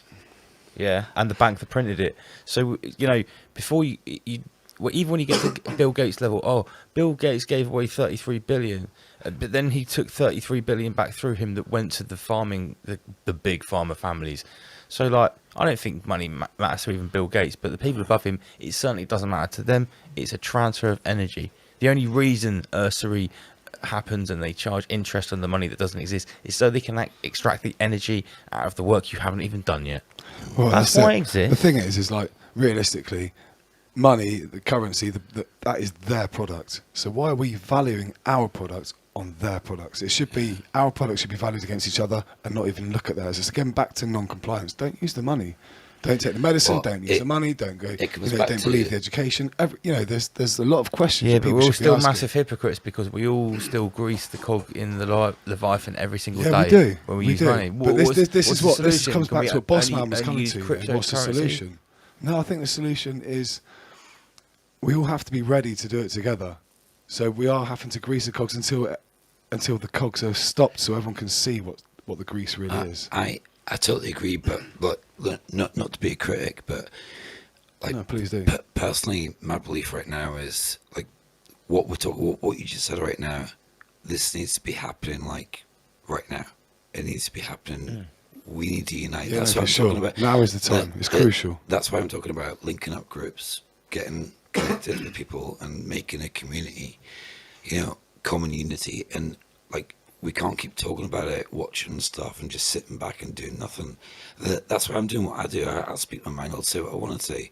You know, we should have free speech in a free world. But you know my point. Yeah. We all know what the problem is, and we all know where the megalomaniacs want to take this, and we've all got a pretty fucking good idea what it will mean for us. Yeah. We are at the age. We are at the age of transition. You know, we can choose to stand and fight for what we believe, or to just go down that pan with everyone who's. I'm just thinking about it now. It's absolutely crazy. We're now at the end of 2021. I have been talking about this since the 2 years, man. 2 years, right? At the end of last year. Let's ask the question, right? This is deep. At the end of last year, when you thought forward, and we were saying last year, 2020, 2021's going to be mental. The normies aren't going to be able to take it. Yeah, that's true. Where we are now, are you expecting last year compared to... Is this where you thought we would be? It's going to get worse. Yeah, we know it's going to get worse, but imagine, put yourself back in 2020 and think, now you've got hindsight, is this worse or better than you thought it was going to be when you looked forward last year? It's worse than what I thought, if I'm honest with you. It's got even worse. Yeah, I think so. Personally. Because people... What I'm disappointed about, I thought halfway through last year, I actually thought people would unite a lot quicker, and they haven't done. I didn't think the coinciditis would be so obvious and bad. Like, the people literally dropping down. I thought, like, if when we studied the graphs at the end of 3 years, then we'll see it. Well, I didn't realise it would be, like, literally there are people keeling over live on people TV. Just ignoring the blatancy of it all. That's what annoys me. Like, for example... But it's called blissful ignorance. And it's it's blissful ignorance, That's the shame we need to shift. It's the shame that they have over being deceived, and I think they know they have. Yeah. And it's kind of like, if you have a little... You know, it's like what you asked him, is it better or worse? Personally, I actually think, weirdly, we're in a better position, only because, like, when I hear their plans, I always think they're going to manifest themselves, like, you know, in a few months, next year. Yeah, then you realise it's going to be like in 10 or 20 years, so it's like a long, drawn-out marathon. It's like slow drip, yeah. It's almost worse in a way. I want it to speed up. That's why to pour more petrol on it, like make it happen now. Everyone's like, oh, I bet you're well pissed off about what's happening. I was like, no, actually, it's starting to get really good. Let's have some more of it. Yeah, let's double that and double it again, because... Well, I was going to say, one of the biggest considerations and things that really needs to be looked at is time. And what I mean by that is probably because of lockdowns and stuff like that, that kind of backfired on them slightly with regards to people spending their time doing research.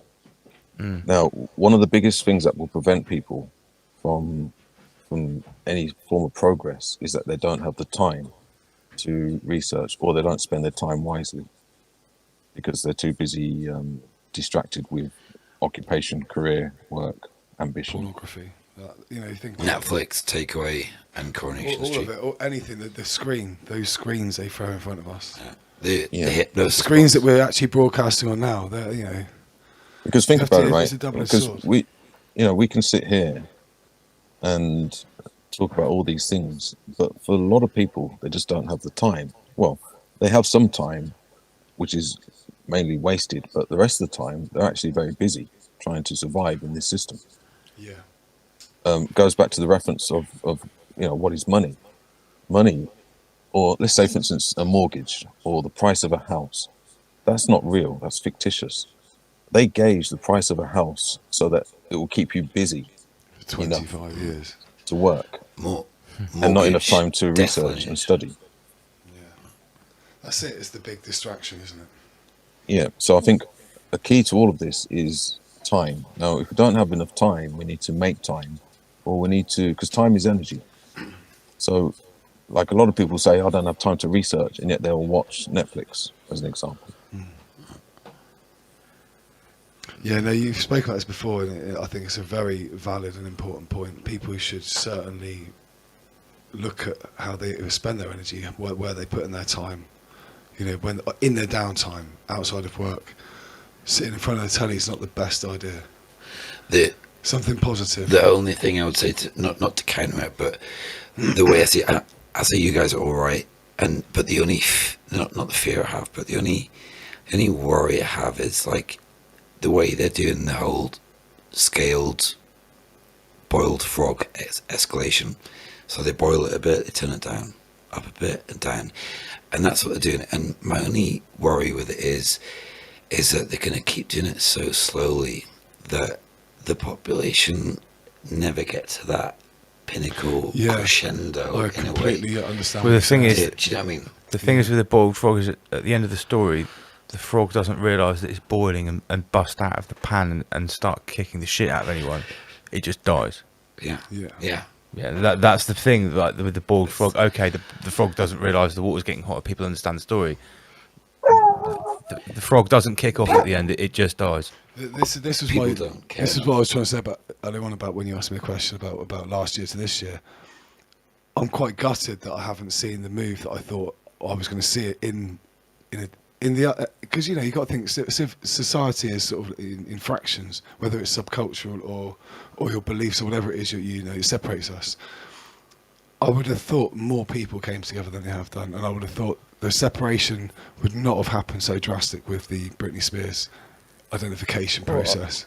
I think it's totally in line and in correlation with what's happened, because let's face it, right, for a huge proportion of the people, they've got to work from home, which is for them a big plus.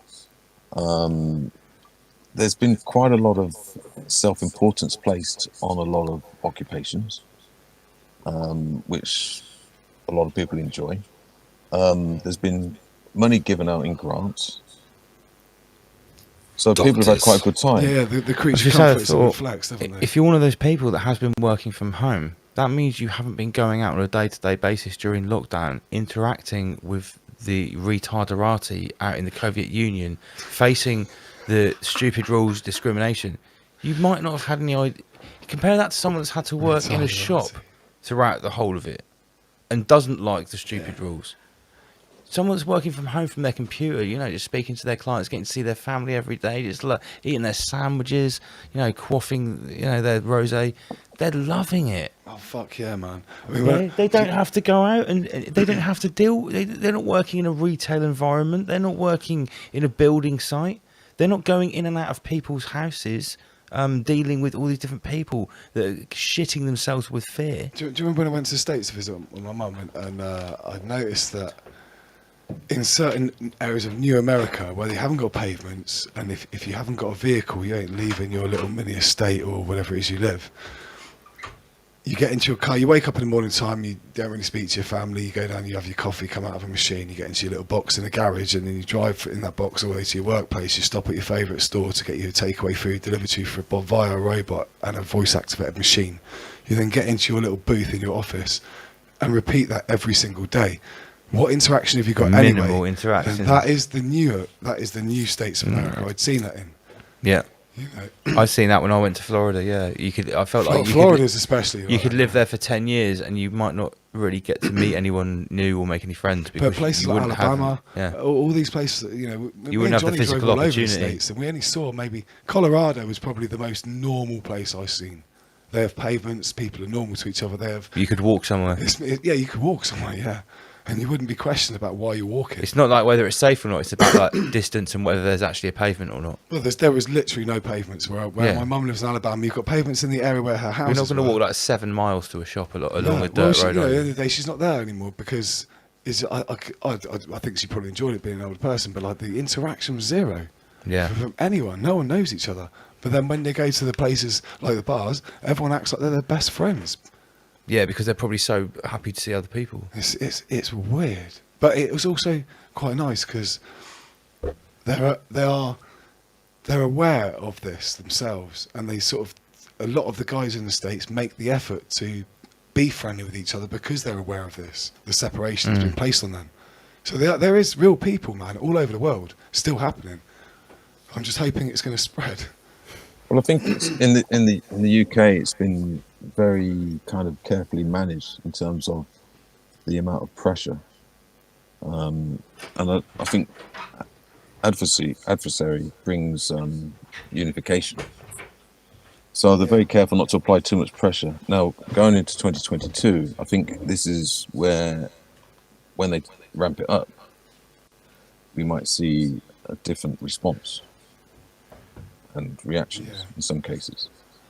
It's been very mild. Let's face it, it's been very mild. Yeah, no, it has been mild. Yeah, I agree with that. Maybe that's why we haven't had, like you say, we haven't had that that unification I was expecting or hoping for. I should say. Where has though? Where has seen the unification? Well, I don't think anywhere else. I mean, I thought France was had it, but then they didn't. Well, there's a few countries. How would we know if there was? Yeah, that's what I was just thinking. Unless you've been there and had a chat with everyone. Well, when we had our callers on the last customer services, we found out that like what we'd heard, we thought that people in Australia were sitting back and taking it like a bunch of cucks, and Helena Phoenix was actually no. There are literally underground networks popping up everywhere. Everyone's getting active. And we would been told that people were kicking right off in Austria. And then Beta Positiva said, well, actually, no. People are all like doing sit-in protests. We've been told a lot of absolute crap. And we follow the alternative media. Just a quick personal point from my point of view, okay? It's the experience I've had with my sister. I'm not going to go into it too much, but she lives in Australia. Anyway, a few months ago, she kind of looks at my stuff, whatever, doesn't agree with it, and she had a right go at me, and she's like, Rob, I think you're crazy in your righteous fight for humanity, etc., etc. She had a proper go at me, and I was like, do you know what? How fucking dare you? But she thought it was righteous. She thought I was righteous in my fight for humanity. That's her exact words. Anyway, I'm not going to get into it too much, but you know what? Look, if I'm standing up for people's freedom and rights, just, I'm sorry, but nah, enough. Isn't that just like a sort of basic default good thing to do? Well, I would have thought so. You would have thought so. But it's just an experience of, how people are being divided at the moment. And totally. It's very real. It's very real. Some people don't want to know, and they want to live in their bubble.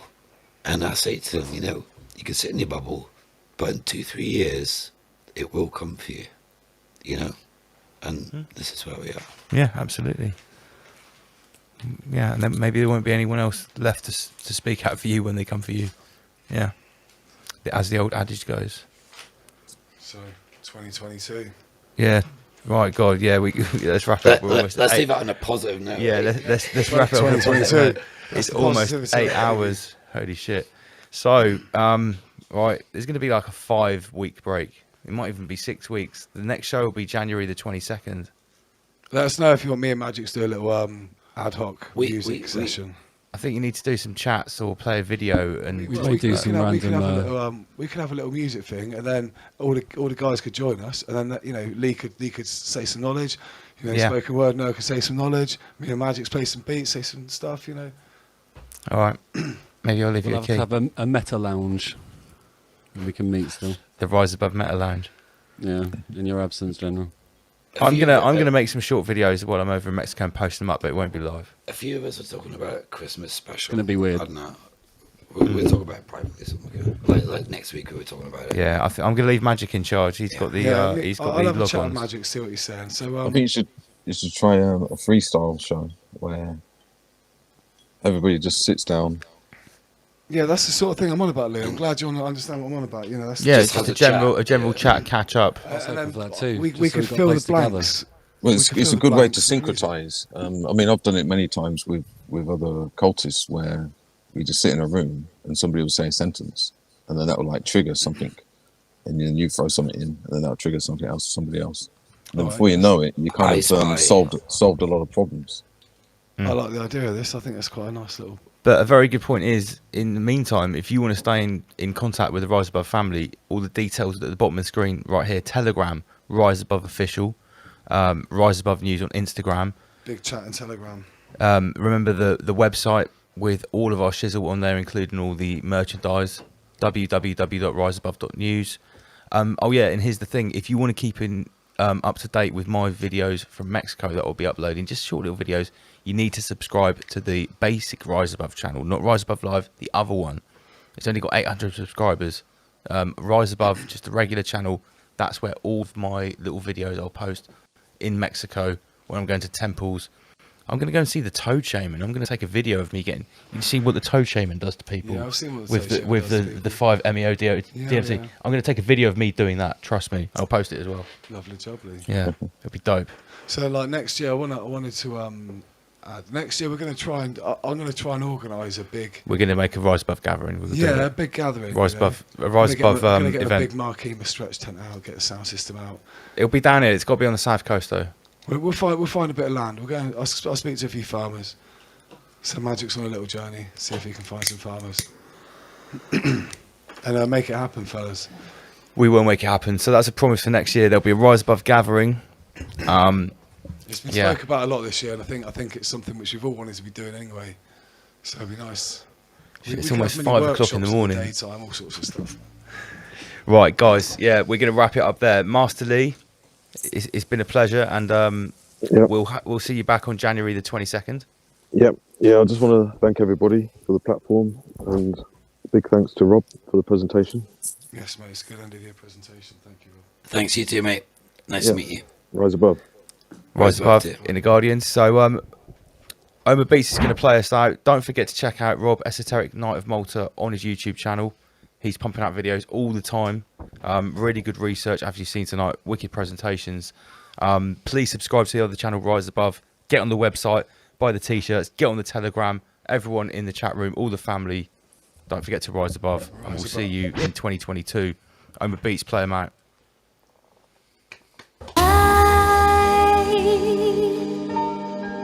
You never felt so sure, yeah.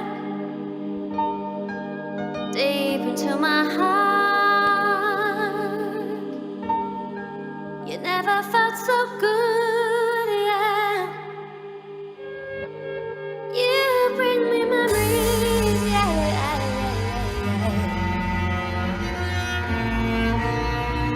Deep into the night, you bring me memories.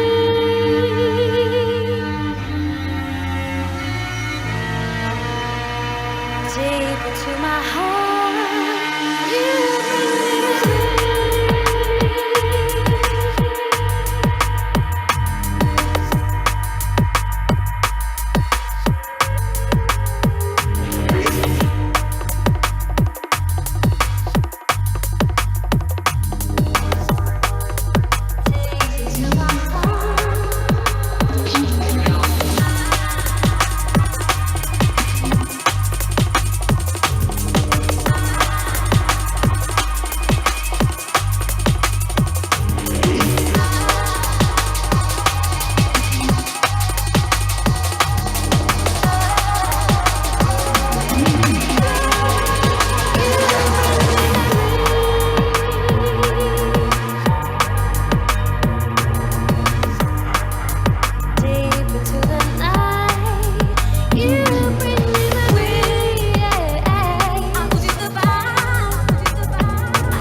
We are going to one party tonight.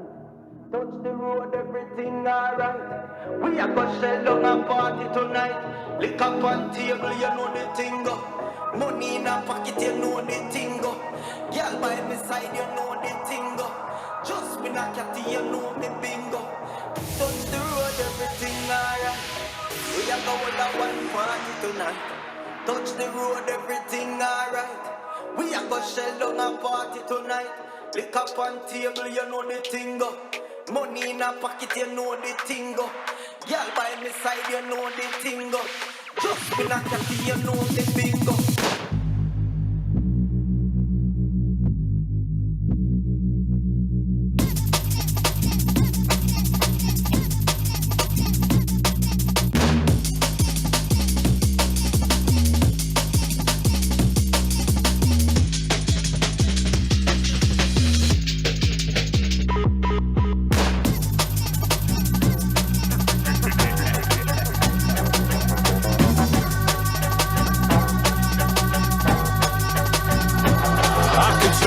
To any style I want, depending on what vibe I'm on. No peace and happiness to banging with an iron rod. Whiny little emo to an ego like I'm a god and I can make a pile of guap. Fuck it, I just pied it off. Cause I refuse to compromise my lot just for the sterling. I mean for every penny of those pounds that I've been earning.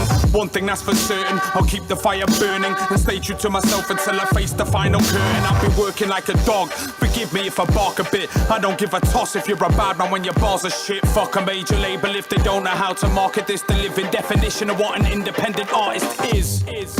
So bump your system loud, turn the music up, I come to bun the system down. Keep your ice in chains, I ain't come to piss about. It's a different sound, I'll kill it till the industry is disemboweled. Hello? Yo, what's good, man? It's Stig. Listen, I know this is a bit out of the blue, but any chance I can borrow some money off you? Hello? Time to get the money in. Woo! Styles raw enough to make your eyes water like an onion.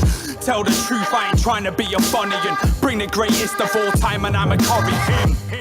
I built my brand from the ground up. I've been broke, now I'm trying to get the pounds up. For now the whole brow stays frowned up until I see the figures in my bank account mount up. Grinding like a cokehead's teeth. Bars are intricately woven so the flow gets peak. I want pain but ain't making no processed cheese. I ain't trying to write a track about a Rolex sweep. Peep. It gets deep without an aqualung. So there's passion in the bars when I'm rapping them. I syncopate the war cry to the banging drum. Cannon hand mastering my art like Alex Young. Hello? Yeah, what's up, man? It's Stig. Have you got that fucking money you owe me or what? Don't front of me, man. Listen, I need that money, man. I'm shop. Hello? I work twice as hard as the next guy. On the hustle till the second that the check signed. I don't believe that I can settle in my next life. You're only here once, you know, and homie, I'ma get mine. But I ain't all about the peso. I don't play dog with the right amount of J-Lo. Bills still coming by the day, so I want them studying my quotes like Plato. Cause courage is knowing what not to fear. So if you think that I'm shook off the top, fact you're on the gear. This ain't a pop track talking about it's hot in here. I'm trying to make the rent off the realness they wanna hear. Cause I've had drama in my life and it ain't over yet. But it made me who I am, so like the ink suggests, no regret. If you're here to stack some chips, that's some shit I won't respect. My bars are bought for moments where the rhythm and my soul connects. Yeah, hello, it's just a quick message about the rent. Trying to honor codes when we play the game.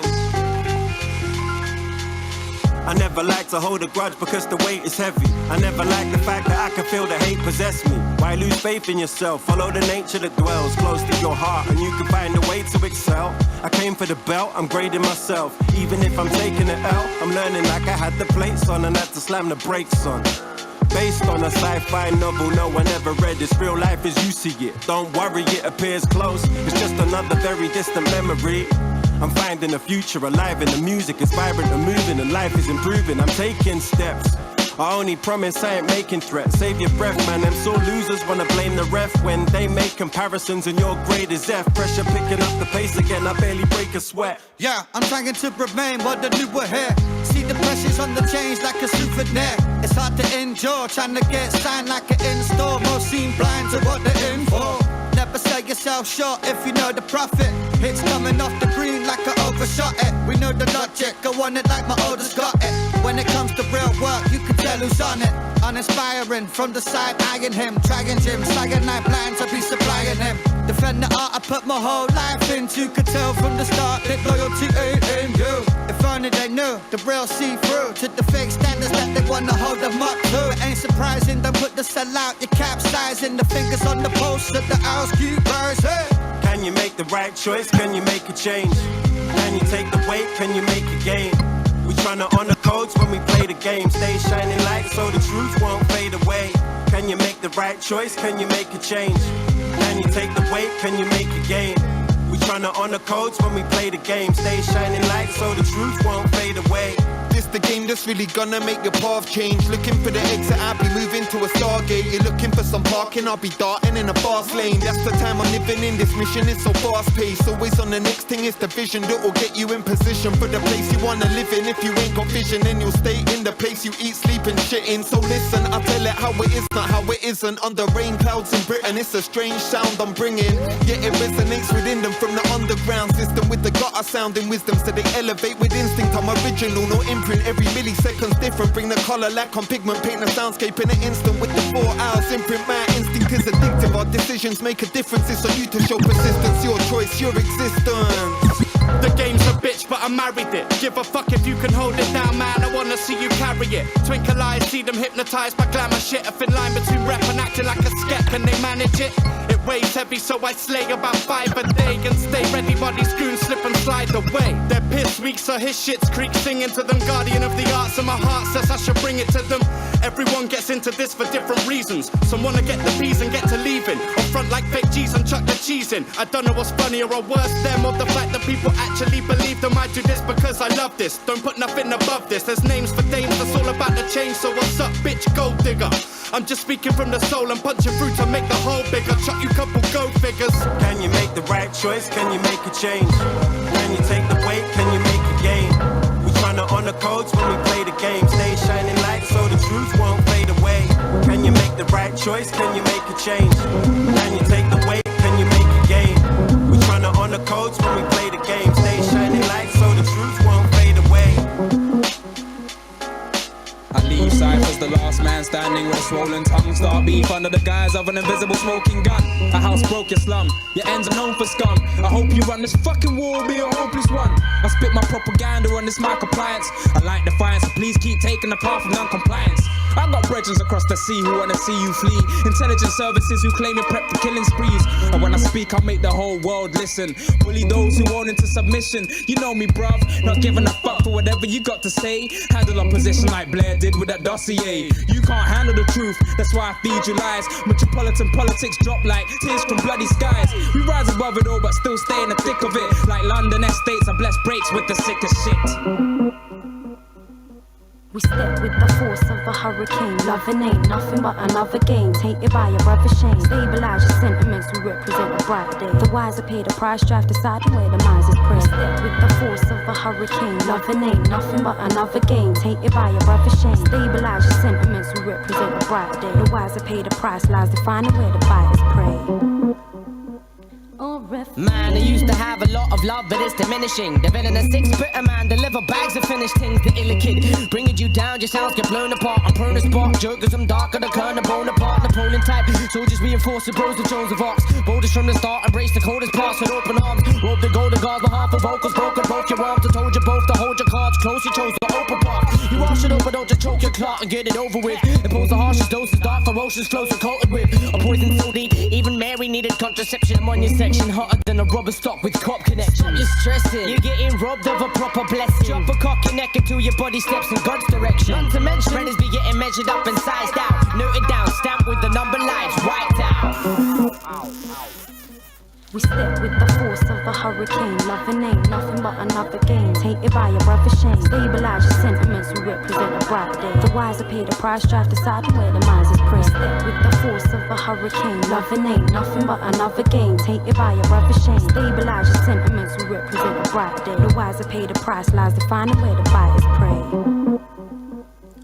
As I emancipate from the stencil of failure, I see the world look at me differently. Now I'm major, or at least potentially. Spread my wings exponentially till the day planet Earth will be the death for me. Respectfully, I understand life is a game. Manipulate like Sim City when it's time for a change. Too many years saying fuck it. I'm just gonna smoke bare weed and somehow make some ducats. But when I realized that plan was whack, I pulled my socks up, ready for an earthly attack. Moving like a hurricane when the day turns black. Remember 1987?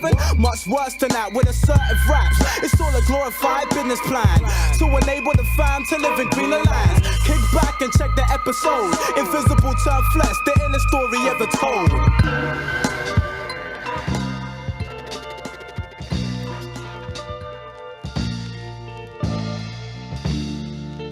Ain't nobody's business.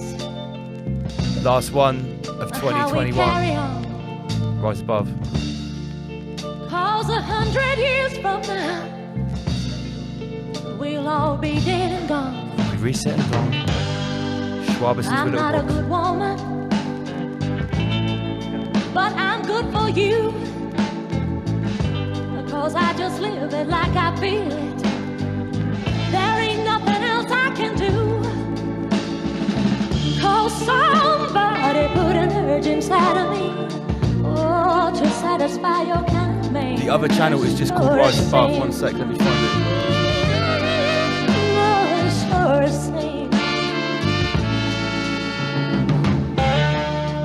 They call us low down and dirty. You know they talk behind our back. But them people living a lie. It's just a pot calling the kettle black. But we ain't gonna worry. We ain't gonna pretend. Cause we were made to be together. Just as sure as subscribe to this channel to see my videos from Mexico. This is the other Rise Above channel. It's in the comments right now.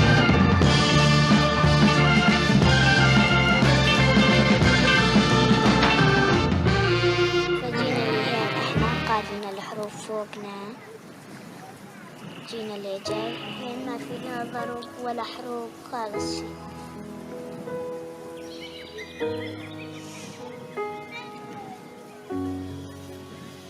It's a wonderful word, and be a mad people. Beautiful word, but be a sad people. We're seeking sense, searching for reason.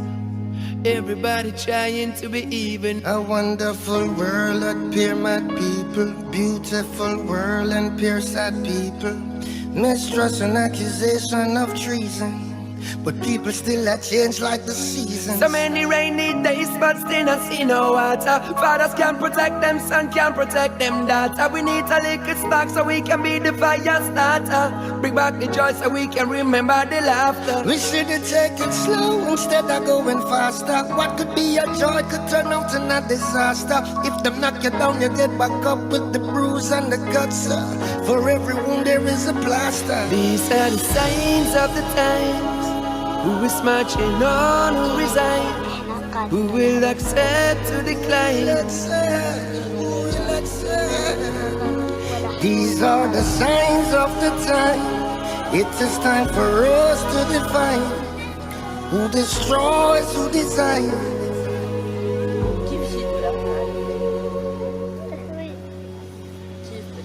Society heartless, some things need to adjust. The system so stink and leave this place in a mess. Handcuff with dream and place it under arrest. Me woulda like to see what you have under your chest.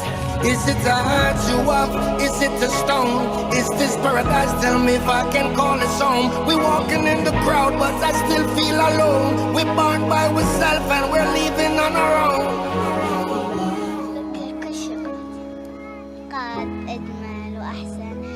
بعد شهر يعني صار الحروب فوقنا وتعرفين الحال صار